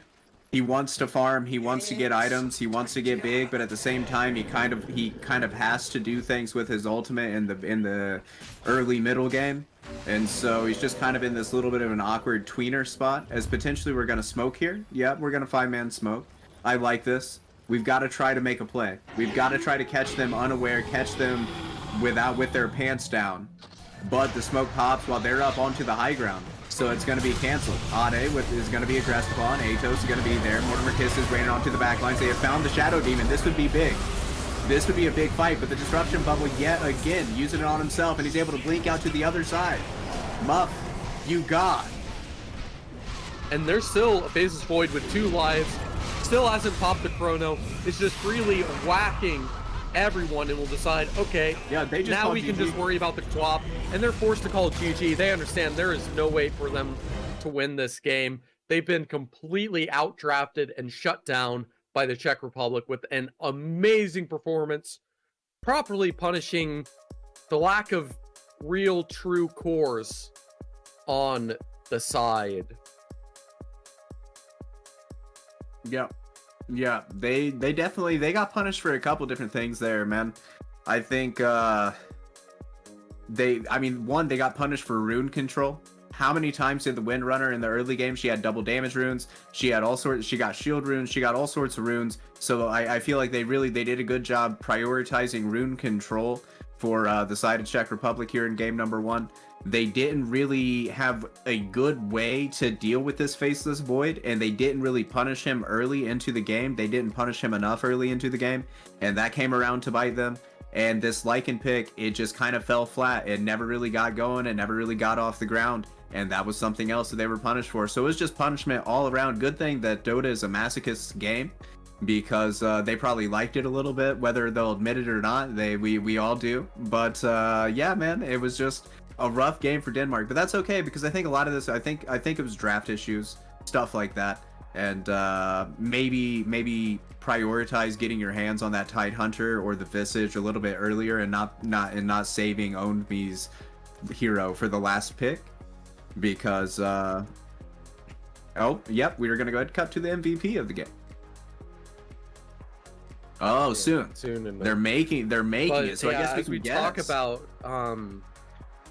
I would have to give it to the Void or the Wind Ranger, I think, because the Wind Ranger is the one that made all the space for the Void to be able to get that success, causing so many issues, because the rest of Team Denmark was taking over the map and having that control. It's got to be the Demon, right? No, you were right. Good old Scream. It's the Windrunner.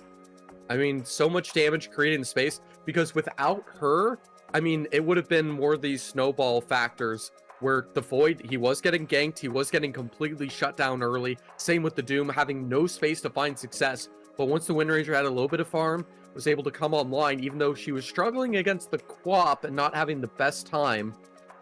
Once she was able to get those power runes and activate it to wind run to these other lanes, she completely started turning around these team fights, allowing the Czech Republic to get the lead and completely take away the chances at all for the Danes to be able to take this. And I think that's going to be one of the key factors when we're moving. And hindsight about the draft, one thing that we completely forgot to mention, you know, it's another great Faceless Void counter. Winter Wyvern. Yeah. Yeah. Probably one of the best out of the business. Just completely nullifies the chrono at least. Can be flexed as that off lane.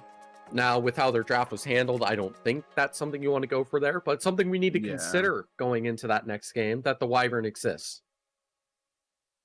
Yeah, that is something to keep in mind. But, you know, for now, I think we're going to go ahead. We're going to cut to a quick break. We will be right back with game number 2, guys, just as soon as we can. Hang in there.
Hello, everyone, and welcome back. We're soon to cut very quickly into a draft phase for game number 2 shortly, which has me thrilled. Yeah, we can already see some of the bands going through. Czech going for the Beastmaster Spirit Breaker per usual. Denmark recognizing how pesky that Shadow Demon was, taking it out of there with the Timber Saw. Dude controlled the game. Dude controlled the game, and I like this. So they're gonna go ahead and get a Magnus early, and this is kind of what I was hoping for. I'm assuming this is the owned me hero, and that they're looking for the offlane Magnus here. That gives them a good blink initiation. That gives them the overpower to or empower rather to give to their core, whomever that is. Going back for the Snapfire, so they have good team fight already rounded out with their first 2 picks. Solid for the lane harassment too. That move slow makes it easy for the Magnus to be able to get around and, you know, shove anyone wherever he pleases, as they won't be able to escape him. Could do similar things with like a Finno, but the Snapfire fits the position and the team fight ability in a lot more of a direct and satisfying faction, I would say. Yeah, I think the Snapfire just adds a little bit more, right? You have the cookie saves as well. You have good creep clear with the scatter blast. You have good tower siege with the little shredder. Just kind of provides a lot within the kit. Snapfire has a really, really good kit, which is the reason why we see her played all over the map. And with the offlane duo showed, they're going to go ahead and pick up their Morphling here. And I think Morphling should have a good enough time in this lane. Yeah, gives that benefit that he'll be able to steal 40% of the stats later on of all of them from the Magnus that he's going to be laning against likely as the universal hero. The fact that you already have the Doom on the table, so no way to get this quick surprise lockdown to completely shut out the Morphling that you would rely upon as you would on a Doom, and whatever you go for. I mean, Morphling's been one of those just strong cores with the Faceless Void and the Terrorblade we've seen most often at the moment, and I'm not sure exactly what the best way is to address something like the Morphling. I don't even think like a Medusa can deal with it. Maybe an Anti-Mage? Yeah. Have a decent time with how Morphling works. I think the key is they're just going to have to try to get the jump on the Morphling, or leave Morphling for last and kill him last. 5 seconds remain. Is how these team fights are going to have to go, because worst thing that you can do is start attacking into this Morphling, then he starts ability shifting, and then you just spend 5 minutes whacking away at a target that you don't even kill. Slark, that would have been a good answer.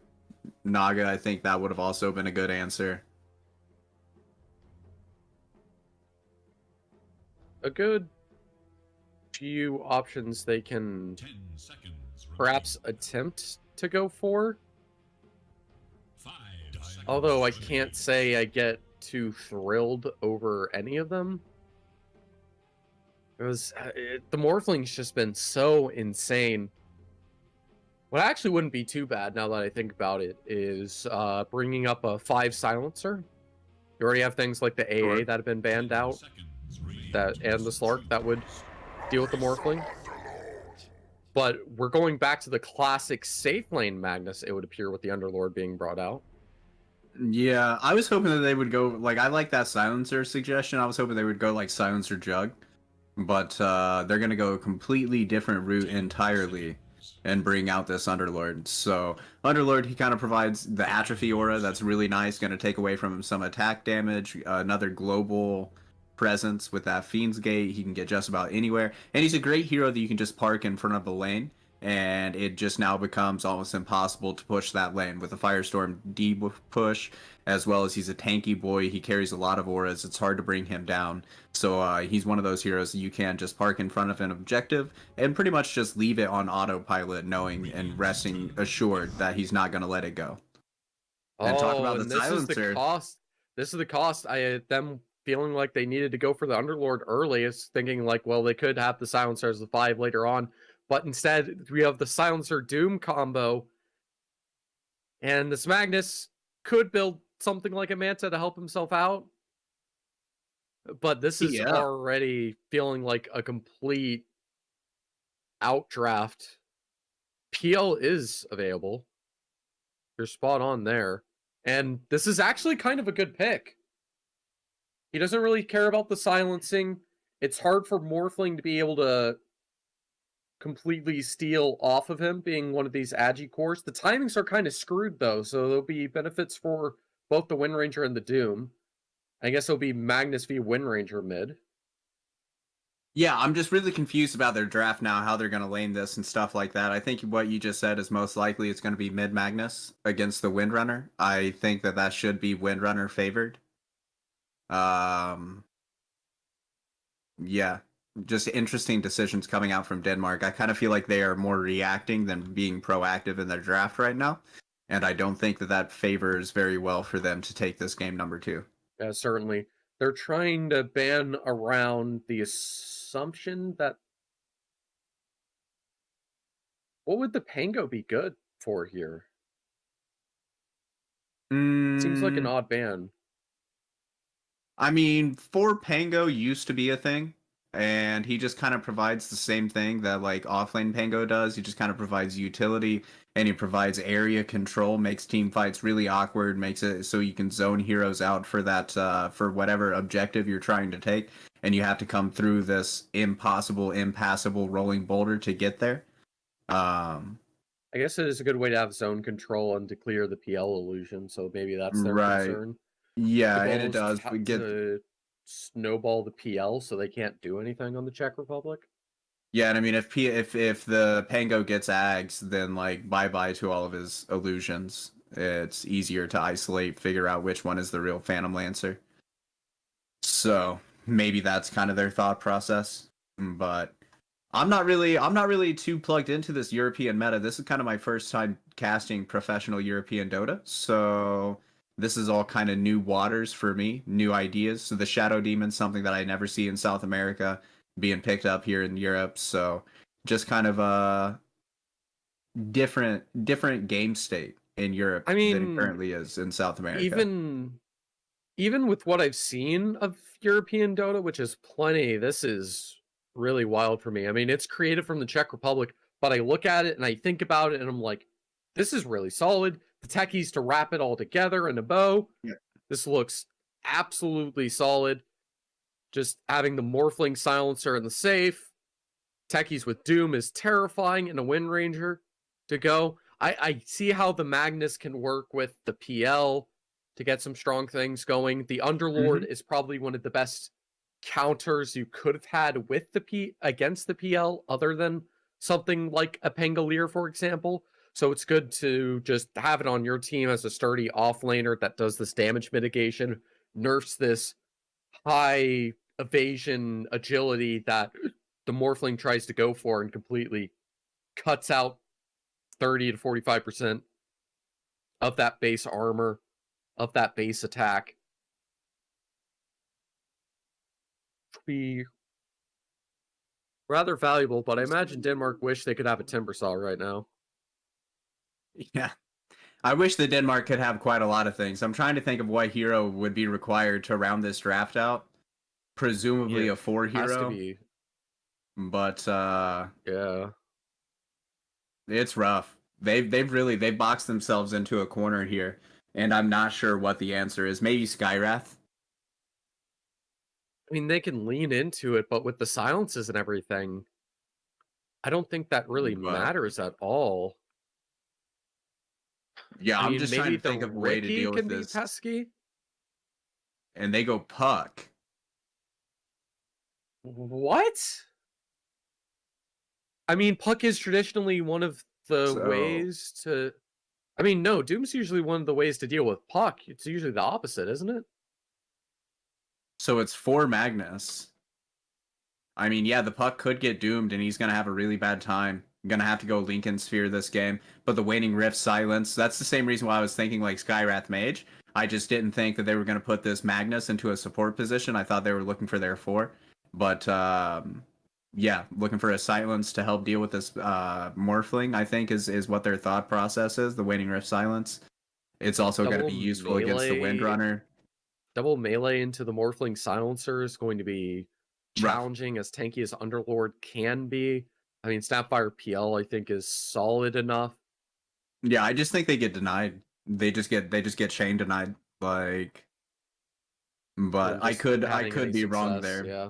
But No, I think he's I just think gonna you're firestorm solid. the waves out, and then the Silencer Morphling are just gonna focus attack their own creeps and deny them. This is a really good puck game. I I'm will going say Czech that. Republic. But this overall, the draft looks so good for Czech Republic to close this in too. Unless this puck has one of the most insane godlike performances I've ever seen, I am very skeptical of seeing a good performance here. This seems absolutely great for the Czech Republic to close, and everything lies on the puck to keep everything together for the Danish lineup. And they seem a little bit lost and disorganized currently. Yeah, and that's my fear, is like this whole draft, it feels like they were on the back foot and they were reacting to what the Czech Republic was throwing out at them. And now you have this Grandmaster tier Morphling that you're going to have to deal with. You have this Windrunner coming right back at you, which he was just given MVP of the last game. I'm not sure that we've addressed the Windrunner with this. I mean, there's not really any secured lockdown. We have Coil and RP. Well, Pit of Malice is also good against the wind, so maybe we do have enough answers for the wind. I'm not sure, but yeah, it's rough. And I think the drafts, I think the fights and everything, it's just going to be easier to execute for the Czech Republic. Like, they do bring a lot of team fight for the side of Denmark, but like, it's awkward team fight. It's in awkward positions, I guess, is what I really mean to say. Like, I'm not sure. I'm gonna have to see this for Magnus work before I'm a believer in it. I'm not even that worried about the belief in the Magnus, because I feel like the Underlord should be tanky enough to maintain with the additional harassment just from the shockwave. Going for the level 1 skewer is one of the things that confuses me. Yeah, because I mean, he's just looking to set up plays. Like, he's going boots first, skewer build, and he's just going to be looking to kind of try to catch people out and skewer them back. It looks like it could be a 5 Magnus. So yeah, it's going to be 5 Magnus here. So maybe just look to try to grab the techies or try to grab Ade and drag them back under the tower and see what he can do. He should be able to empower his PL from here, though. So that's nice. I guess they're hoping the Empower provides enough damage to classic level 1 There it tower, but the techies can follow up. Tower on the level 1 Doom does plenty, especially considering the non-existent, or at least used to be non-existent amount of armor. Went from the Scorched Earth. He went from having no armor to having a bunch of armor to having a little bit less armor, but that's just Dota balancing things. I think at one point in time he had like 6 or 8 starting armor. It was ridiculous. He was too tanky. Yeah, I mean, there was a point the starting armor for him was negative, I'm pretty sure, too. It was wild. I don't know if I've ever seen negative starting armor, but I wouldn't doubt it. Kind of surprised me that Tiny doesn't start with negative starting armor. Yeah, as close as you can get nowadays. Production, can we see last hits, please?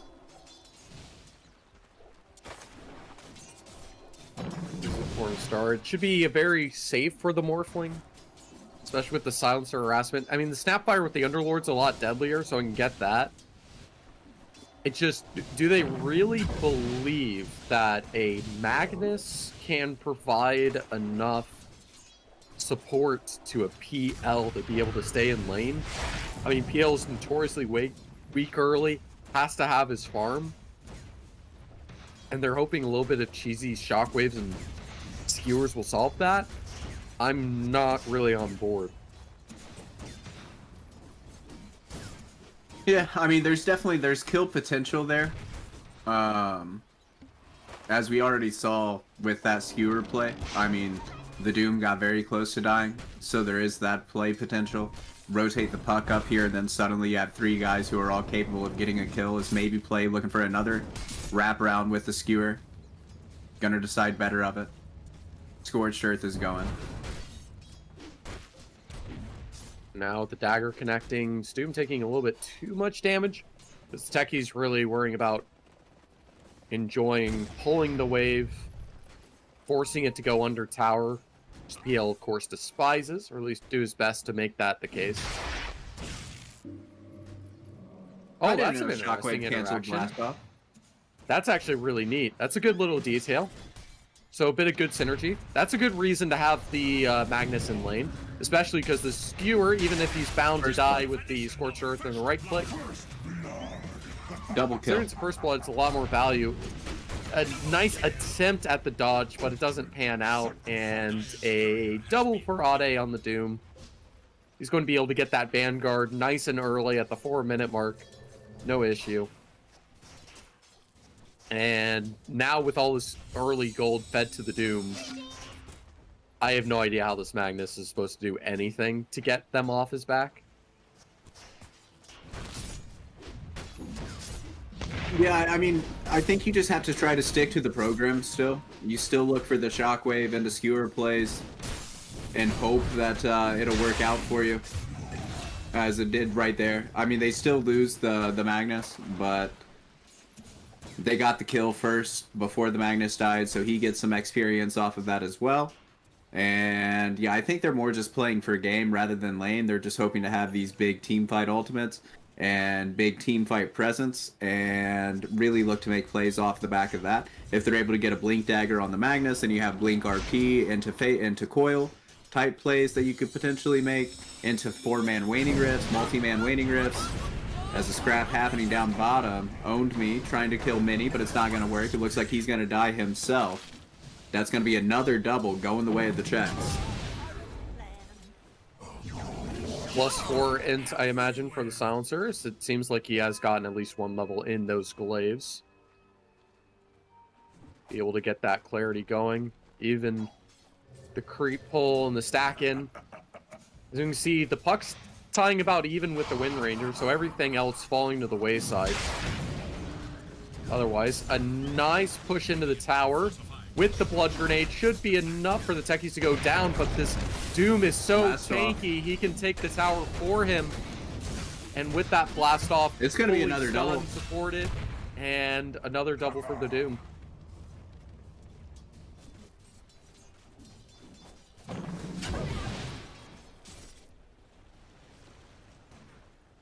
Still trying to think about how Denmark doesn't have this entire game slide away from them. Was most welcome. Yeah, I don't know, man. This game's gonna be very hard for them. It's gonna be like hoping to get out of the lanes as behind as possible, and then hoping to win the game off the back of a couple of good team fights in the mid game. Because both the Wind Ranger and the good old Morphling want to play off of that early aggression. I mean, the Techies will be caught out isolated momentarily, but the Silencer is a fantastic punish. The puck just barely able to escape and teleport after. So if the Magnus can find a way to kite and stay alive here, that would be massive. A little bit scared for the Snapfire, but turns out she'll be okay, and we'll enjoy a bit of that mid XP as the puck chillaxes and pulls the lane between the towers.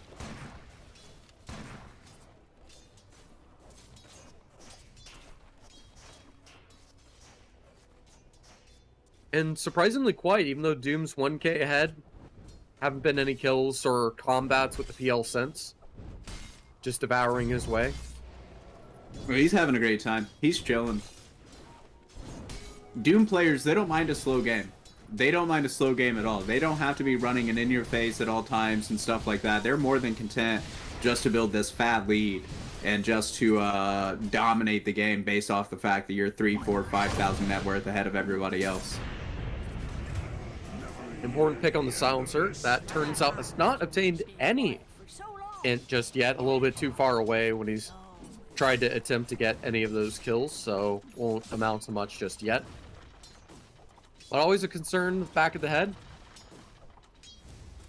Especially considering the int on most of these heroes are lacking on the side of Denmark. Yeah, I don't think they went to high school. They definitely didn't go to uni.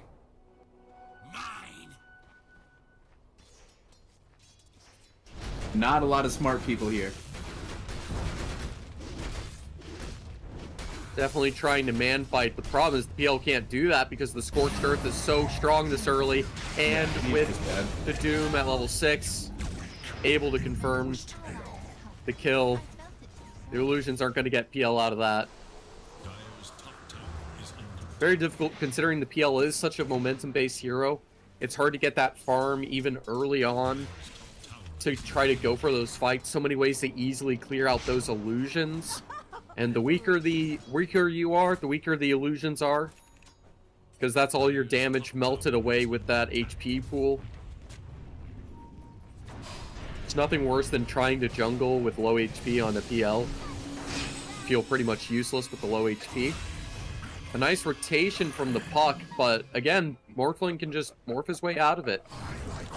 No silence in time before the essence shifts. He'll be able to freely walk away.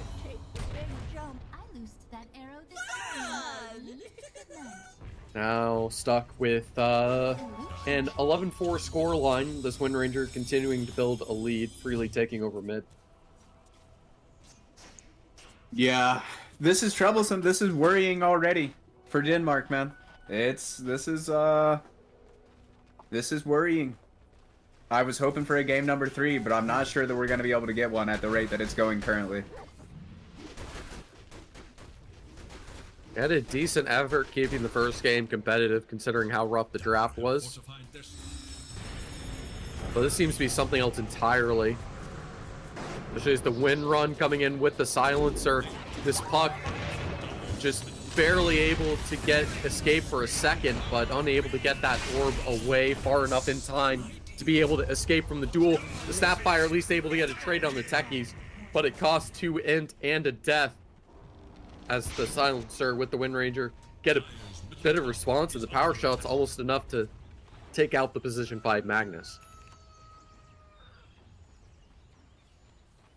Yeah, dear goodness, the net worth on these top 3 cores. Almost 7k on the Doom, 5k on the Wind Ranger. Everyone else ahead.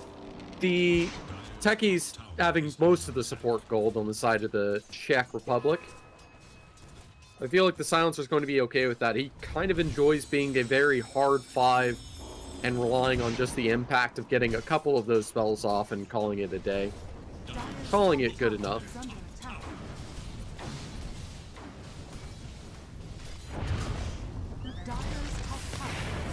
Blast off connection.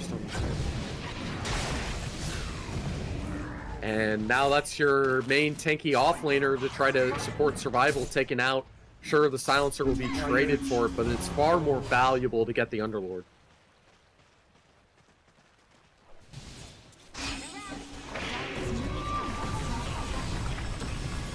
They're going to try to kill the Morphling.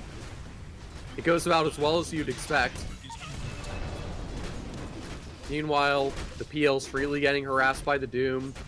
He's taking the top tier 1, getting free farm the lane, ignoring any of the harassment.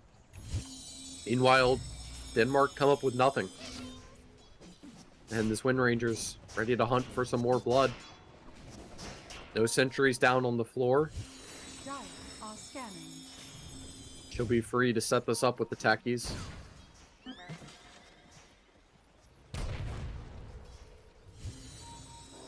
They're gonna think better of it. It's scary to go high ground. It's scary to go high ground into fortified positions. It's safe to assume that there's a ward there, even though there isn't. So just kind of thinking better of going up to the high ground there and just protecting their lead that they have. Going in for a bit of harassment on the way out. Unique mobility of the good old puck. But focus fire on the snap.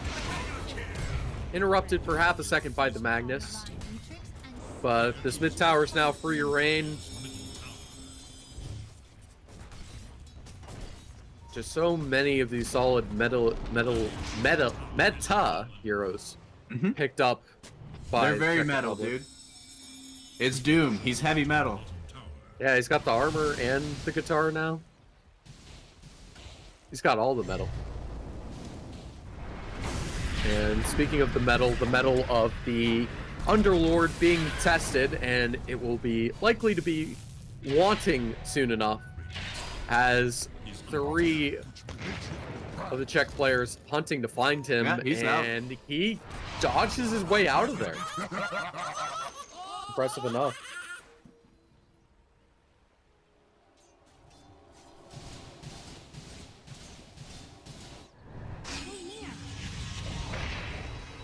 Now he can Fiend's Gate out. They have a play in the mid lane on the Windrunner, but she's able to just Windrun away. What do you do to the good old-fashioned Windrun runaway? Nothing. It's enough to bait out the global silence, at least. I don't think they feel care. like I feel like they didn't even need to use it there. But that's one small glimmer of hope they can be optimistic about as the support Magnus gets executed by the power shot plus blast off combo. Techi's beautiful movement, dodging stun, throwing some mines, giving Snapfire a treat to enjoy. As there's really nothing sweet on the table for Denmark, as the Czech Republic are really just able to have their way with everything. Now they're gonna have their way with Owned Me. The immediate doom, the Infernal Blade, the Stolen Wisdom rune, absolutely nothing able to caught in their favor with the Morphling Heart chasing the silencer that's going to keep this puck completely stuck in place, no way out. This feels like a 3-second game for the Czech Republic. Yeah. 9K, 14 minutes in. It's very hard to come back from a lead like this. It's very, very hard to come back from a lead like this. Like, we're getting to the point where Czech Republic has to throw a fight or two for Denmark to even be able to have a chance of sniffing a game here. I mean, we can throw out all the advantages from the Doom alone, and still, you're talking about 3K from the 2 cores ahead of the PL and Puck. Yeah. It's such a massive gain, and it's going to take forever for this PL to actually become online. And we've had no real impact from this Underlord. Like, he's not been able to protect any objectives. He's not been able to push any objectives of his own. He's not been able to sit and dominate a lane. Like, this Underlord just has done really nothing so far at the bottom of the net worth of the cores. And if you look at the counterpart of the Doom, who's been really kind of controlling this game, kicked the Phantom Lancer out of lane very early, got the solo kill on the Phantom Lancer early when he was level 7 and the PL was level 6. Like, it is a disaster for the Denmark side right now. And there's 14 int already stolen by this silencer because of all the kills and this significant lead, so it's going to push that momentum to become even stronger. Yeah, and I don't mind the adjustment of the support Magnus just to deal with the fact that the Morphling is universal, and it would be GG if you had him as the core. But this PL does not seem like the solution to the problem.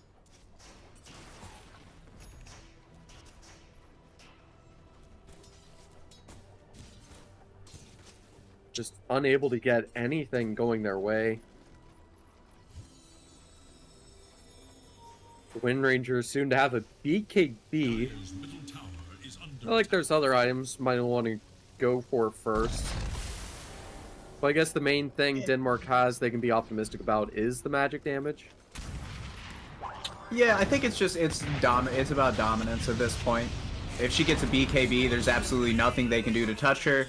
And an early BKB, 16, 17 minutes into the game, they smell blood in the water. They feel definitely confidently in control of this game, 19-6. Feel like they're walking their way to a matchup against Sweden. So he's just going to go ahead and get the safe item, get the BKB, and just kind of become this unmovable object that's able to get in there, kill whatever he wants, get out, and there's really just nothing that they can do about it.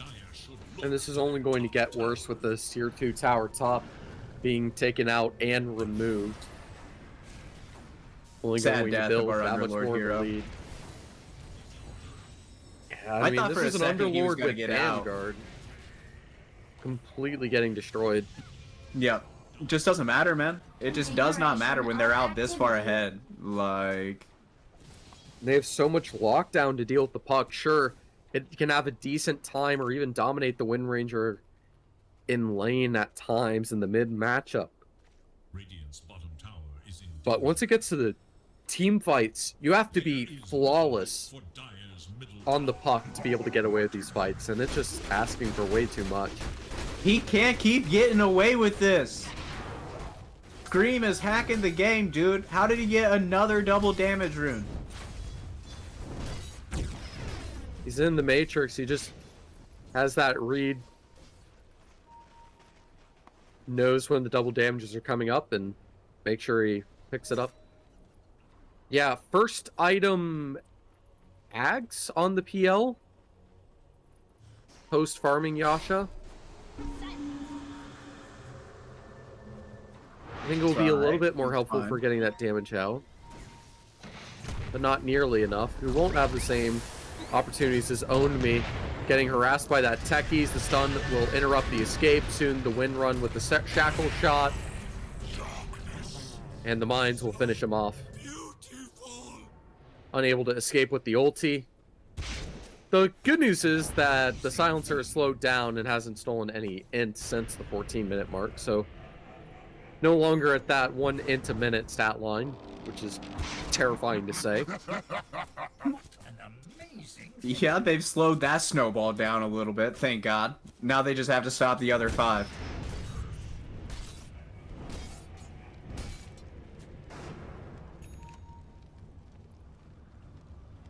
So a long journey ahead of them, especially with Pipe Guardian Greaves finished on the Doom. Continuing that farming, keeping up with the PL. Okay, so that's what he does with his Vanguard. He disassembles it and buys a pipe. Okay. And you still have the Vitality Booster, which you can use for that Octarine still anyways, later on. So it's still effective. But, Yep, I mean, going for Blink Dagger first. Going for an Octarine when you're going for, like, these 40-second fights, focusing on the team fighting, trying to get these Tier 2 towers early. No real need to have the Octarine, it's nice. But you're not team fighting... You're team fighting way more often than that, ideally. You decided to fully slow down the pace and just push your advantage, knowing that you're about 10k plus in the lead. That's clear that right now Denmark have no answers to your entire lineup. And we'll decide to push that advantage further. With the Roshan pit, we go. Safe to go. So will the Morphling soon to get his own axe?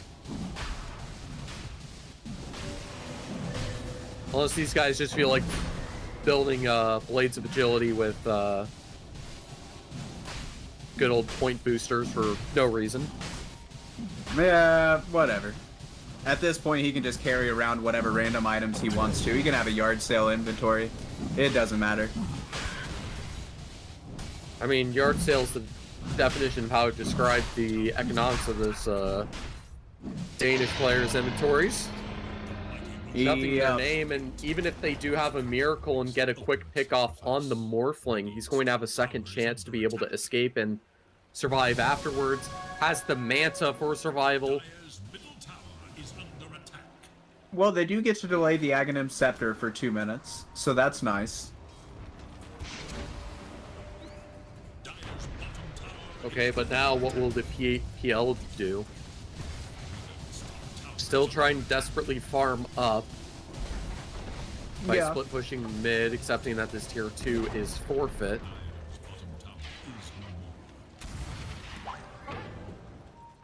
I mean, it's with the pings, it looks like they maybe just want to go high ground here. They found out Owned Me yet again. This Underlord, dude, this Techies is going to catch up to him in net worth at this rate. Easily going to end up surpassing it. With how many times Owned Me's been picked off at this point and losing the farm, trying to go for the split pushes. And it looks like we have Snapfire getting caught out. The Doom considering to go for more, but will decide to slowly back up to bait and switch with the Morphling. Now unstoppable. I don't know if he's died once this game yet. I feel like he hasn't. There's been a couple of gank attempts, all of them ending in failure. Yep, 6-0-1 is the Morphling, 7-0-3 is the Windrunner. They're just putting on a master class here. 0-6-0 is this Underlord. Oh, Wow. God. Wow. I knew that he had very little impact. I could feel that he had very little game impact. I did not realize that he was having that rough of a game. Yeah, and I don't feel like it's his fault either. I mean, Owned Me before the series, and I mean, even in that last game, was playing absolutely insane. Yeah, So, I think it's a draft issue, dude. I just think that it was a rudderless draft, and they had no idea what they were going to do with it. Even when they were on their fifth pick, they had no idea what they were doing with their draft. And that's not a position that you want to be in. Like, it's okay if you pick 2 heroes and you're like, yeah, I don't really know where I'm going to go with this, but I like these 2 heroes, so I'm just going to pick them up.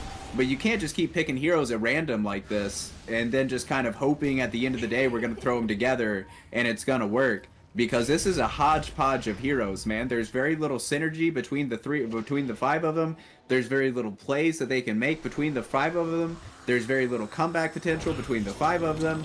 There's very little tower push between the 5 of them. There's very little Roshan siege between the 5 of them.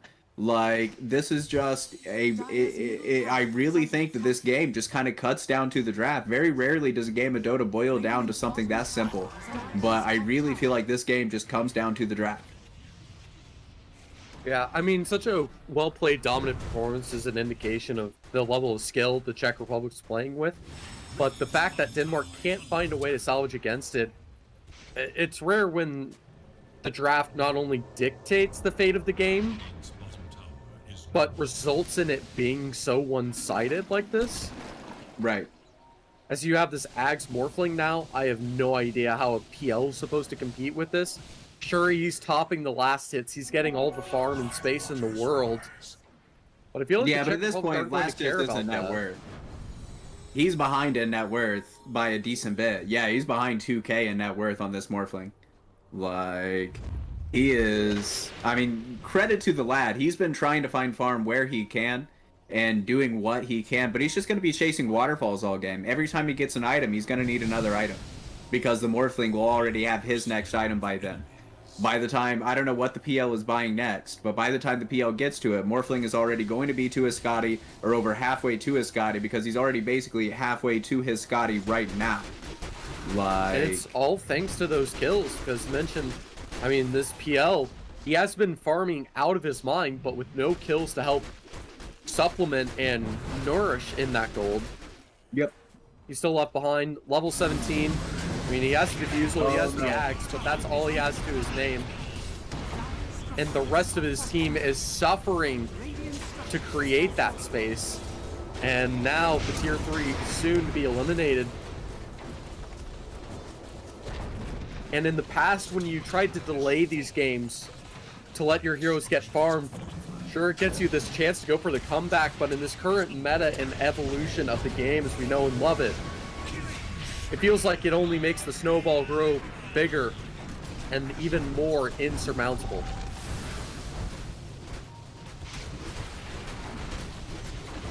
Yeah, man. I hate to say it, but I think this game's over. Like, I hate to call a game early like this before racks have even fallen, but I just do not see a road to come back for Denmark. I mean, this is just one of those despair situations where you can see the second the PL shows to attempt to fight, Morphling instantly steals a good bit of his agi and attack speed, harasses him with his own illusions. Yeah. Not allowing him a chance at all to even participate. And the best they do is get to save the ranged racks. They're going to try to aggress and catch something to work with. Having some vision of the techies, trying to do some bait and switch, but with those mines going off, they understand exactly what's going on, that they're attempting this sort of smoke gank, and will freely back away and reposition, focused on getting that racks, because the mines indicated to them that, hey, they're in this mid. we can push top once again.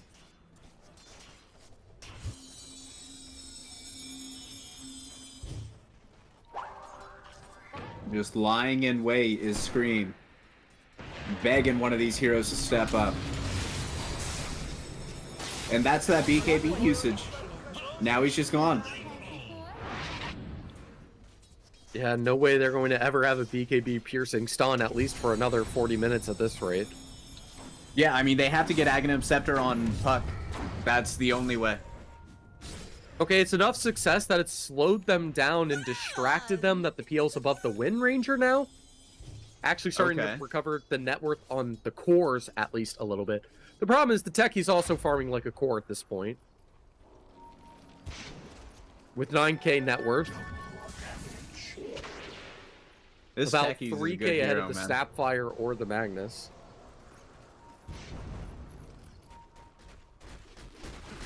Roshan may respawn in 30 seconds at the earliest.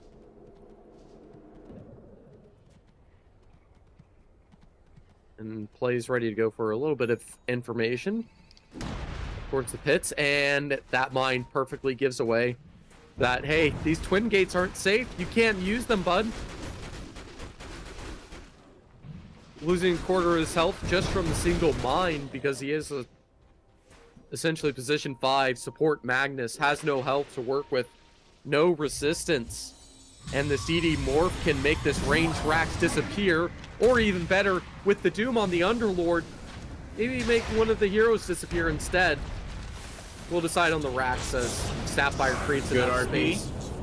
Lovely RP, going to need a lot more than that. The PL trying to harass, but the Morphling just turns into the PL, creating his own illusions. Yeah. Coil used, nothing happened.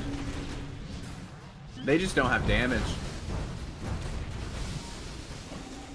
It's enough to get them back without anyone dying, so it is clean. They are finding a way to recover this. The Snapfire ult almost killing the Doom. Holy goodness, but the Magnus can't find any success. Too weak, getting pushed on down. The PL's trying to create anything. Finding a little bit of split pressure from the Magnus, but they're both down. Nothing but the Snapfire and Pucked. And they've been washed ashore. The Morphling prepared to get as many racks as needed until Denmark throw in the towel.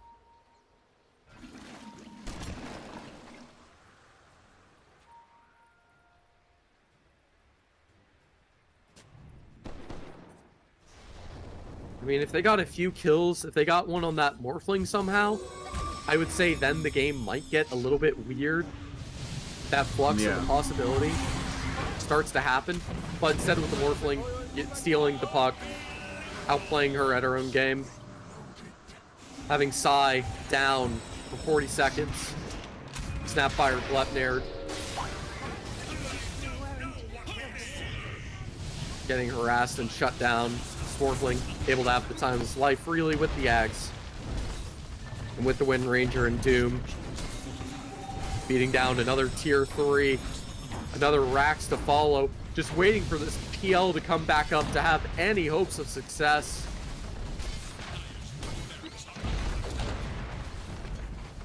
Nothing to look forward to.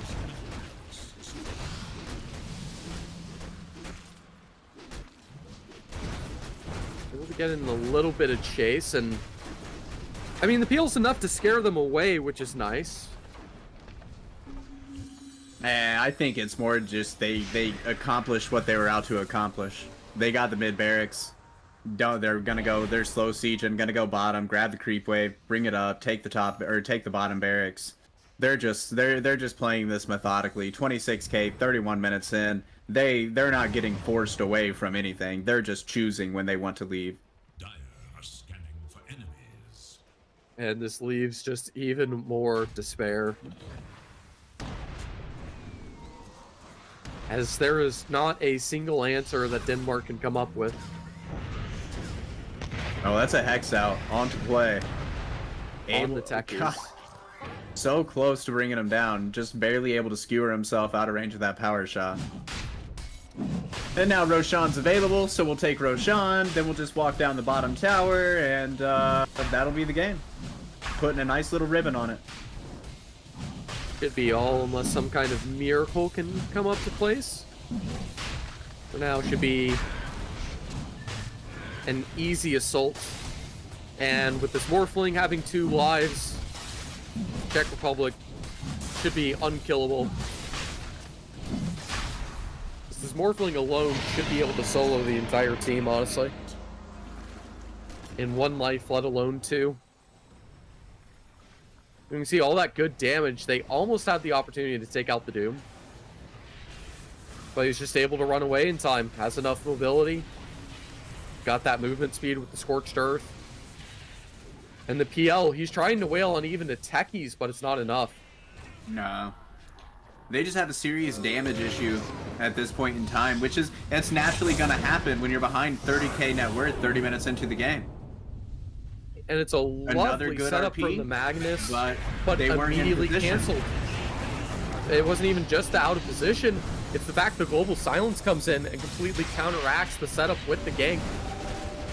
No way for these heroes to afford BKBs to try to counteract the Global Silence.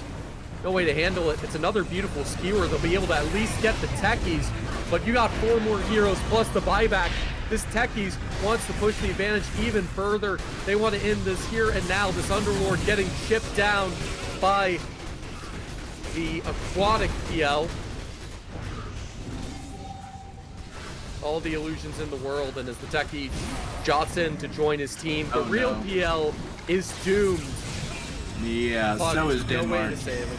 And Denmark as well, doomed to be taken out by Team Czech Republic in a lovely 2-0 fashion. A bit of a hard-earned game 1, but beautiful drafting from their captain. Credit provided that's allowed them to completely outplay Denmark with the information provided. Become absolutely invulnerable.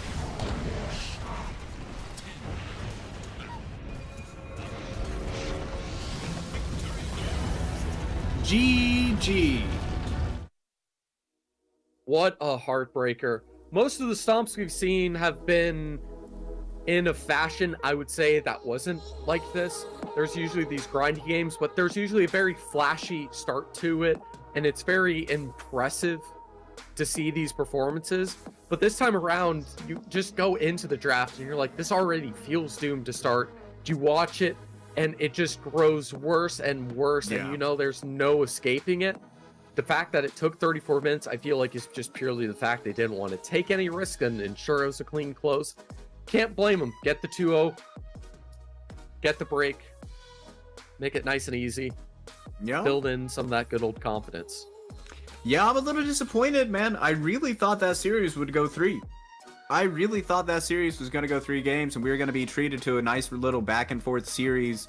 But unfortunately, that just was not in the cards, as I think game number 2 was just a thorough outdraft. Who, for me, I don't know, because they didn't pick their heroes.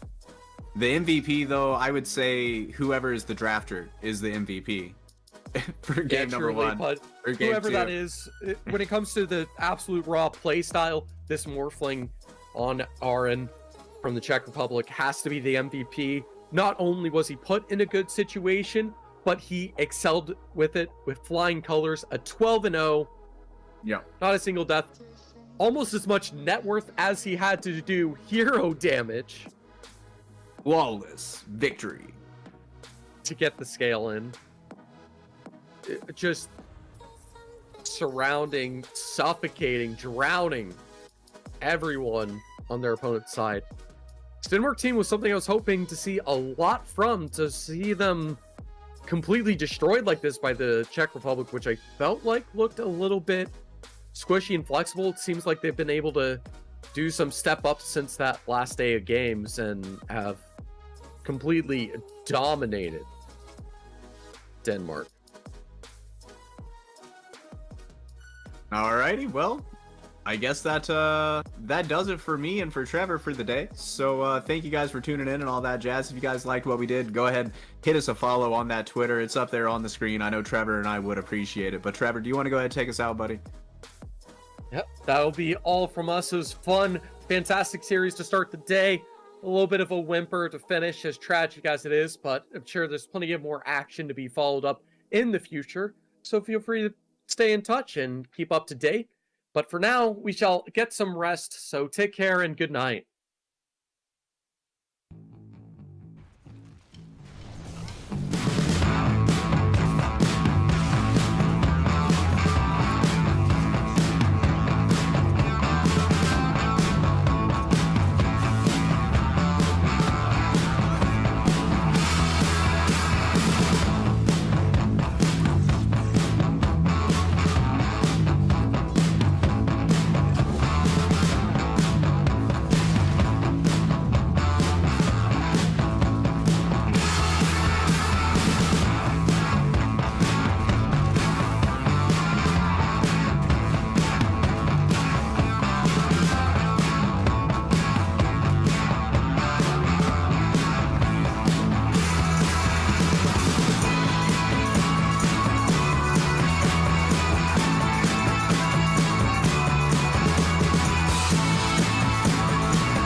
running out of time. Every day goes by so fast, and every moment counts, baby. I don't wanna miss a thing.